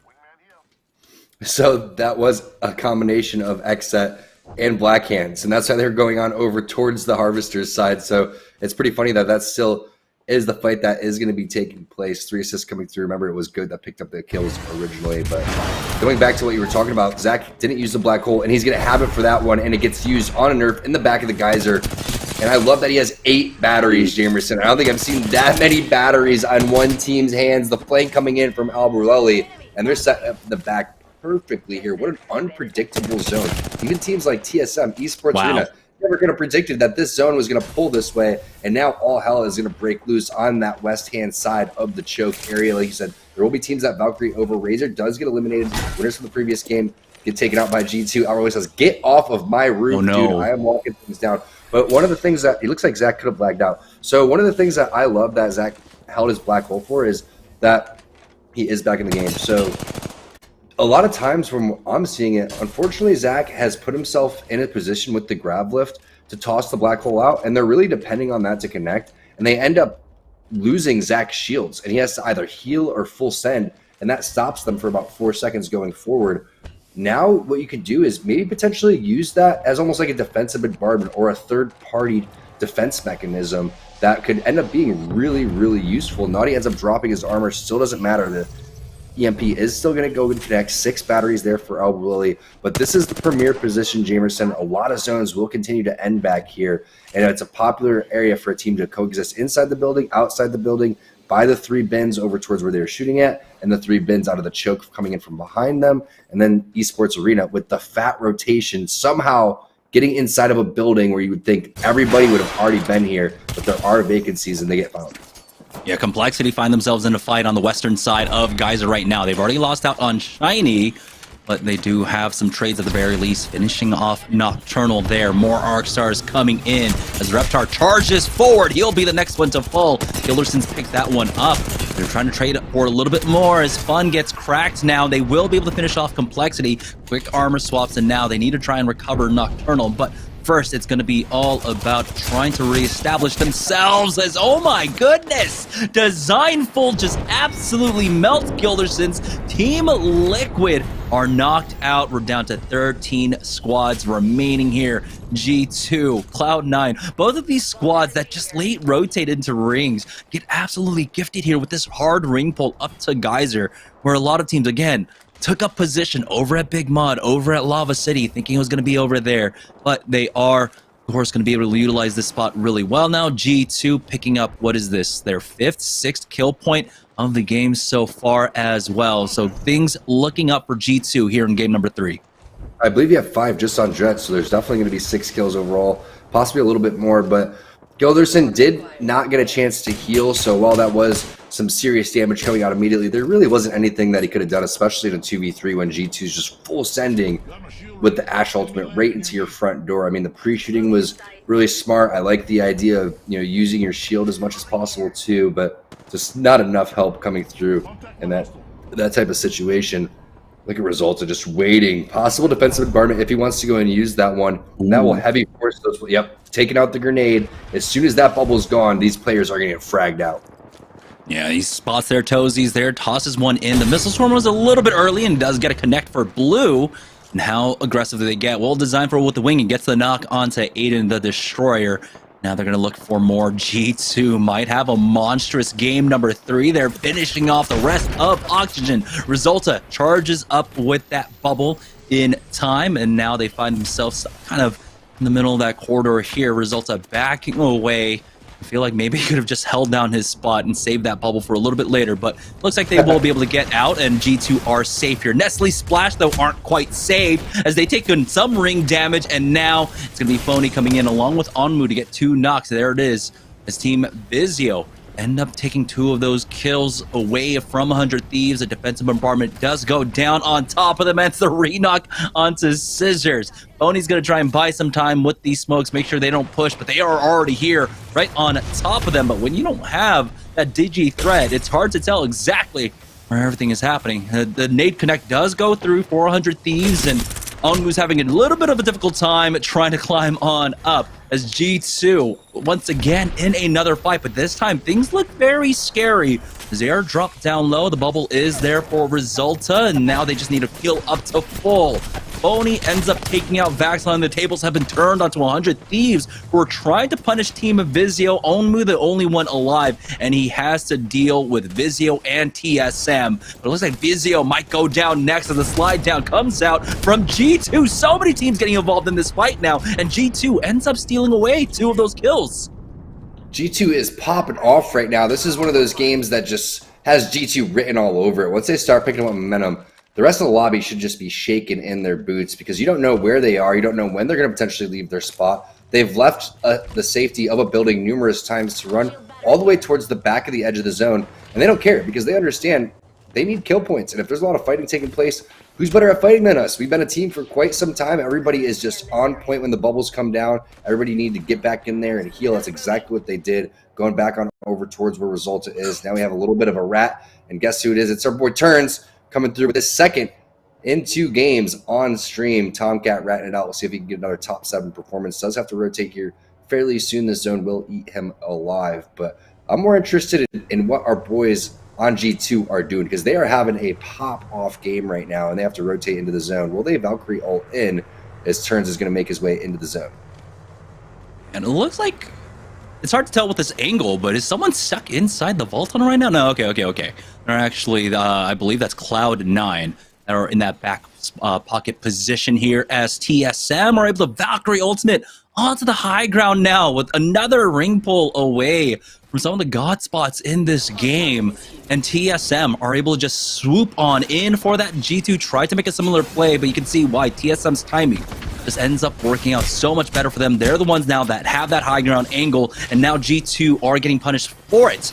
End up losing out on Designful, but Gold Bag Bubble Res does come in for him. Still need to buy time now. This means they have no bubble for this. You can see every team getting thirsty for these kills. So many nades are raining down on them right now, but it looks like G2 find a small pocket to just survive for the time being. Missile swarms coming in, but they are still alive. There's still Arc Stars coming in. Where are all these nades coming from? Resulta, the only one up, but he is going to be the MVP for his squad. He still has that gold bag.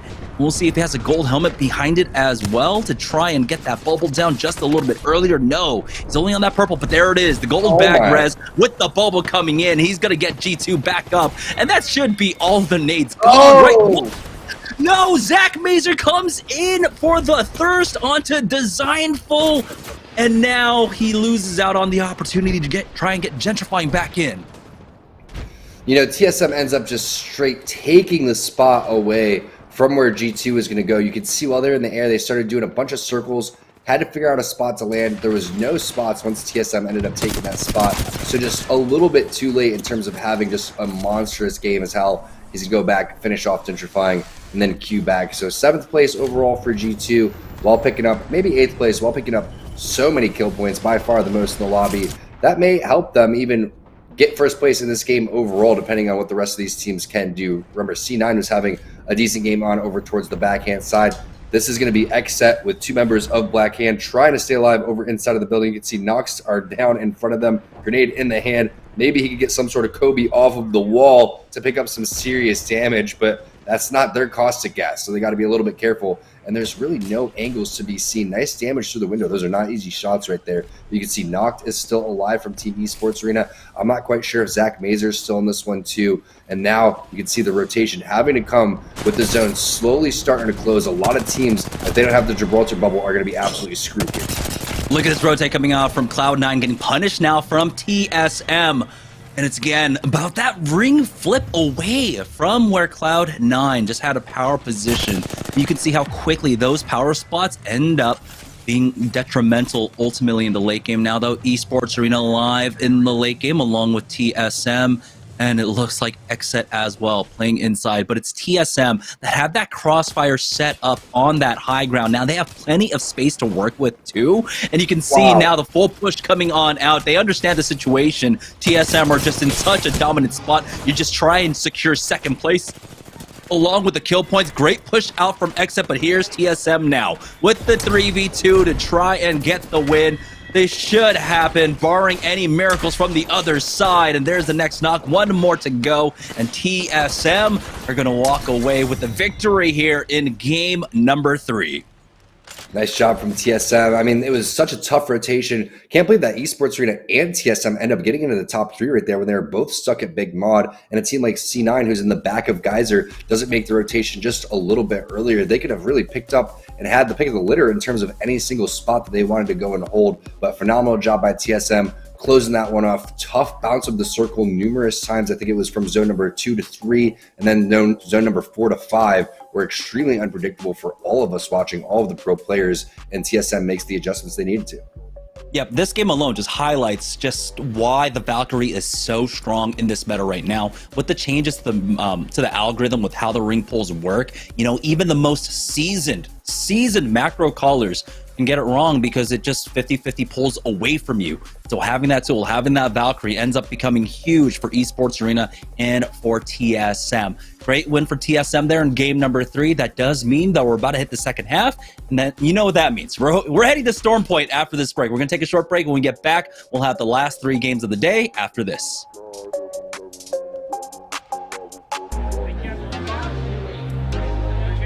We're going to do it in 3, 2, 1.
game of today on World's Edge closes out with a win for Razor. Sorry, win for TSM.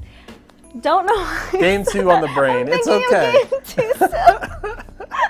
It's all right. Yes. TSM with the win there. And TSM coming into Game 3 had not done a ton in the first couple of games. They were in 8th place with just about 12 points. But the leaderboard fairly close, so they really were nowhere near out of the running. And this win from TSM will definitely jump them right up into the conversation. And we'll have to see what they can do. And of course, this is a TSM also that I think went out in 19th, maybe. Like they were the first or second squad to go out in the first game of the day. So they're recovering, they're ramping up here, and a win in Game 3 definitely does kind of set the table for TSM because this is a team that I think plays with momentum really well.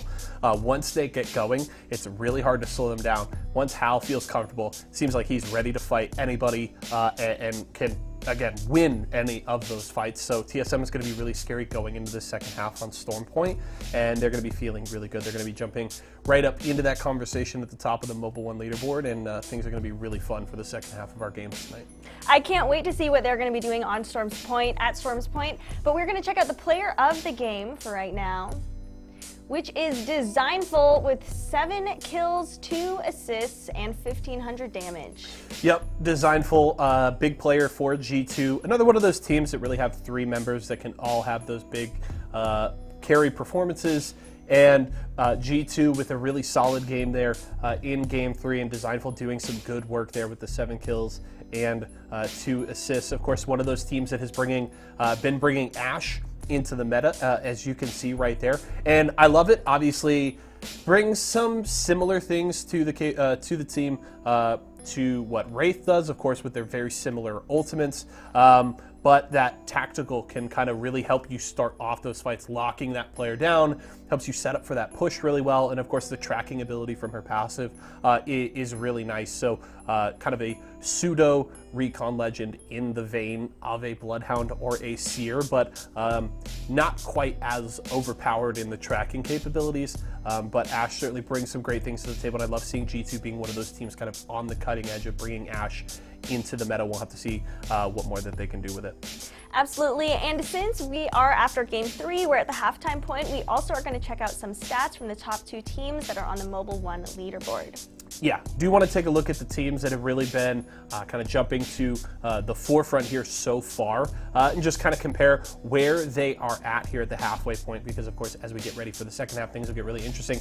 And what do you know?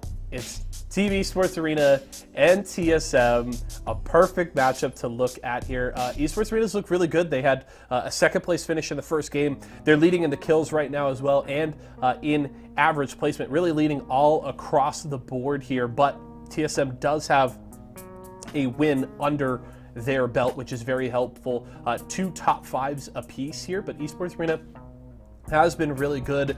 And I love when we get to see these 2 teams duke it out. I know there's, a little bit of a rivalry there, built, of course, with Verhulst having left Team ESA to go play for TSM, and his old teammates still competing here now with Noct joining them as their third.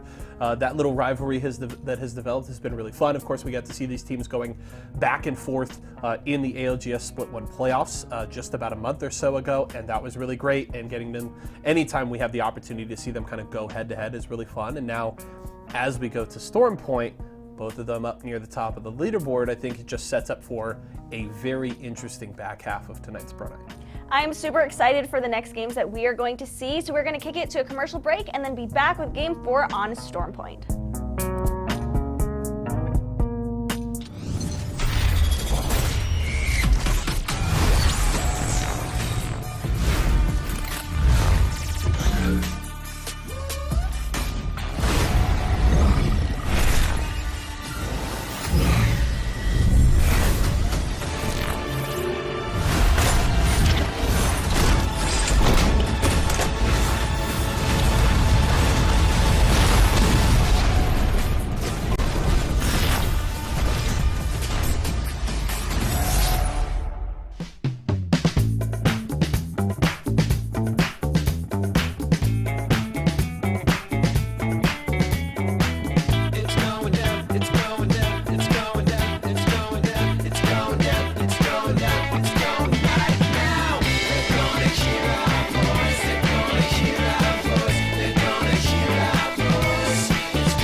All right, welcome back, guys, to Series E. Just before the break, we had TSM getting the win in game number 3. So let's check in with the Mobile One leaderboard to see where they stand. And we know that G2 had a pretty big game in that one, but it was going to be TSM taking a win, moving them up to 2nd place. But Team Esports Arena end up securing 1st overall with 37 points. And I love when we have these nights where we have so many teams that are so close and well within reach of the top 2. Yeah, and it's looking like the ALGS playoffs right here with Team Esports Arena and TSM rounding out 2 out of the top 3 spots. But just like you said, very, very close leaderboard so far. But now things get really interesting as we move to Storm Point. Yeah, Storm Point's going to be a lot of fun to check out because, again, the rings are a little bit, I don't know. I don't know if it's a bit more difficult or it's just, something that you're not as familiar with. But right now, we're getting a lot of experience on that so far. I love seeing it. It does seem like our teams and our competitors have a pretty decent understanding of it. But let's take a look. This was that final push out coming from, I believe, Team Esports Arena making this push in onto Exit right here. Duke getting a trade before he ends up going it down. And Exit surviving throughout all of that. But because of that, it means TSM is able to swoop in for the free win. Yeah, TSM, the timing was just on point. And again, I think the most important thing to note here is how Esports Arena and TSM both made the rotations from Big Mod while teams were already over towards Geyser. There was teams that locked down that spot where TSM was a long time ago, and it's very odd to me that someone would have gave up that spot. That was a game-winning spot that they could have moved in from. You saw C9 was shooting a team off of there earlier. It's not that difficult of a spot to hold. It's actually one of the easiest spots to hold on over towards the Geyser side, unless you're continuously getting sent down over and over again. But here we go, game number 4. Thanks for sticking with us through the halftime break as we get ready to find out who's taking the cash today in our 1st and 2nd spots. Is it going to be Esports Arena in TSM, or is it going to be another team like Renegades that makes their way up the Mobile One leaderboard? Yeah, again, teams still establishing themselves. I mean, we're seeing drop spots being changed all the time, but nothing really changing here for TSM. Center of the map, that's where you drop, and then you rotate out. Make sure that drop spot also has a beacon spot. I mean, they've been doing it since day number 1.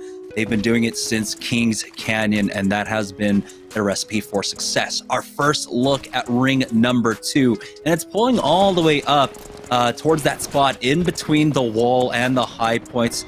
Now, with so much of the mountain and tunnels in, you have to expect it's going to that open ground in between wall and high point. Great bubble into the door right there. OXG not standing a chance. Nerf coming through. I mean, Turns does get knocked. Turns is off of the Wraith on over towards the Ash, but this is what we anticipated. We're going to see a lot more Wraith because of the fact that high ground extremely important. Fast rotations even more important throughout all of this too. And again, it's just a matter of what is that 3rd legend going to be. We really feel like Valkyrie is going to be very high on that pick rate. Gibraltar is going to be very high on that pick rate. And this could be the most popular composition that we see moving forward. We're going to probably see some more Lobas a little bit later on too. Glad that Bloodhound is just out of the meta. I can't say that enough. I mean, just the plays that you're seeing from the Rats coming through, like we saw Turns numerous times. We saw Kubsky coming through. All that is just so fun to watch the plays that are taking place. But G2 already down a player. He ended up falling off the map, surprisingly enough. They do secure his banner, though, and get him right back on in. Okay, actually, I forgot that gentrifying was on Valkyrie, and I was like, oh, no, it's going to happen again. But yeah, there we go. They get him back in, and so that's just going to slow down G2, but they are at Lightning Rod. Again, it's very similar to how they play this one out on World's Edge, right? They're in a corner of the map with a lot of loot, and then they rotate really late. Here's Team Razor making the rotate on out, and now we're seeing 3 players running around, of course, on that Trident. Fast rotations coming out from them. We'll see. They're still down over by Shipfall right now, and they have to make it all the way to the northern side of the map. So they are quite literally the farthest they can be from the zone, but with the addition of the vehicles, or, well, not the addition of the vehicles, but having the vehicles on this map should make the rotations a lot easier for these cross-map treks. Yeah, and we'll see if someone's going to bust out the 3-person Trident, which we saw before, but this is the composition again when we're going back to talking about it. Loba coming through. I like this play, especially making sure that the Gibby isn't driving so you can throw the bubble down on the Trident if you absolutely need to. But it's pretty tough when you're going up against these pro teams because a lot of teams have the idea if they're on this Trident, you're going to hear it from a mile away, and everyone starts to laser it, and got a couple try to untrident action here as you're going to see Splash with the rotation. I'm so glad when I get someone on my team that's willing to drive the Trident, because it's like me and the Warthog in Halo. I just don't want to be responsible. We're most likely going to fly off the map, and I'm going to run into every single little thing on the map that I can. One thing I will say though, like the addition of vehicles, or at least the Trident in Apex, I was like, I had the exact same fears as you, right? Because any game I played with, whether it was like H1 or whatever, like I was terrible with the cars. I was constantly crashing them, flipping them over. But they make it really easy in this game to fly this one around. Really Splash, letting another squad just run on past them here, but it looks like they have been spotted out. But they're going to be fine. They're just splitting that damage across because of that Trident. And it looks like three-man team just going to go ahead and send it on over. Renegades, charge rifle, not quite connecting there for Madness. They have multiple teams in the area right now. The only problem for Madness is the lack of ammo, but it's more or less to charge that Evo shield up, be a nuisance as much as possible, and then switch for whatever box is directly in front of them. And holy cow, sniped across the map right there. Losing a handful of the shields, but a lot of cells inside. They're going to be okay. You can see them setting up just like they did in their one and only win so far on Storm Point. They took the high ground and just swooped down, picking up a lot of kills along the way. Same type of vibe here in game number 4 as Zach gets flushed out. Kubsky getting knocked there from a member of G2. And now the rest of the team kicking in the door, looking for some more damage. Good bubble coming in just in case there were players in the vicinity. Jet taking on over towards the high ground. The bait and switch is just so strong from G2 right now, and there's no way they're going to lose this 2v3. They now make that a 3v1 as the last player from OXG more than likely running for their lives. Again, G2, you talked about it. Their momentum, when you see them having those big 10-kill games, when they start popping off, you know the vibes are incredibly immaculate there for them, as Team Intel getting in a fight over here, and it looks like they'll be able to secure at least one kill onto Oi Senpai. Defensive bombardment going down to answer in kind for theirs. Ack takes so much damage, but he somehow survives. Fearless, though, throws down that first smoke, gets a connect with a creeping barrage onto CLG, but he still needs to buy time for Ack, who's hitting that bat, needs to hit a medkit. They can get that bubble res up, and he does not interfere with that, but it might just be the Raynok here as Presley was trying to go in with that Valkyrie now. Fearless is forced back once his armor gets cracked, and now again it's just going to be both sides just kind of reestablishing themselves, but a third party coming in wide flank out, and Fearless is calling it. We need to back away now. That double time really helping him get behind cover there.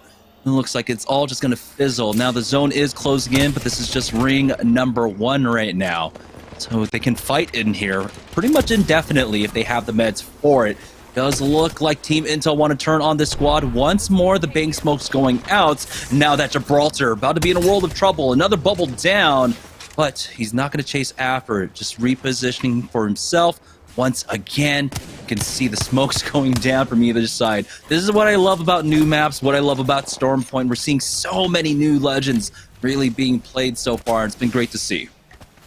Really has, and Fearless is one of those players that typically entry frags on an aggressive character, so it kind of makes sense that he's going to go with something along these lines, but not having a Gibraltar just ends up being so risky for so many different aspects of the game. Speaking of Gibraltar, it's going to be with the people who's playing Gibraltar. Gets knocked there by Ack. You can see now another smoke is going to go forward. Gold armor is so nice in these situations, so you can just save on your syringes, make sure that you can have extra health for your teammates if you really go and need so, because he has a med kit in his back pocket. He can share that with any one of his squad mates, as they also have a box that they can pick up too. So smoke coming up in about 4 seconds. I'm expecting them to go back on over towards that box, smoke it out. However, they are sandwiched between a couple of teams. I don't think they're anticipating another team to rotate behind them. Yeah, I believe they were getting sandwiched first. Remember, that was why they backed away to the water, backed away to the rocks there, and then caught out that squad that was rotating in, that was trying to sandwich them, turning the tables onto them. Fearless, though, hits that med kit. We'll see. He's got plenty of cells there, actually, so he's going to be perfectly fine on that gold armor, instantly topping himself off. And so I like they don't chase after basically what was just one player remaining on that last squad.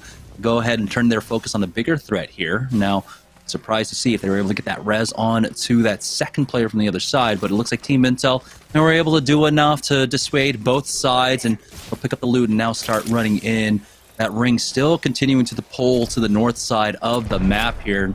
We're joining on board with Excedrin, who are here up in the north right now, but do have to be careful. Putting themselves down into this valley, they can easily get themselves surrounded as they try to climb up. Luckily for them, there's cover to work with as they try to make their advance, but I believe they might be running into maybe Renegades on the other side of this one, or actually no, Renegades were over at High Point, so never mind. They're still a ways off from running into them. High Point, great burger place. Actually won best burger in Missouri, just in case anyone in the Midwest know about High Point, but Excedrin is trying to still recover from having this uphill battle, Jamerson. This is not a good spot to be in. You can see there's a team in the high ground already, and that's why they're going to go and Ashel into this room. What a big play. I think that's really good to get out of there. And when we're talking about the high ground, you mentioned this right when we started watching Storm Point, is that there's so many different elevations going through, and they're not just tiny elevations, they're massive elevations, and that's why a Pathfinder Zip, that's just not going to cut it anymore. Maybe back in Season 1 when that was the only way to take some sort of high ground. Now it's all about that Ash Ultimate, immediate boost up over towards a higher position so they don't have to make their way up on over towards a basically death trap. That's just a horrible spot to be in, and they get out of it at the perfect time. Yeah, so a lot of teams taking this pit stop at the Broken Shuttles right now, as Excedrin has a team across the ways for them. They have a team to their south as well. So they are all, of course, just keeping an eye on different angles for the time being, keep checking height, everything like that. But for right now, it looks like a lot of the action has slowed down. Team's still trying to figure out where this one goes, but it's going to be a continual pull up towards the High Point side. Let's see, we got teams like Xset up there. We got Complexity there as well. So we're going to have a big pile up very shortly. Nestle Splash. That was a squad that ended up getting caught out by Team Intel. They lost out on We the People. They were able to get their second back in, or at least rezzed up at the very least. And now they're just going to have to play this one out as a duo, trying to commit to the south side of the map. But as soon as they get in, they're basically going to have to run in once again. The ring continuing to pull all the way to the direct opposite side of the map of them.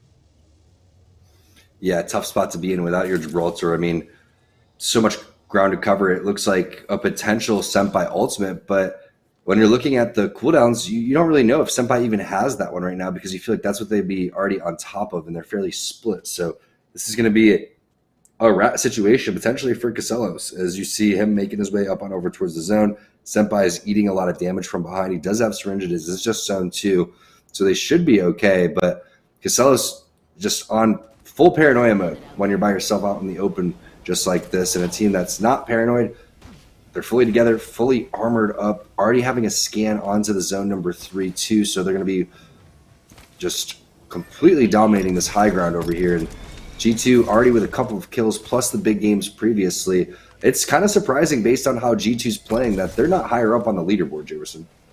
Yeah, we have to remember, though, after 2 games, they only had 10 points, and so they did some work. They did some pretty decent work in game number 3. Asura ends up getting finished off by Esports Arena as they are making their way up now to the northern side of the map. Now, the nice thing for G2, again, they dropped that lightning rod, and this ring basically ended right on top of them.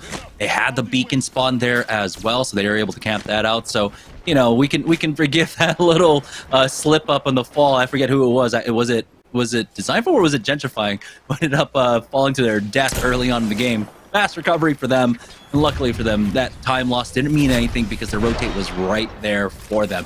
Esports Arena, though, trying to push this shuttle now. They've got a team here. They've got to be careful because I believe Excedrin on the shuttle across the ways from them. Big shot coming out from Duplex, but he does get cracked and he's forced back.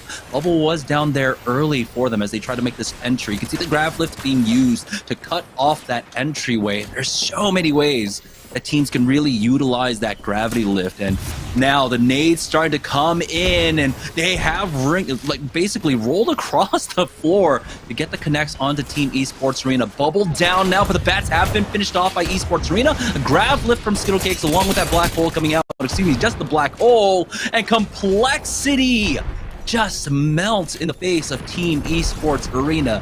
Now, it looks like a third-party attempt coming in as the Arc Stars are thrown in. Defensive bombardment will fall down just to buy some time, and it looks like a Cedrin might have been trying to eye an opportunity to try to come in for the third party, but you can see Esports Arena, they were so quick on that recovery, getting the bats off. That was huge for them. Really nice team fight there. Great black hole. The nades were completely on point, just like you were saying, but also the reset to get out of the way of the next grenade, to not take any damage, to not get knocked, to barely even lose out on any HP. That's what it's all about. Plus, they get this Black Market Boutique on over towards the roof. Not an easy team to go and take out, but it's also nice to see the resurgence of the Devotion coming back, and this is 2 back-to-back Devotion turbochargers. Very rarely do you switch from one player to another, and they're rocking this weapon. It kind of fell out of style. Back in the day, it was extremely popular before it ended up getting bolted. Now it's back, and you're seeing turbochargers become more and more useful as the shots through the window are going to connect onto Gilderson's. However, Act takes a handful of damage. Nocturnal comes through with the big PK shot in from behind, so now we have 2 teams inside of this fight, as Fun's going to be able to get the knock onto Ack as well. Big res coming in from Presley, but it's just not enough. Too many teams in the vicinity, and it's just a matter of time before Team Intel gets eliminated in 16th place. Oh, yeah, it's so great to see. Just Nocturnal dropping down for the assassinate, but here comes the third party. It looks like as Team Razor end up showing up, Nocturnal should have been able to get the res as well. Defensive bombardment going down. Razor end up losing out on their possible ability to try and come in. Never mind, they got the knock, and now they're charging forward. Gilderson's goes down. Team Liquid out once again early on. I mean, this time around at least, you know, they hit top 15. They've got some kill points in their name as well, but Team Razor take advantage of that situation. It looked like it was going to be a good reset for them. Skittle Cakes, though, now making their push as Team Esports Arena. They have been scrambling to get up to the top of this hill, and they have been able to. It's a reset for them as the bubble comes out a little bit early here for a Duplex. Missile Swarm in, forcing out the bubble on the other side, and now here comes out the slide. The Devo just holding the corner. Skittle Cakes, why are you getting challenged by Baxlon there? He does end up going down to Rain, but Duplex takes out one more member of 100 Thieves before they drop down. We'll see if Duplex can survive. Nox gets his battery off, and now he wants to finish off the last player of this team as he charges forward with that car, pulls out the wingy, isn't able to hit the shots finally. Oh, with one of the last 3 bullets there left, does get that. They end up losing out on Skittle Cakes as they get pushed by another team. Duplex cannot get tagged by this ring, or he will instantly fall. Team Esports Arena get taken out by Team Renegades, who were just laying in wait basically here the entire time. Yeah, just mega lurking right there. Like some of the people in our chat room, make sure that you support your favorite team. Go out there. Don't be a lurker. Get involved. We see a lot of people popping up there. Kathleen is in there. Eric's in there. Dawes is in there. Let's go. Let's see the support for your favorite partner teams or pro teams here. They would love that energy. But Excedrin looking like they're getting towards the tail end of another zone here. Let's see if they can close this one out. But what a job from Renegades. They're picking up some more kills too in that kill feed. Pawpaw as well. And we've seen them play high ground. We've also seen them come through and pick up some really nice third parties there. But also, like you said, why are you challenging the Devo player around the corner with the turbocharger? Just pre-firing around the corner. Yeah, I mean, he was just holding it, and he did have the purple mag, so he could basically hold that indefinitely. TSM still alive once again in the late game. Currently our leaders in the lobby. Top 7. Doesn't look like they don't have any kills. They don't even have that much damage. Hal is 9 damage away from getting the purple for himself at the very least, holding down the bottom of this building. Currently, we still have G2 alive as well. Verholz just goes in. The Devo gets the kill on to Force. You can see them instantly trying to get that thirst here, but Hal does get challenged. He does have to back away. He's got one to his right. Here's him. Goes for that PK peek. Jump shot. Second one connects, but it's not enough. Verholz is there for that trade, and they take him out. It looks like Madness coming in. The third party. You got to be careful for that. Might have been thrown from downtown, but you can see the priority being put on TSM there. If a third party comes in, instead of chasing after the kills, they secure that res, get him back up, and allow him to heal up. And so they do secure 2 kills at the very least on to Nerf. And now they're going to be forced to rat this out 3 games in a row. What a job there from Dimmy, though. I mean, just winning that 1v1. No. Oh, no. We'll pretend like we didn't see that. That's our Mobile 1 low performance moment of the game, by the way. that's the mobile one running on empty performance right there. As Renegades now here on the high ground. We got a team absolutely stuck underneath them, forcing out an early Gibraltar bubble. The Spitfire ready to hold down these angles as well. Sauce is going to try and finger roll one in and might have been successful here. It's Renegades trying to hold out this squad right now. Decent damage off, but that Valkylt was used to get up top. That was going to be Team Excedrin losing out on Cruisin'. Where the hell is the rest of this squad here? Are they still behind the rocks? Looks like they are. Missile Swarm coming in as they spot out one more to the left. And it's actually going to be 2 remaining there. So that should be the rest of the members of Excedrin, I imagine, at this point. No. That's a different squad that's over there. So now Saucer is going to go ahead and jump on down, secures the thirst onto Kimchi Lee, but he gets punished for it. Enemy just tags him behind. There we go. Madness will go ahead and finish him off. Instant res out from Pow to get them back up. And there it is, the phase breach as well to just retake height, and that does buy a little bit of time for this squad to try and push up, try to survive. Turns ends up going down. Tomcat Ratcam catches it all in the end, and now we're down to our final 4 squads remaining. We got TSM, we've got G2, we've got Renegades alive. Now who is our 4th squad still up in this one? It looks like it's Team Vizio playing on the low ground up against Team Renegades. I really love that ultimate there from Madness, just in case someone else was going to take that high ground. And someone else could have easily Ashe ultimated up there, and then they would have been stuck in a spot very similar to what Vizio is doing, while also having to hit a res and having to hit a heal. So while it looked like Madness may have been a little bit too paranoid, maybe a little bit too aggressive with that ultimate, it's definitely precautionary, and it's precautionary at the right time of the game and the most important rotation of the game coming in right now for G2. They see what's going on, though. Beep, beep, beep, beep. A lot of teams on over here. It's not going to look good for when they drop down. Yeah, they're trying to tag him, and it looks like Scissors will with the wingman mid-air onto Designful. Early bubble out as G2 needs it. Vizio pushing up, and they've taken so much damage. They cannot lose out on a single member here, but they instantly need to take cover as this bubble goes down. The nades coming out now from Renegades here to try and punish them. G2 still alive throughout all of this, but they're going to be forced to rat this one out very shortly. It looks like TSM trying to get involved with these kills as well, but Vizio do back away. They do survive for the time being. Phoenix kits being hit, med kits being hit. They go for the big reset for themselves, though. Renegades in a beautiful spot up here as round 5 ends up closing, and now it's the final slow circle to close this one all out. G2 left to try and rat this one out. 1 player remaining for them. Vizio still on the low. TSM on the mid here. And Renegades now having some trouble because they have to deal with 2 separate threats on opposite sides of the map. I'm not sure how Gentrifying gets out of there. I mean, every single one of his teammates just dropped like flies or like rats, whatever you want to go and call them. But now you see him potentially in a situation where he could play spoiler on any one of these 3 teams. It's just a matter of which team is going to shoot him, which team is going to set their focus on over towards them, and then someone else is going to switch the focus onto them once that happens. TSM is going to be slow playing this one. Powell's going to keep basically all 3 players at bay, while the other players on his team are going to keep eyes on Vizio because they're more likely to pick up the kill points than a team like TSM, who doesn't have to rotate for another like 30 or 40 seconds. Keep in mind, they're going to be moving in with that zone. It's a very slow zone. And I'm not anticipating anything too crazy from TSM, unless it's going to be an Ashe ultimate over towards the high ground to contest Renegades once they turn their back. So that's why you have to be very careful in this instances and cover all of your angles, and that's exactly what Renegades is doing.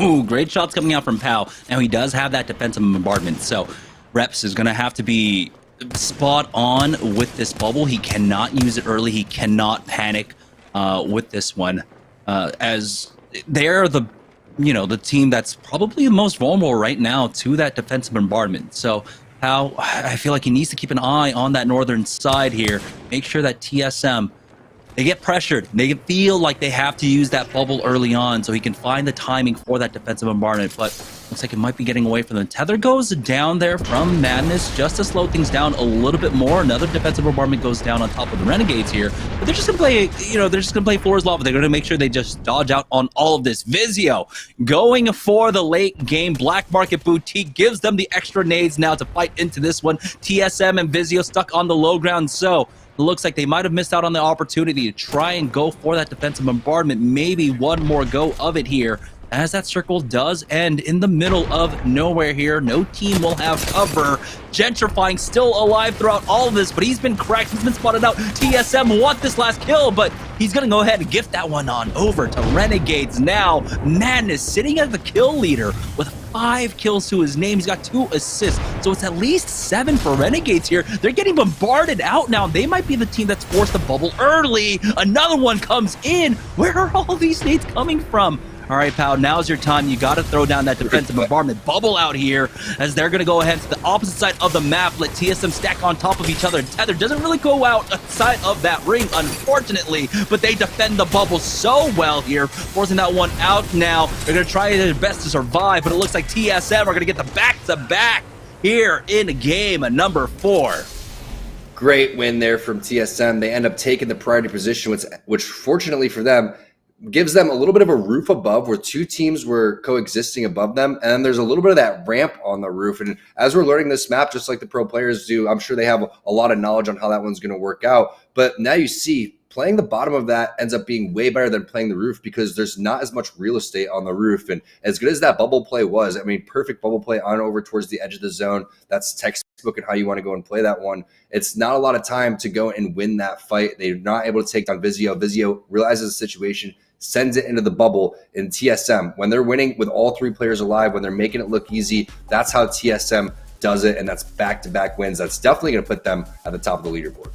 Yeah, and it was a close top of the leaderboard, but after the back-to-back wins now, they might start running away with things. We have 2 games left to go, so we're going to take a short break. When we get back, we'll have game number 5 after this.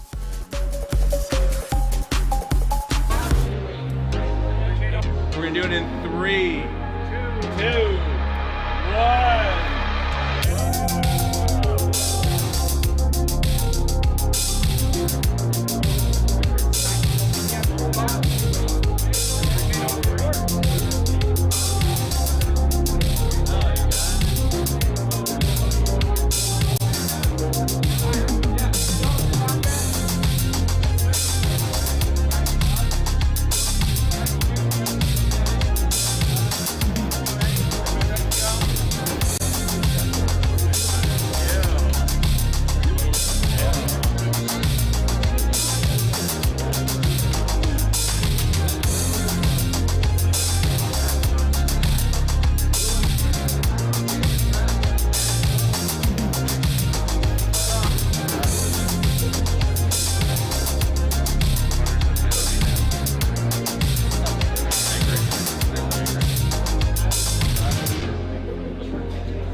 And congratulations to not Team Razor as TSM takes the win again.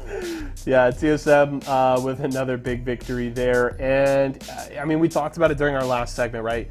Once TSM gets going, once they get comfortable and get that kind of train rolling, it's very difficult to stop them. 2 games in a row now, of course, they were trying to catch up. They were 6 points behind Team Esports Arena after Game 3. Something tells me they will have jumped ahead of them after this finish here. And now we look at these last 2 games, and the question now I feel like remains not will TSM finish in first place, and it's more how much of a lead are they going to have by the end of tonight? Because I'm just like, you know, and granted, one fight changes the entire complexion of that, right? Mm-hmm. Especially if it can happen in the early game and you really cut that momentum off early. Don't allow them to build up any points in one of these games, and then you give yourself the breathing room, the opportunity to catch up. But that is so difficult against TSM. That lineup is really talented top to bottom, and they took care of these last 2 games really well, and it feels to me like it's TSM's night to lose at this point, in my opinion. TSM is getting some killer games in, but let's take a look at the player of the game for Game 4. We have Verhulst with 4 kills, 2 assists, and just under 1,000 damage. Yeah, Verhulst crushing it, honestly. And, you know, this is, of course, former Series E player, former member of Team Esports Arena, joining TSM. And it took Verhulst a little bit to settle into the roster and for them to really kind of find their groove. But they, of course, found it at the right time prior to the Split 1 playoffs. And it feels like since playoffs happened, TSM has been so good. Verhulst has been back to that player we knew him for back when he was on Team Esports Arena, that big fragger, that big carry, and when he and Hal are firing on all cylinders, watch the hell out, because TSM is coming for you. And of course, Reps rounds out that lineup really well. So Verhulst with another good game here, TSM with another win, and with 2 games left, somebody's got to make some magic happen. Somebody's got to, you know, if you want to win tonight, if you don't want TSM to win, somebody's got to contest them early and take them out. I don't know if it's going to happen.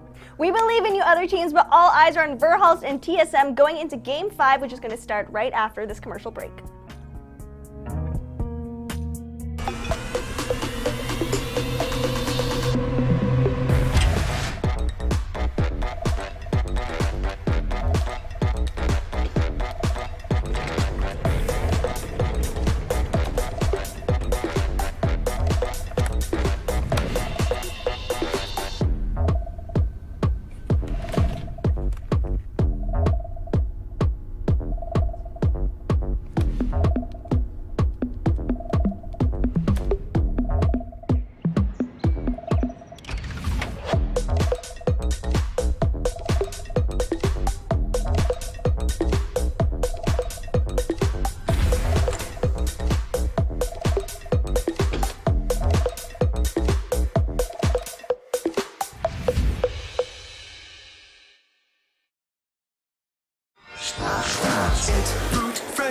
Refreshingly sweet, but without sugar, 0 calorie treat. They're all our top flavored splash. It's fruit freshin'. Welcome back to Series E. Just before the break, we saw TSM get back-to-back victories there, getting that first win on Stormpoint. We've got 2 maps left to go, so let's go ahead and check in with the Mobile 1 leaderboard now to see where TSM stands. I mean, it should be up top, of course, but it's not by that much. Renegades now find themselves 1 point behind them, and Team Esports Arena are right there as well. And so I thought TSM may be running away with things, but there's only a 10-point difference between them and Team Razor, who are currently sitting in 4th place, Tom. Yeah, and you look at G2, not far behind them, but that's as slim as the margin you can basically get unless there was a tiebreaker between Team TSM and Renegades there. And Renegades has just been putting on a clinic in terms of how to go and hit the timing on certain things, and TSM is putting on a clinic on positioning and timing. So let's take a look at the Mobile 1 high performance moment, and let's pray it isn't the low performance moment that we saw with Team Razor dying to the zone. All right, no, it's not going to be. It's going to be Team Esports Arena taking the fight here. Again, Vaxlon just re-challenged that corner up against a Devo, a turbocharged Devo. Now, Skittlecakes does end up falling for it, but still, they end up picking up 2 kills at the very least. Ultimately, though, stuck here on the low ground. Renegades showing up for the third party as well, stealing away some of these kills throughout all of this Esports Arena, trying their best to survive throughout all of the action here, and they will ultimately get that last kill. But still, they're stuck on the low, and things just go downhill for them. Yeah, and the zone just starts to eat you alive when round 3 closes. You can be, sitting there, half shields. Next thing you know, a second later, you're basically dead. And it's not much you can do from a handful of different perspectives here, right? You see Nock playing this really well. You see Skittlecakes played this well. You're going to have teams coming up on over towards the side. But this is the timing that we're talking about from Renegades and leaving positions. And we've seen that from other teams. We've seen that from especially G2 over towards the Geyser side when they left and picked up a handful of kills along the way. That's what you have to do here. Back in the day, early season meta in Apex Legends, everyone just locked down their spot. Very rarely would they go and leave unless it was for a portal third party. Now you're seeing teams just flying all over the place with Valkyrie redeploys. They're taking fights that they normally wouldn't take because they want to see if they can redeploy into somewhere and get into another safe spot and see if they can get away with that. And that's exactly how they should be doing. That's how you get to this point in the first place, by taking a lot of risks, getting big rewards throughout all of that. And that's exactly what Esports Arena had in mind, unfortunately for them. Renegades waiting in the wings, and Renegades in second place, which is surprising, especially when we talked about the new roster coming forward. I'm excited to see what they're going to do. Obviously, TSM and Renegades looking extremely strong on Stormpoint. Yeah, I think one of the things that's starting to really, shape up for Renegades right now is just that they're getting back into old grooves, right? Back when they were on like CLG together, well, Madness and POW. We got to hold on to that for just a moment, though, because it looks like we do have a 50-50 taking place right now. TSM, though, we joined on board with them in game number 4. We're going to do it again once here in game number 5, dropping into the center of the map. They're going to be down there by Antenna. It does not... Oh, wait, they do end up picking up a beacon there as well. Again, this is just old classical play coming out from TSM. I love that they were able to just get this position, get this drop spot, and now they're going to be able to use that to get so many tournament wins in the future as we transition over to Stormpoint. Renegades, though, once again in that fight up against Oxygen, they've already got a man advantage here, getting that first kill onto Aiden the Destroyer. What? Nice. What were you doing there? Pao just hit the brakes on everybody, though, and he's like, what are you doing there, too? Shooting the body. Nice job from Renegades. And, Renegades now, with those kills, actually takes over first place in the leaderboard. So we'll see what happens. With the zone moving over towards them, too, they just got gifted big time. You can see the rotation already happening from that crappy teal color in the middle. You can't even see what team that is. But whoever's coming through Cascade Falls, they're going to like this rotation, too. Yeah, they should be sitting pretty up on the wall, though. Renegades have been able to utilize that position extremely well in past games. When they play these spots, it seems so good for them. Like in the last game in High Point, like you said, they were very proactive in that mid game, knowing when to push, having a really good idea of the tempo. Speaking of tempo, though, actually coming fast to Nerf once again. They might get knocked out. Always Senpai picks up that first kill onto Force. Now Demi left in a 1v3, gets taken out. Splash. Pick up another +3 right here up against them.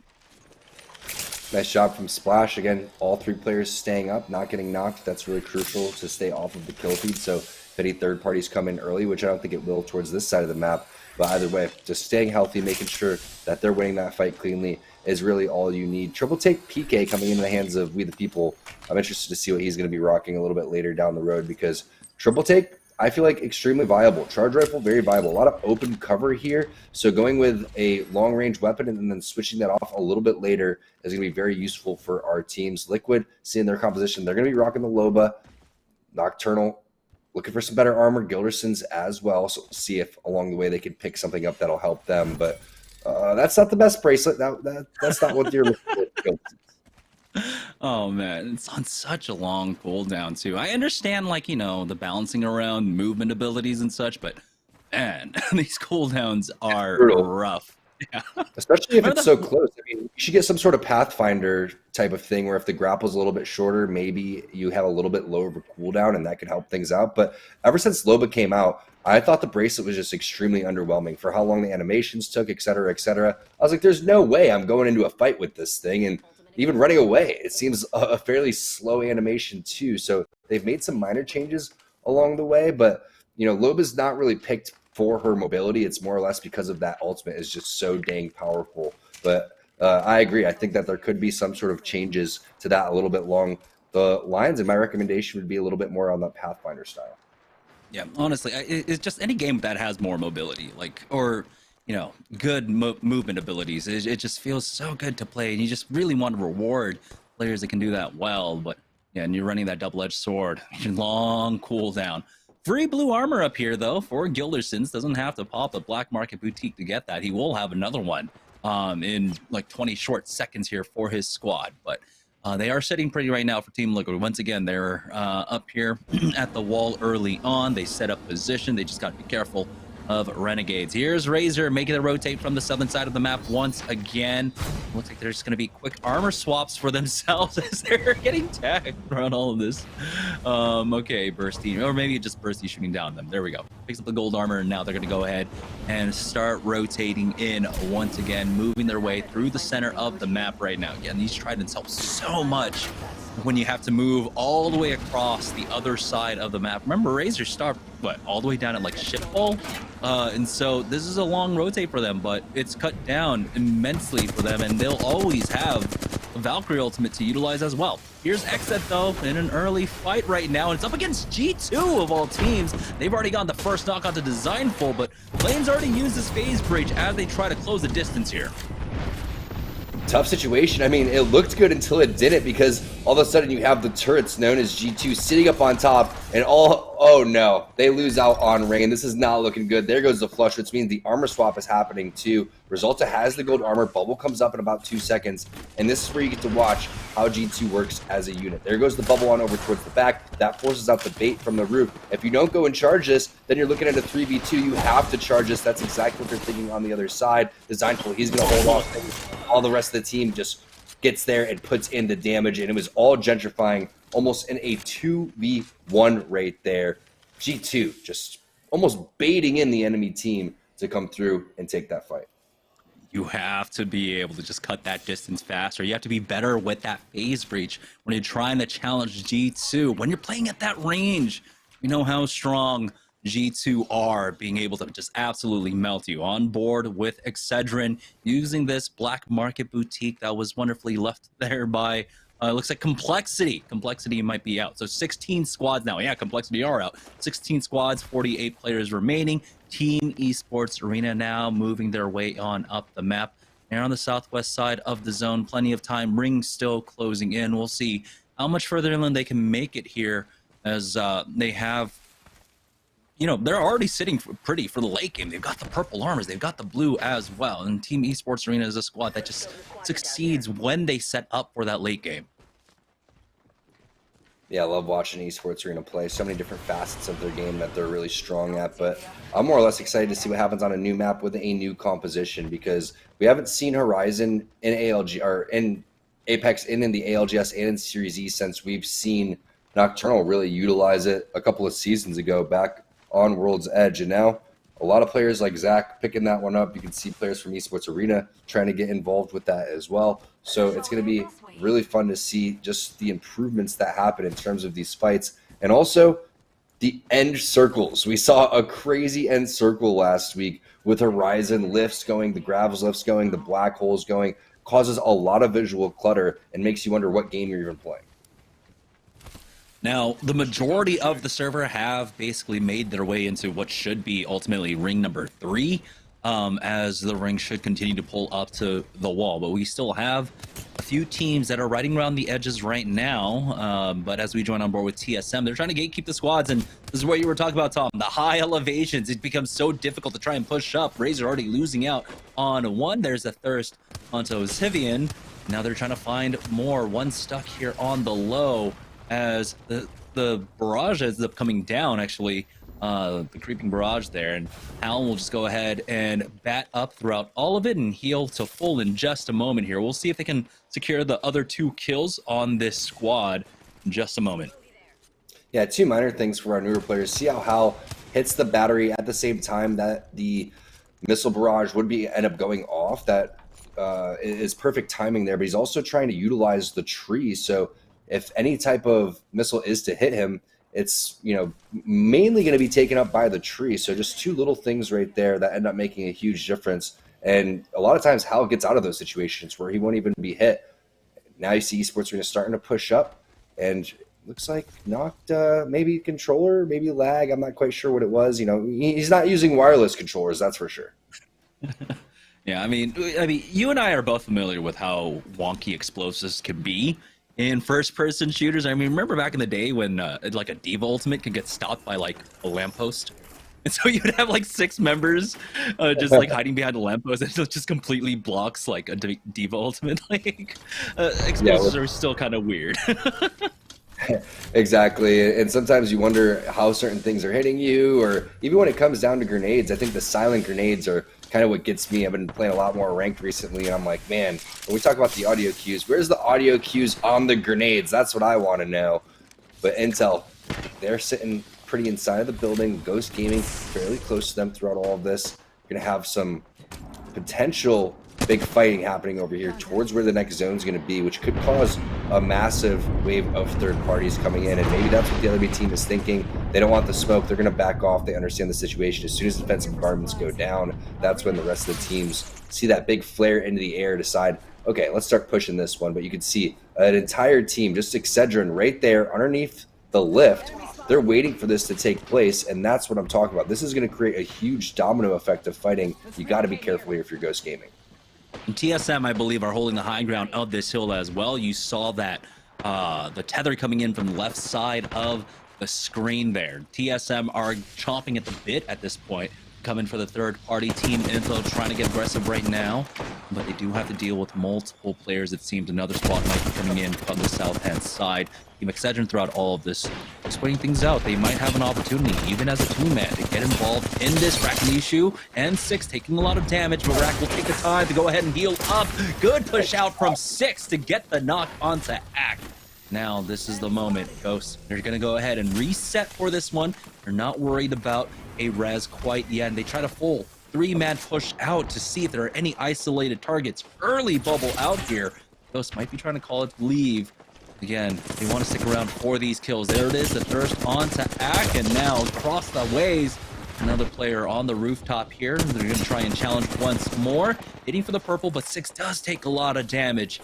You got to make sure you do not go down. Teams are keeping an eye on the kill feed. They're making sure they, they're able to account for all the players in the area right now. With TSM basically hanging over your head like a sword of Damocles, you cannot make any mistake. Good play to put the Rolling Thunder down right there. And the thing is about Six is he's always been so mechanically gifted. This is one of the last players that you want to go and try to face off in a 1v1 in Edge Frag. You can see right there just the flick coming through with the Mastiff and just looking so strong as he was sliding down the stairs. But also I love the presence of mind from Ghost to not get too aggressive. They backed off. They understood the situation. Now they're going to pick apart the box once the ultimate has gone away. And they realize, okay, it's a little bit safer to push out. We own this now, and now we can see exactly what's going on around us. Back on board with TSM. Can they get the three-peat over here? Tons of wingman ammo coming in. A lot better than the amount of light ammo that Hal's always worried about, but they've been so good in the patience game right now, and you can see they have the mountain towards their back. The action is directly in front of them. No Valkyries can really make their way on over towards this area. It's on the linear kill feed. He's going to get the knock onto Vatro, so we'll have to keep tabs on that one, but you can see Black Hole went down. Nobody's in the area for Esports Arena, but nades are coming through for Knock. 5 batteries in the back pocket if he wants to go and use that one. And this is the fight that's taking place right now on over towards the side. CLG getting pinched between two really good teams. You have Esports Arena on one side, 100 Thieves on the other, and then another team seems to be waiting up on top of this rock. Gotta be careful here, but it does look like Duke will be able to make it behind cover, and now Mamba gets finished off. CLG is now knocked out. Esports Arena will have an easier go of things, trying to hold down the north side of the map here. They'll be able to pick up a lot of this loot. Now, this quarter doesn't have that much cover, but at least they'll be able to secure Vatro's loot basically for free. There's a gold over there. We'll see if maybe it's a devotion, the turbocharger, or if it's a gold armor in just a moment for Team Esports Arena. I would go with gold bag would be the best case scenario here for them. I mean, having duplex on that one, with the zone starting to close here in 1 minute and 10 seconds, plus you have a team that you have to fight through, gold bag is probably the most valuable thing that you could get as an item just in general when we're talking about scrims. But looks like it's going to be a purple armor swap coming through. Potentially is going to be picking that up with the bubble too. So I like that play, bubbling just for safety, just in case they ended up getting pinched on over towards the side. But I would love to see Duplex heal. I'm not sure if he realized, hey, that's a broken armor. Looking like one of my random teammates when I'm playing in ranked, but Ghost still is safe over here. Look at this, Jamerson. They don't have any type of team near them, but in terms of the rotation, it's going to be kind of stuck in the middle. Do we Valkyrie rotate or do we walk this one in? Meanwhile, fight taking place with C9. I'm really going for the res. That's an easy cleanup there onto Nestle Splash. Zone moving in 29 seconds. They should be A-okay. Armor swap's going to come in. Just a blue armor. He's going to heal. Switch that back on over to the original purple. And then maybe hit a Phoenix kit or go and hit that battery. Nice job coming in from C9. So one of the teams that was challenging Esports Arena here on the northern side knocked out, but now gonna have to contend with Cloud9 in just a moment. Now, they might be able to just rotate across this map if they need to, but it does seem like this little bit of plateau is in for them. So if they want to just wait things out and see if they need a Valkyrie deployed to the other side, they can definitely bide their time for that now. We're down to 13 squads, 39 players remaining as round number 3 is closing in here. So things have slowed down just a bit. Zach Mazer reconnecting with his squad. Renegades end up cleaning up Excedrin here as Ghosts now make a push out. They've got to be careful. Impulse is resetting for his squad, and Six is just trying to hold down a height for himself, as looks like another Bangalore ultimate went down on top of them. So for right now, Ghosts are still alive. They've got almost all their ultimates up here. Now they need to start worrying about the rotate up the hill. We'll see if TSM are keeping an eye on them, and it looks like it is. The shot's coming out from the top of the hillside, and now Impulse stuck on low is able to make it behind the cover of this Trident, but now the ring's closing in. He doesn't have time to heal up. It's Intel behind them. Wingman's in tow, taking out Six, and everyone's just dying on this last rotate. Ghosts just stuck around way too long, and TSM, they were patient for it. They end up picking up these kills. And Hal back on the Ash, as we mentioned and predicted, after he switched on over to Wraith for game number 3, but they're looking for another win here on Storm Point. I mean, this is what TSM does in terms of playing patient. Early on in Apex, one of the most patient teams, one of the most knowledgeable teams. This time they're trying to find where a lot of the teams are going to come from. Where can they gatekeep? What are the power positions? Can we get in the zone from this spot afterwards? When we have double rotations, it seems completely viable to go and play the edge. So I love that TSM is playing this way. G2 on the opposite side of them, you can see coexisting on the opposite rock over there. And then inside you have Team Liquid, you have Vizio, you have a little bit of OXG, you have AP on the outside, C9 still alive over towards the top hand side, and then Esports Arena on the southwest. And now we're seeing that ring pulling up in the middle of the wall out in the open. So there will be some coverage to work off of for a lot of our teams, but definitely not for 10 teams to survive. It's going to be an all-out battle in 40 short seconds as teams have to make the rotates, especially for TSM, stuck here on the southwest side. Another team trying to cut them off across the ways here. Yeah, the double mobility, though, can work out for them. I don't think this is a spot where you try to go for a Valkyrie ultimate, though. There's just too many teams still alive here. But luckily for them, if they want to go for that Valk ultimate, they can hold on to Reps' early bubble. They can hold it for their drop. We'll see what they go with. 15 seconds now before the zone starts closing. And it looks like a Valkyrie ult to me. I mean, they would be gathering more information if they were going to be walking. They'd be poking a little bit more too and having more of a presence. But right now they're conserving cells, and they're using that rock, just like you were saying, almost as a second Gibby bubble. So when they need it, they can go and land on that one. But because that wall has so many chokes going forward, they have to go for this one. And I like this play. Plus, you know you're going to get that passive that you need to be able to locate where these players are going to be. Surprisingly, I would expect to see, there it is, all of these signals starting to pop up all over the place. And now they're going to try to pick their poison. It looks like that's just a team of 2 on the outskirts. There's a team inside of the building here. Bubble up on top of the roof if they absolutely need to. And now that Reps takes the damage, he has to toss that one down. All eyes going to be on TSM, excuse me, after this.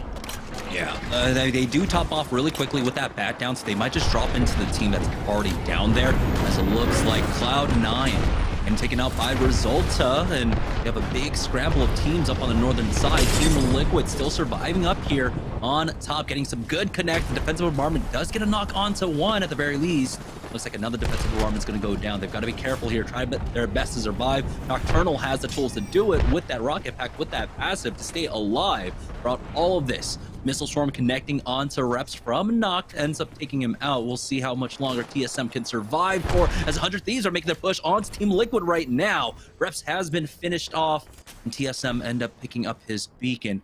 But now they're just trying to survive. You can see the last ring pulling way up to that northern side. We do have, I believe, AP just to their north right now, and Verhulst needs to top off for himself. Hal still alive throughout all of this. Renegades taking out one member of Onmu throughout all of this. So 2 teams currently as a duo here. Nade coming in now from G2 to try and punish Cloud9 to start a fight. Ends up pushing out against them, and they end up losing out on one as Pow and Madness are able to take out Worlders. I feel really bad for Rolders because he just flies into this fight, hits a massive shot. The second one, he's basically like, what am I doing here? My teammates aren't even in this fight. And that wasn't how you start a fight. That's how you run away from a fight in that type of situation. Super unfortunate miscommunication coming in, as Rolders may have been able to win that fight for them, but the thought process for Crummy and Abe's is that there would be a handful of third parties coming through. So now they're just going to have to do it as a duo, and Crummy having no black hole, this is going to be a difficult situation to try to fight their way out of. And you can see inside the middle of the zone, somehow, some way, TSM has made their way over there. G2 is going to go and take the roof that they were previously owning. That means that Skittlecakes and Nock will have angles on top of that if they really need to. Bubbles should be in the hands of G2 if they want to go and toss that one. Zach Mazur's flying in. Renegades going with the Ash Portal on over towards the bottom. Great third-party view to show us exactly what's happening with all of these teams, but it seems to be G2 having the king high ground here, the god spot. This is looking so good for them. And you can see the zone closing in and collapsing on the rest of these teams, forcing them directly into their shots.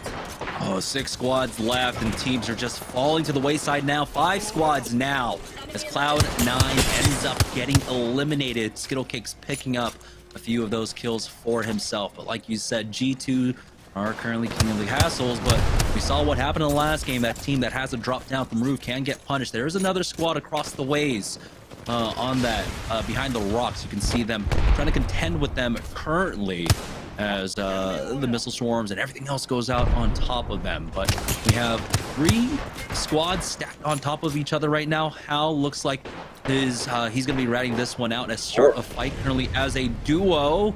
And now Hal's going to go ahead and back away from that one as start a fight. Just end up using their bubble to secure that loot underneath them. Esports Arena, that's the squad that's on the other side of the map right now, trying to keep G2 at bay. They've been playing it slow the entire time. These are a lot of our teams that are sitting up in first place. Really the only team that's missing throughout all of this is going to be Renegades, who's sitting in second. So this could be a phenomenal game for G2. But keep in mind, Hal has been routing this out, picking up all those placement points for the TSM squad sitting in first place. So anyone's game right now. I mean, you have the full 3 Esports Arena squad. You have G2 sitting up on the roof. And those are the 2 teams that have the advantage right now based on the numbers. But AP is sitting pretty inside of the building too. And Hal has been a nuisance as a rat in the past. Bubble has to come down for duplex very soon, and he doesn't even get it off. No, it's going to be Crook that's able to get that knock. And now Hal, I play spoiler once again, never mind. Crook, you know, they end up getting that kill there. And now G2 will have the height for free. They're going to be, of course, they're going to have to drop down a little bit later on. We'll see. Start a fight. Currently playing on the other side of that corner. And we've got Esports Arena getting pushed now as AP. Bubble out early. That might actually create an opportunity for Esports Arena to take advantage of them. And yeah, G2 just go ahead and full send it on over to start a fight. Oh my goodness. AIDS just decimates them now. Esports Arena only left up with Skittlecakes here as he tries to stay alive with this gravity lift.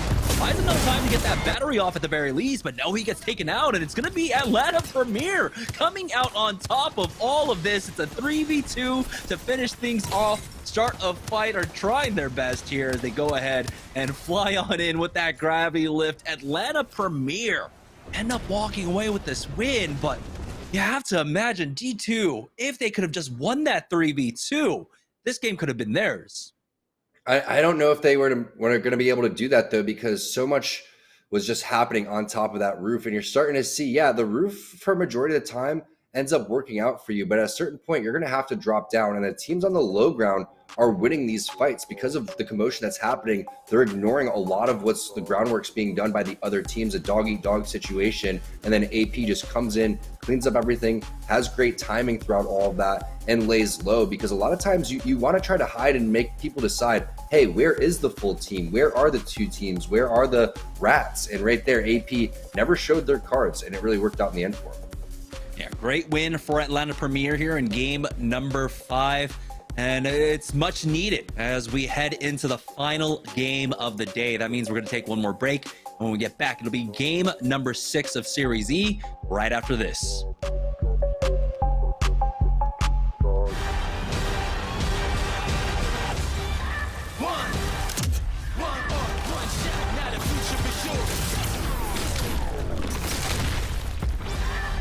coming daily under pressure. Working on the plot and the scheme. The true side trademark is at the edge of your dreams. I'm talking, yeah. One shot, now the future is yours.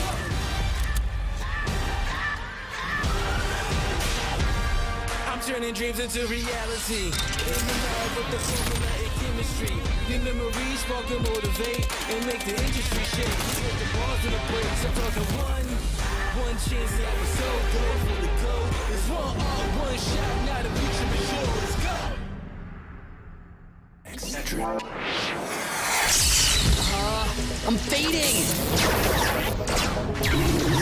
One bad headache can crash your entire game. Excedrin relieves headaches fast. Excedrin, game over for headaches. It's refreshing, refreshingly sweet, but without sugar, 0 calorie treat. Now all our top ultra flavored splash. It's fruit freshin'. And Atlanta Premier wins Game 5.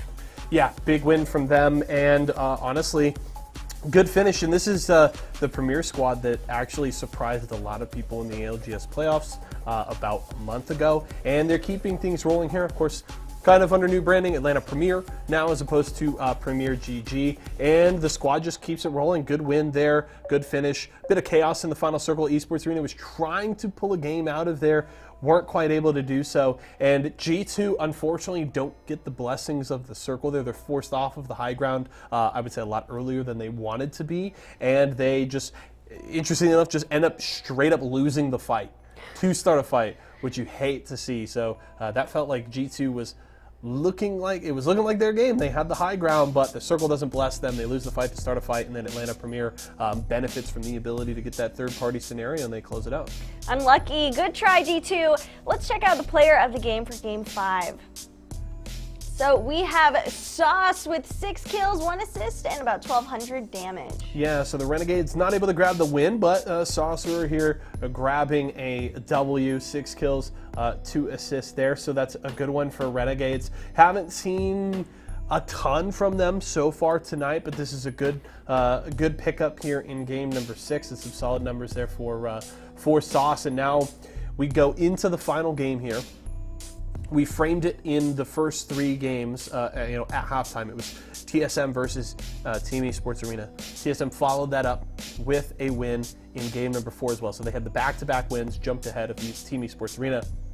I'm very curious to see what the state of that is right now. And we are going to take a look right now at those top 2 squads here through 5 games, how they've been doing so far. We talked about Esports Arena and TSM earlier. It's now Renegades and TSM. And wow, 3 top 5s for Renegades, 38 kills as well, looking really solid, and that average damage just below 6K. So TSM has been good. Of course, they've got the 2 wins under their belt, 4 top 5s as well in 5 games. So the only game they weren't in the top 5 was game number 1, when they went out in, again, 19th or 20th at that time, which is not what you normally see from them, but they have been pretty much lights out since. And this run to the finish will be fun. Of course, just one more game ahead of us here, as we've got 5 done, and it's going to be a very exciting close to Pro Night here in Week 11. We'll see what happens as Renegades gives TSM a run for their money. We're going to send you to a commercial break and then be back for the last game of the night.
All right, welcome back, guys, to Series E. We have one more game tonight on Stormpoint to close it all out. Let's check in with the Mobile One high performance moment. AP ended up taking the victory in game number 5, and did they do it in a big enough way to really contend for that first place spot? So checking in with the leaderboard. Did I say high performance moment? I don't know. It's been a long night.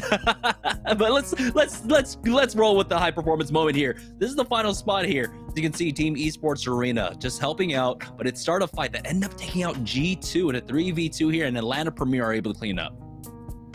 Yeah, and Atlanta Premier again laying low the entire time, looking good in terms of how they collapsed on this fight. A lot of damage coming in for Asura. I mean, you see 2,300 damage with only 3 kill points, picking up some along the way towards the tail end. As we take a look at the Mobile One leaderboard after that high performance moment, and it hasn't really changed. Yes, some shifting up over towards the top. Renegades is going to take that #1 spot, but it looks like it's still a 3-team race. Yeah, you still have teams like G2, Razor coming through, but you'd have to be hoping and praying that the rest of these teams ahead of you don't pick up any points. That's highly unlikely with the way they've been playing. But look at the big boost Atlanta Premier got, Jamerson. They're going to go all the way up until 6th place. So nice job from our teams on the left-hand side. Meanwhile, surprising on that right-hand side, teams like Intel, Complexity, especially Team Intel, who's looking so good in that accumulative leaderboard, really struggling today. And also, what's usually a pretty strong night for, one of our partner squads, Team Vizio, who tend to perform best amongst our partner squads when it comes to our pro nights. Currently in 9th place right now with 29 points. We'll see if they can end up getting a win here to try and eke out their pro night average of about 50 points, I think, which is usually what they pick up on pro nights. We'll see. They have 21 points they need to pick up here. But like you said, it's basically a 3-team race right now between Renegades, TSM, and Team Esports Arena. G2, if any team's going to do it, if any team can break that 20-point lead that Renegades have over them, it's quite possibly G2 at this point. But with how the rings have been pulling, we've had 2 northern zones now, which have favored out Renegades so far. They've been able to really make a bounce back in the last 2 games off the back of these 2 ring pulls. Are we going to have a third one going up there, or are we going to finally see a Fish Farms ending, or maybe something down by Shipfall, something to the south? I might favor another squad. I don't know. It's going to be difficult here for G2 to try and make up that 20-point difference, Tom. Yeah, and I want to also address, again, the bottom right-hand side of the leaderboard, because when you look at Ghost and Intel, keep in mind, these are the 2 teams that are running Bangalore, and I just really don't see how Bangalore is a more viable option than Gibraltar. You're seeing how important these bubbles are towards the tail end of the games. The Smokes, while they do buy visual clutter, they're not buying that, defensive in terms of the bubble and the defensive bombardments that are coming down on top of you. Once that defensive bombardment starts to hit and you don't have a bubble, you're forced into the enemy bubbles. And I really just think that Bangalore, while she has probably been strong in your ranked matches, maybe in scrims, etc., when we talk about the best lobbies, when we talk about the best players like we have in our Series E Pro night here, it's just not going to work out. Gibraltar is just too strong. The kit's too strong. The passive with the shield, the bubble, the fast res, you're just getting so much value out of one legend. It doesn't really make sense to me to try something else. Yes, if you're going to try anything, might as well do it early when we're shifting on over to Stormpoint. But the proof's in the pudding with having 2 teams on Bangalore, both of them having less than 10 points. Those teams are way too talented to be down there. Here we go, heading into the final game of the evening once again on Stormpoint. Let's join on board with our winners of game number 5. That was Atlanta Premier. Now, it's going to be very difficult for them. They have, 28 points that they need to make up, at the very least, just to catch up, by the way, with our first place squad. So they're going to have a massive game here, or at least try and maybe shoot for 2nd place. And they're a team that are dropping on the northern side of the map and going over towards High Point right now. Yeah, and I'm curious to see where the zone is going to be. And it's another northern zone. All right, Razor, good luck having to make your way all the way from Shipfall. That is going to be really, really tough. And Renegades at this point is loving where their landing spot is going to be.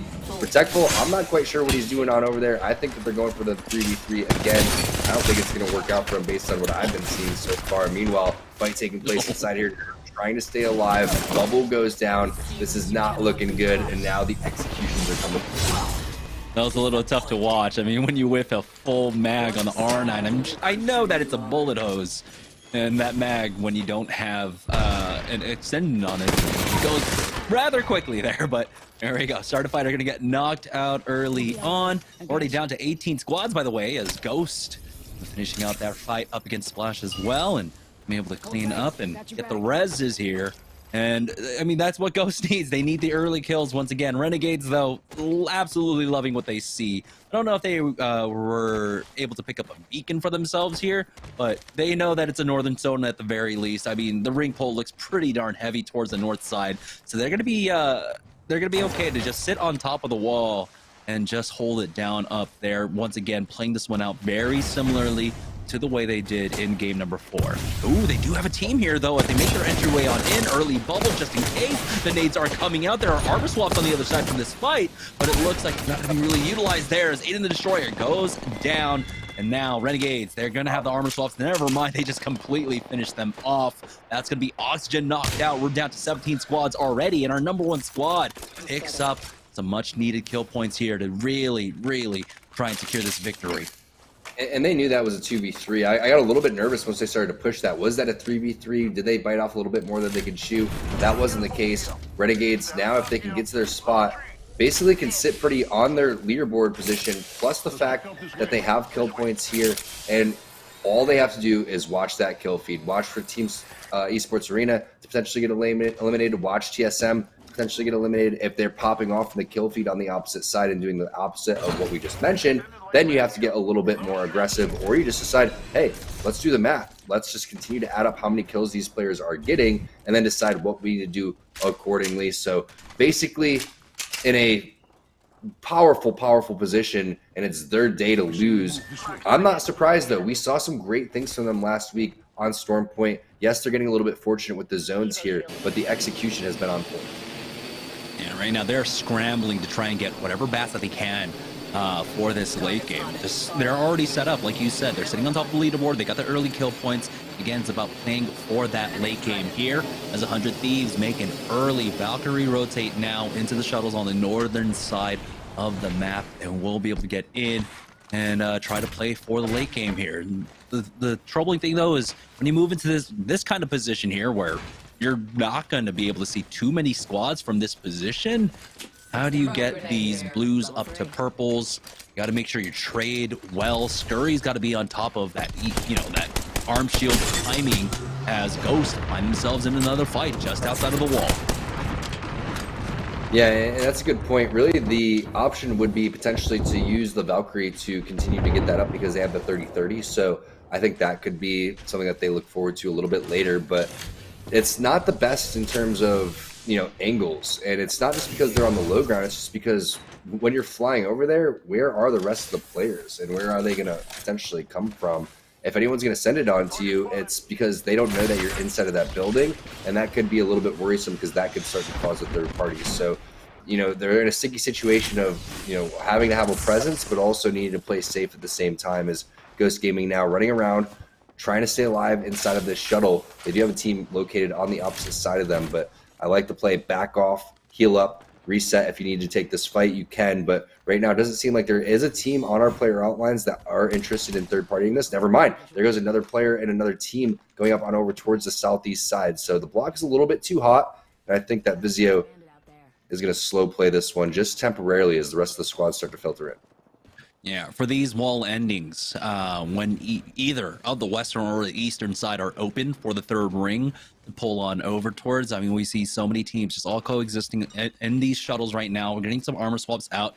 Sphere's going to go ahead and pick up the blue for himself, try and find something. I mean, we do have the Rampage in the hands of Scissors. Unfortunately for him, he doesn't have the mag on it, but still, he should be able to put in some decent work with that. We'll find out, though. Things have slowed down quite a bit after that early flurry of action, and round one is closing now.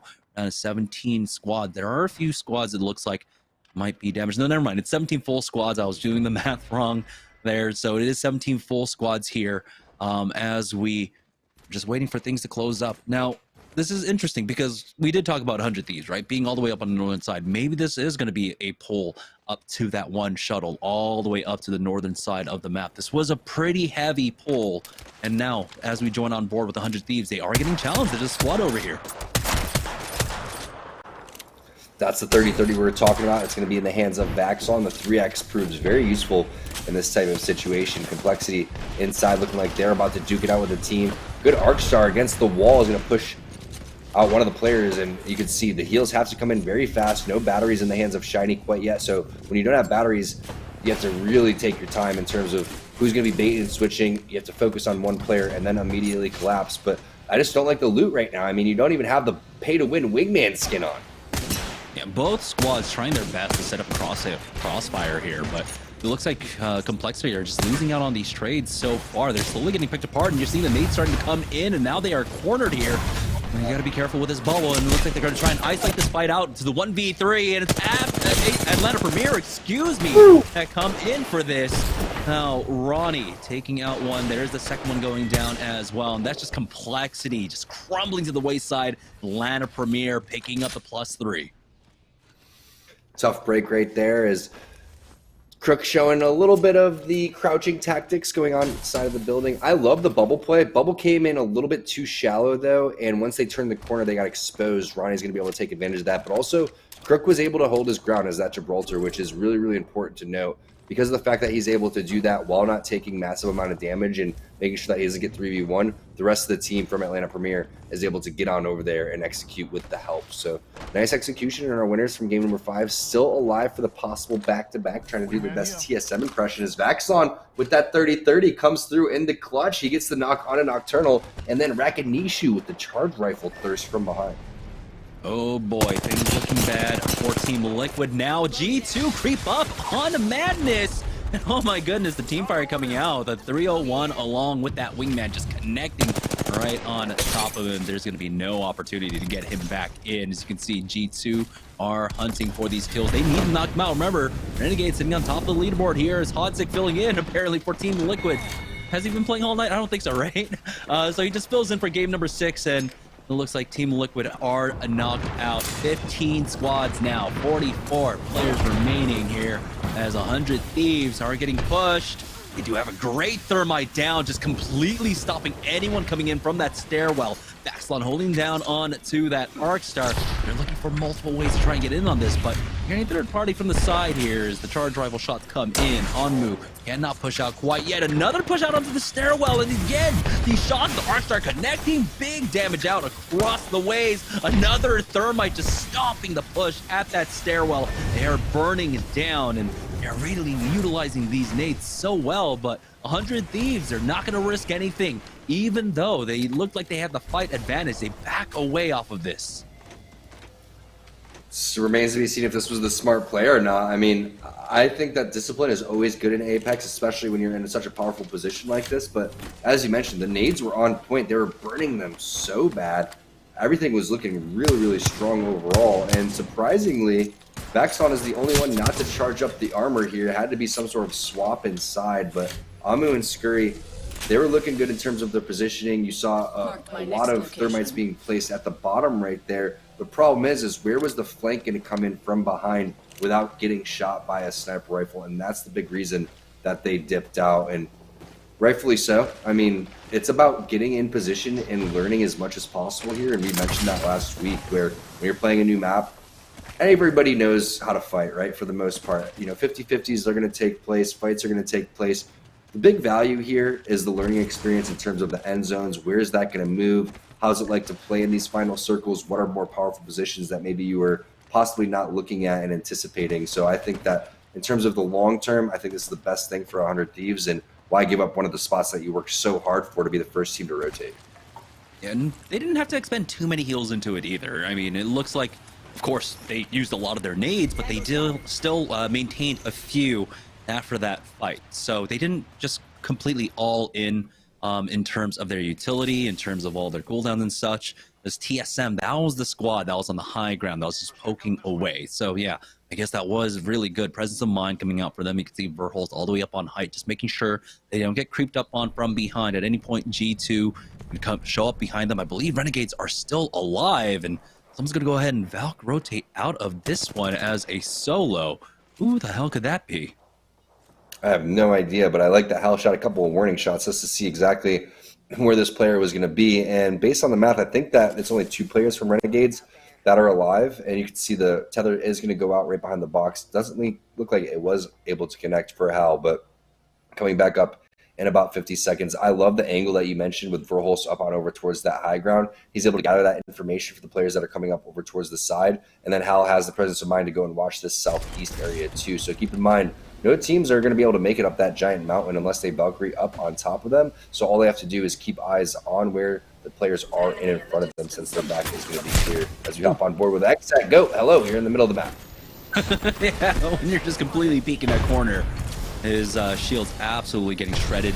They do top off before they use that Valkyrie redeploy. Now they've got multiple teams in the area. There's actually a team right underneath them as they tried to go to the skies, and it looks like Clean received a large bulk of that damage, but he is safe for now as he does swerve through the skies. Looks like they'll have a free pit stop in this building, just reset for themselves just outside of the wall. That ring will basically be ending right on top of, I mean, there's a chance it can go into the wall, but it looks like 100 Thieves made the call correctly. It is going further and further north over towards a little gulch on the north side of the map. For Team X set, though, they're still sitting on blue throughout all of this, even though it looks like they've been pretty active. I mean, they've been in the north side of the map. There's a lot of squads there. Now they're going to go ahead and turn around as they see the defensive bombardment going down. G2 trying to push this squad. Designful backs away, though, as that grab lift has been used. This is going to be Cloud9 possibly on the other side of this fight. The peek out and Designful gets melted. It is Cloud9 throughout all of this.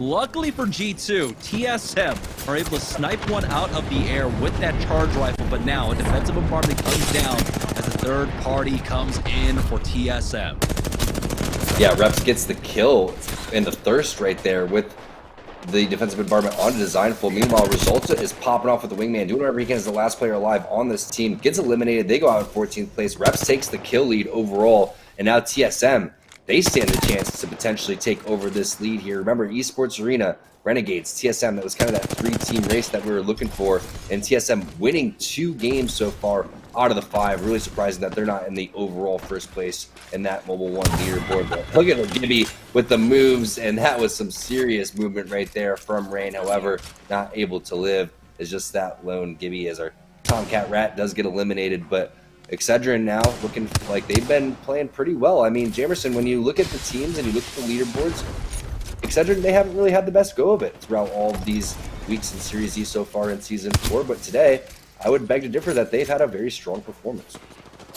Still, though, here on the northern side, it looks like Excedrin are trying to find some more. I mean, they've got some early kill points.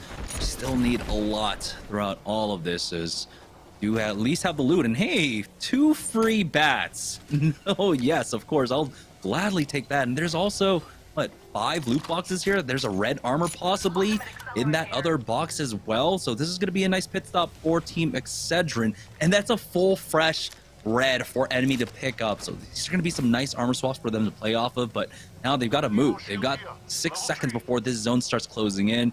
It is slow side zone, but they've got TSM ahead of them. And TSM have been putting up one massive fight here on the northeast side of the map. Was that stick drift? Was that cheating? I'm not quite sure what that was coming in from enemy, but I think that was a little bit of ping going on over towards the side, and it was about an Ashe ultimate that they needed. Gotta hit that battery. They need the bubble coming in from behind. It's just a little too late. Reps picks up another knock. That's going to be potential 4 kills coming in as they're looking to get up on that high ground almost immediately. Bubble's going to be going away fairly soon. That's when the shots are going to be laying down, and it's another 71 dome piece right there. I'm shocked that they don't get the knock.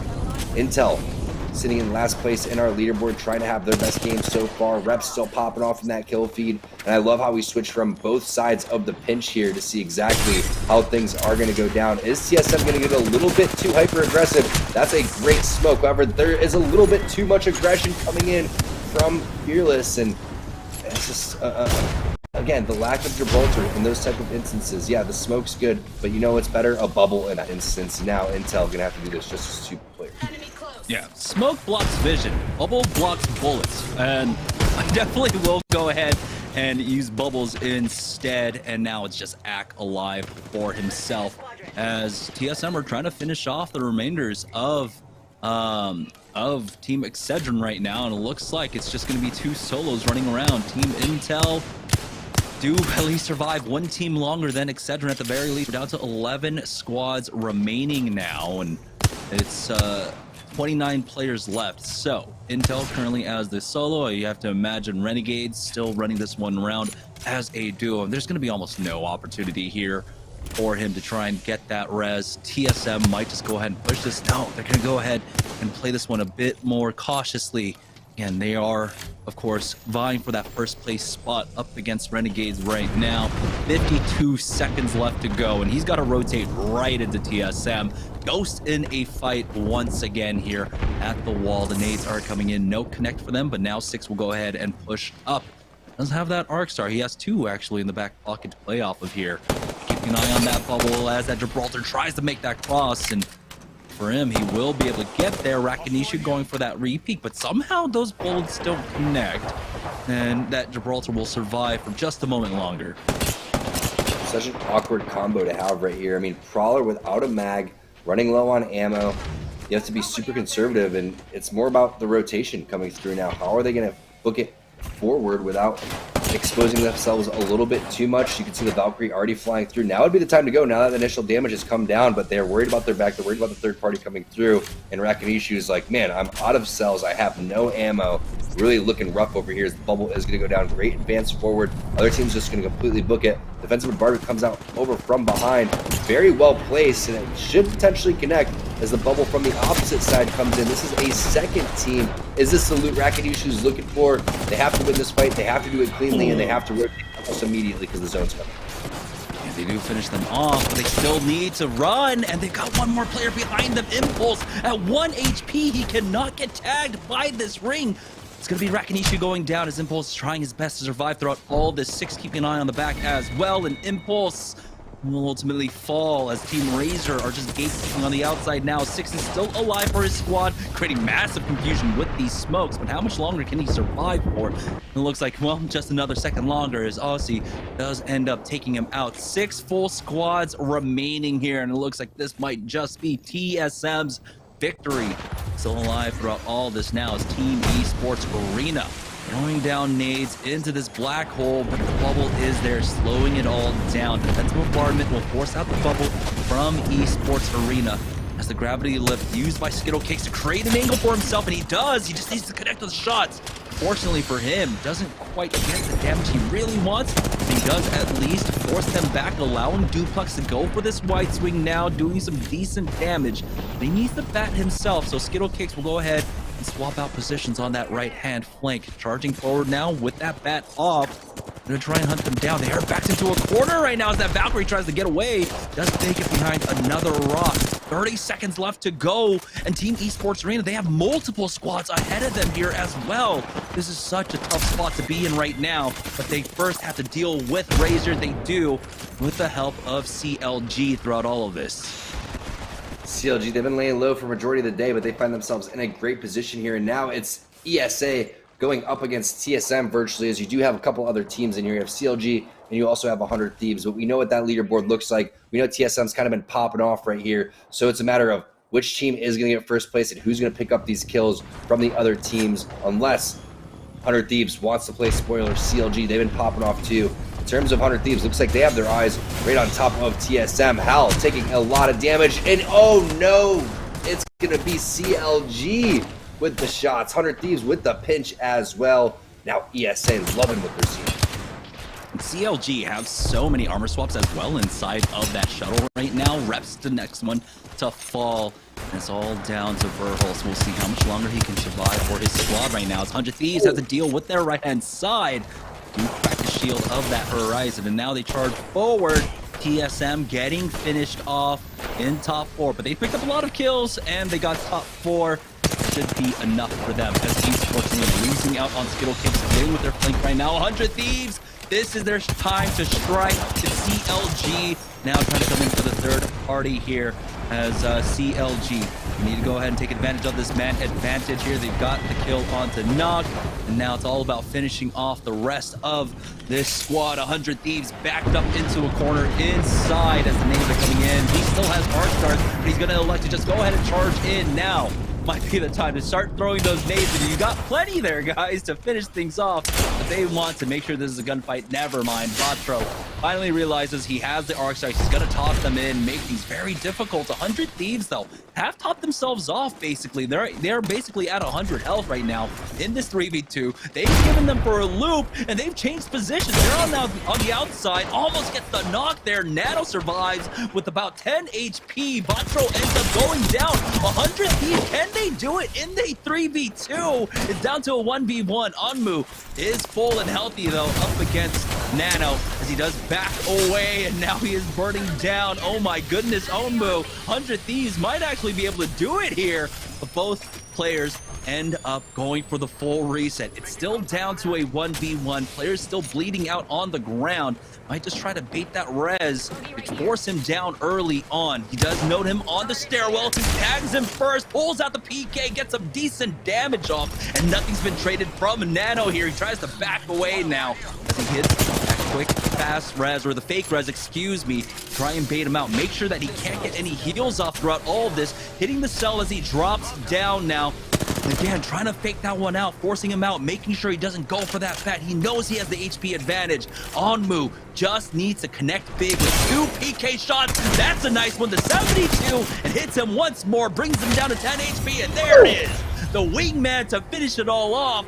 But let's not forget, that was a 2v3 for 100 Thieves to take the win.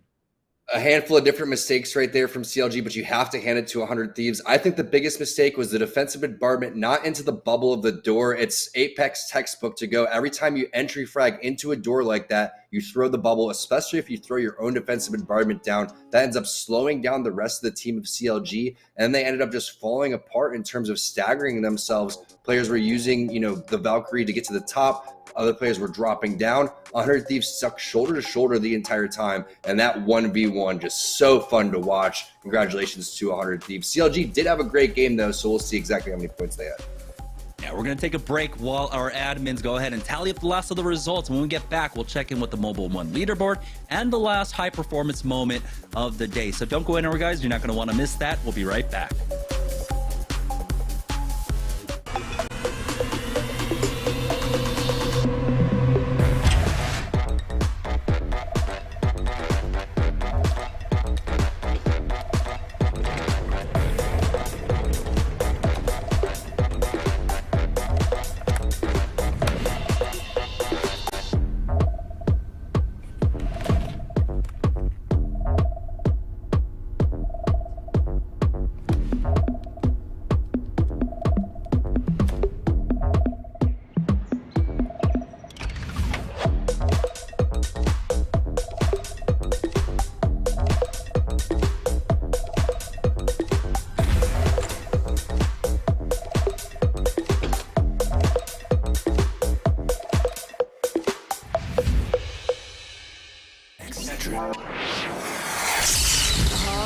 I'm fading.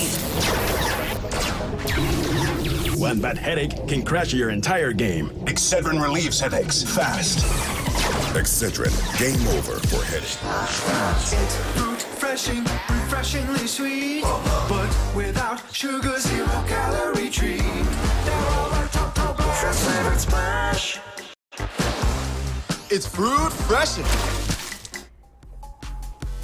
100 Thieves takes the win in Game 6 in an insane 1v1 against CLG. Yeah, so it ended in a 1v1, but we have to talk about the elephant in the room here, and that's the fact that CLG had a 3v2 against 100 Thieves and lost. And this is a CLG squad that I was actually giving praise to last week. It's a team that I have, I said on Twitter, I've been publicly and privately fairly critical of this squad over the last couple of months. They really impressed me with the way that they played last week. They still have a lot of growth and all of that to do with this roster. I think the ceiling still remains high, but they still have things to take care of, and that's one of them. That is an end game you shouldn't lose. You're a 3v2, you've got full evos, and you know, it'd be one thing, and it still wouldn't be excusable, but it'd be one thing if you're going against like TSM with Hal and Verholst, or Hal and Raps Alive. 100 Thieves, another squad I've been very publicly and privately critical of. That is a fight you should win, especially with the 3v2 advantage. So, I mean, hey, congrats to 100 Thieves. They played it well. They brought out the win. They closed out strong. But CLG, and they probably know this. This is likely a game that they probably walked away from that and are kicking themselves because they're like, we had everything we needed to win that fight, and we didn't execute. So they know it. But in the end, 100 Thieves comes out with the win, and well played from them to close out the night. Well played. We've seen this a couple times tonight where there's one team really set up for the win. They're in a good position. They're ready to go. We're cheering them on, and for some reason, they can't quite pull through all the way until the end. Open out the window and just yeet that win right out the window. So we'll see. But we have one more player of the game. Yes, we do. Tonight, I believe. Let's check out the player of the game is Onmu with 5 kills, 1 assist, and 1,800 damage. Yep, and you know they're able to clutch it up. Of course, Onmu was the one able to do it. They're getting some great damage with the PK at the end and wins it out. And 100 Thieves, of course, this is the updated roster. They've replaced Vayne with Vaxlon. And this is a team, as well as CLG, that has a lot of work to do, has some kinks to figure out. But they're going to feel good about that win. But the real storyline right now, as we're talking about this final game, the real storyline is the race for the finish at the top. And of course, it was a race between Renegades, TSM, and Team Esports Arena. After Game 5, there was only 7 points separating the top 3 teams. Incredible. Renegades went down early. TSM and Esports Arena both got into the top 4, but didn't get top 2. And the question is, who got enough kills to win it? Team Esports Arena had a gap to make up. They were 4 points behind TSM. I don't know if they did enough there, but we will find out very soon. And that was that kind of race to the finish we were looking for. And you know, I asked for it earlier. I love to see, you know, when you get that kind of rivalry set up and the 2 teams do get out throughout the day, and that's how things finish off. They delivered on that. Now the question is who came out on top? Who exactly came out on top? We're going to find out right after this commercial break.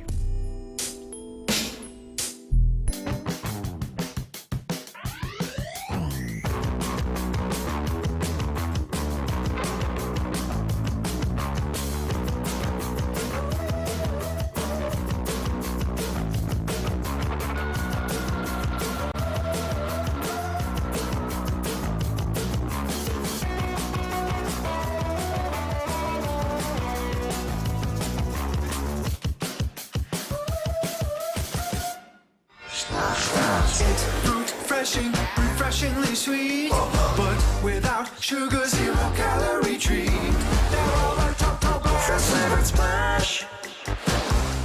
It's fruit freshen. What a way to end the night. A 2v3 down to a 1v1, and 100 Thieves walk away with a victory. An early rotate into the center zone, essentially, off of ring number 1. So great game for them.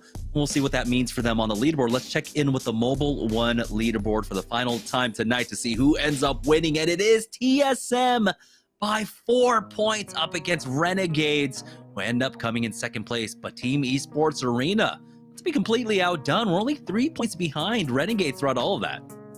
And rightfully so, TSM winning the most games out of the night, winning back-to-back in game number 3 and 4. So impressive to see them go from one map and get a win to another map and get the second win. But it just seems like they're really putting things together in terms of how they want to play their play style. And you're seeing what G2's bringing to the table in terms of their aggression, how Esports Arena is playing. What's so fun is that every team is bringing their own separate flavor, and it's all kind of working for these teams over towards the top-hand side.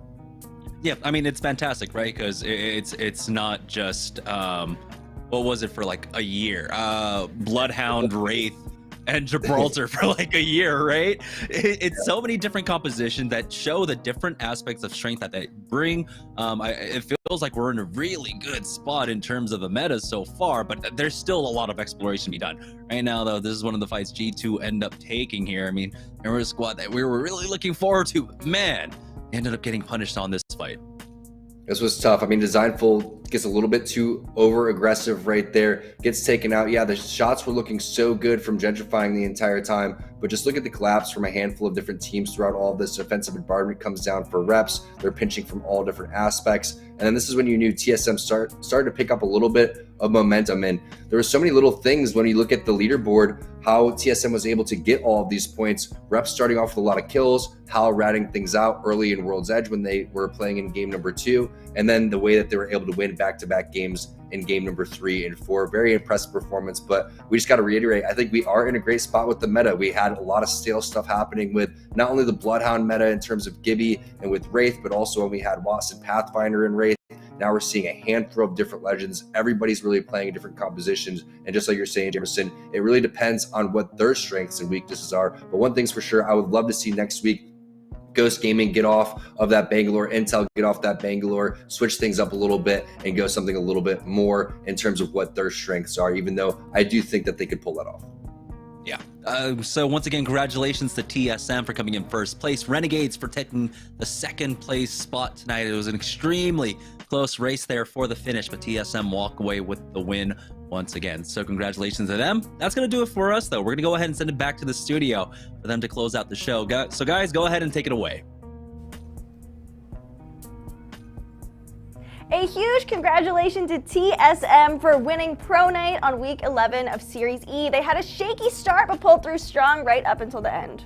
Yeah, honestly, really good showing from them, and shaky start with that first game, but they were pretty much lights out from then on. They get 2 wins. They didn't finish outside of the top 5 in the final 5 games of the night, and this is, as I talked about earlier, right? When TSM gets going, they are so difficult to slow down. They carried it from start to finish, and we went into the last game with that tight race. It was TSM Renegades and Team Esports Arena.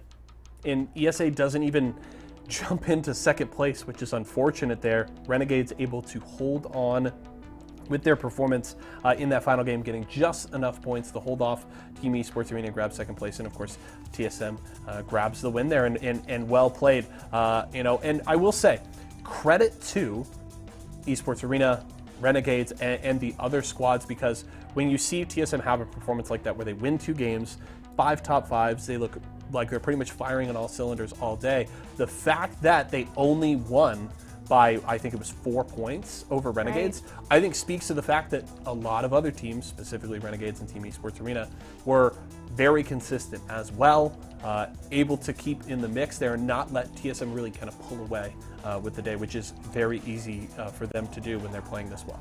You definitely have to fight for your spot in Series E. There was some tough competition, and it was a pretty close race the whole time. Yeah, it was really fun to watch, and this is why it's so great to be here every Tuesday and Wednesdays. I feel like even with the same, you give me the same 20 teams for 16 weeks in a row, and I'm going to give you 16 very different nights of competition, and that makes it fun. Even when I can sit here and talk about how great TSM is and how when they get going, they can run away with it. Sometimes you get those blowout nights. Sometimes you get one where it's neck and neck to the end. These other teams are challenging, and it makes for incredibly entertaining esports, and it's just really fun to be a part of. It definitely is, and the competition does not stop, because tomorrow we have Guilty Gear Strive at 4 p.m. and then Yeso and I are going to be recapping the whole week on Friday at 4 p.m. right here in the Series E recap.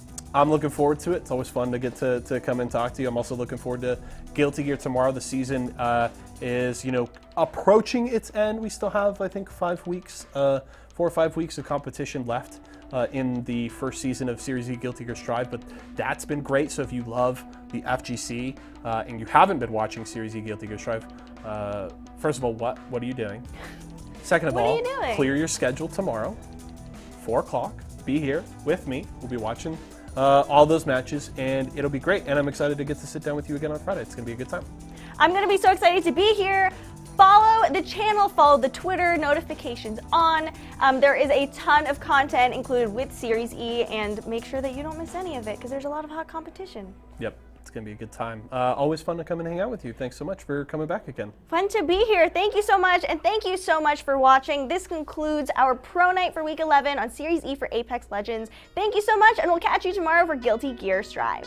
High five.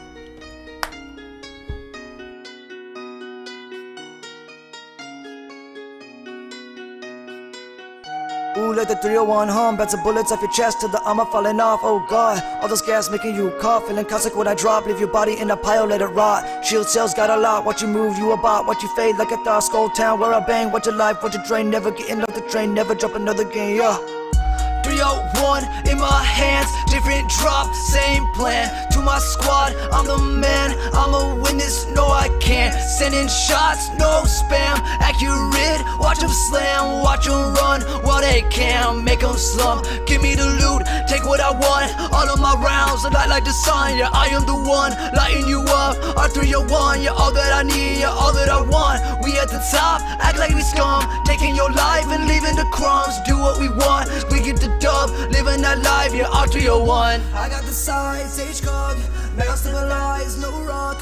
Standing mad, more shots, standard stock, ready pop. I got the sides, H-Cog, barrel stabilized, no rock. Standing mad, more shots, standard stock, ready pop. Ooh, let the 301 hum, bats of bullets off your chest till the armor falling off. Oh god, all those gas making you cough. Feeling caustic when I drop, leave your body in a pile, let it rot. Shield cells got a lot, what you move, you a bot. What you fade like a thought, skull town where I bang. What your life, what your drain, never getting off the train, never drop another game, yeah.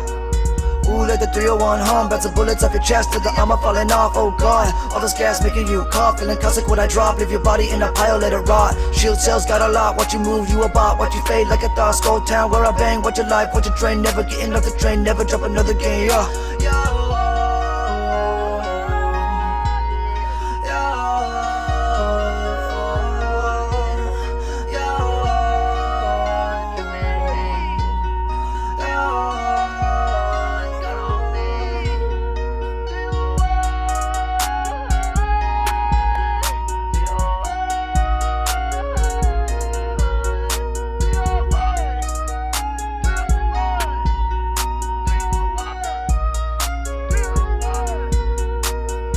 Ooh, let the 301 hum, bats of bullets off your chest till the armor falling off. Oh god, all those gas making you cough, feeling caustic.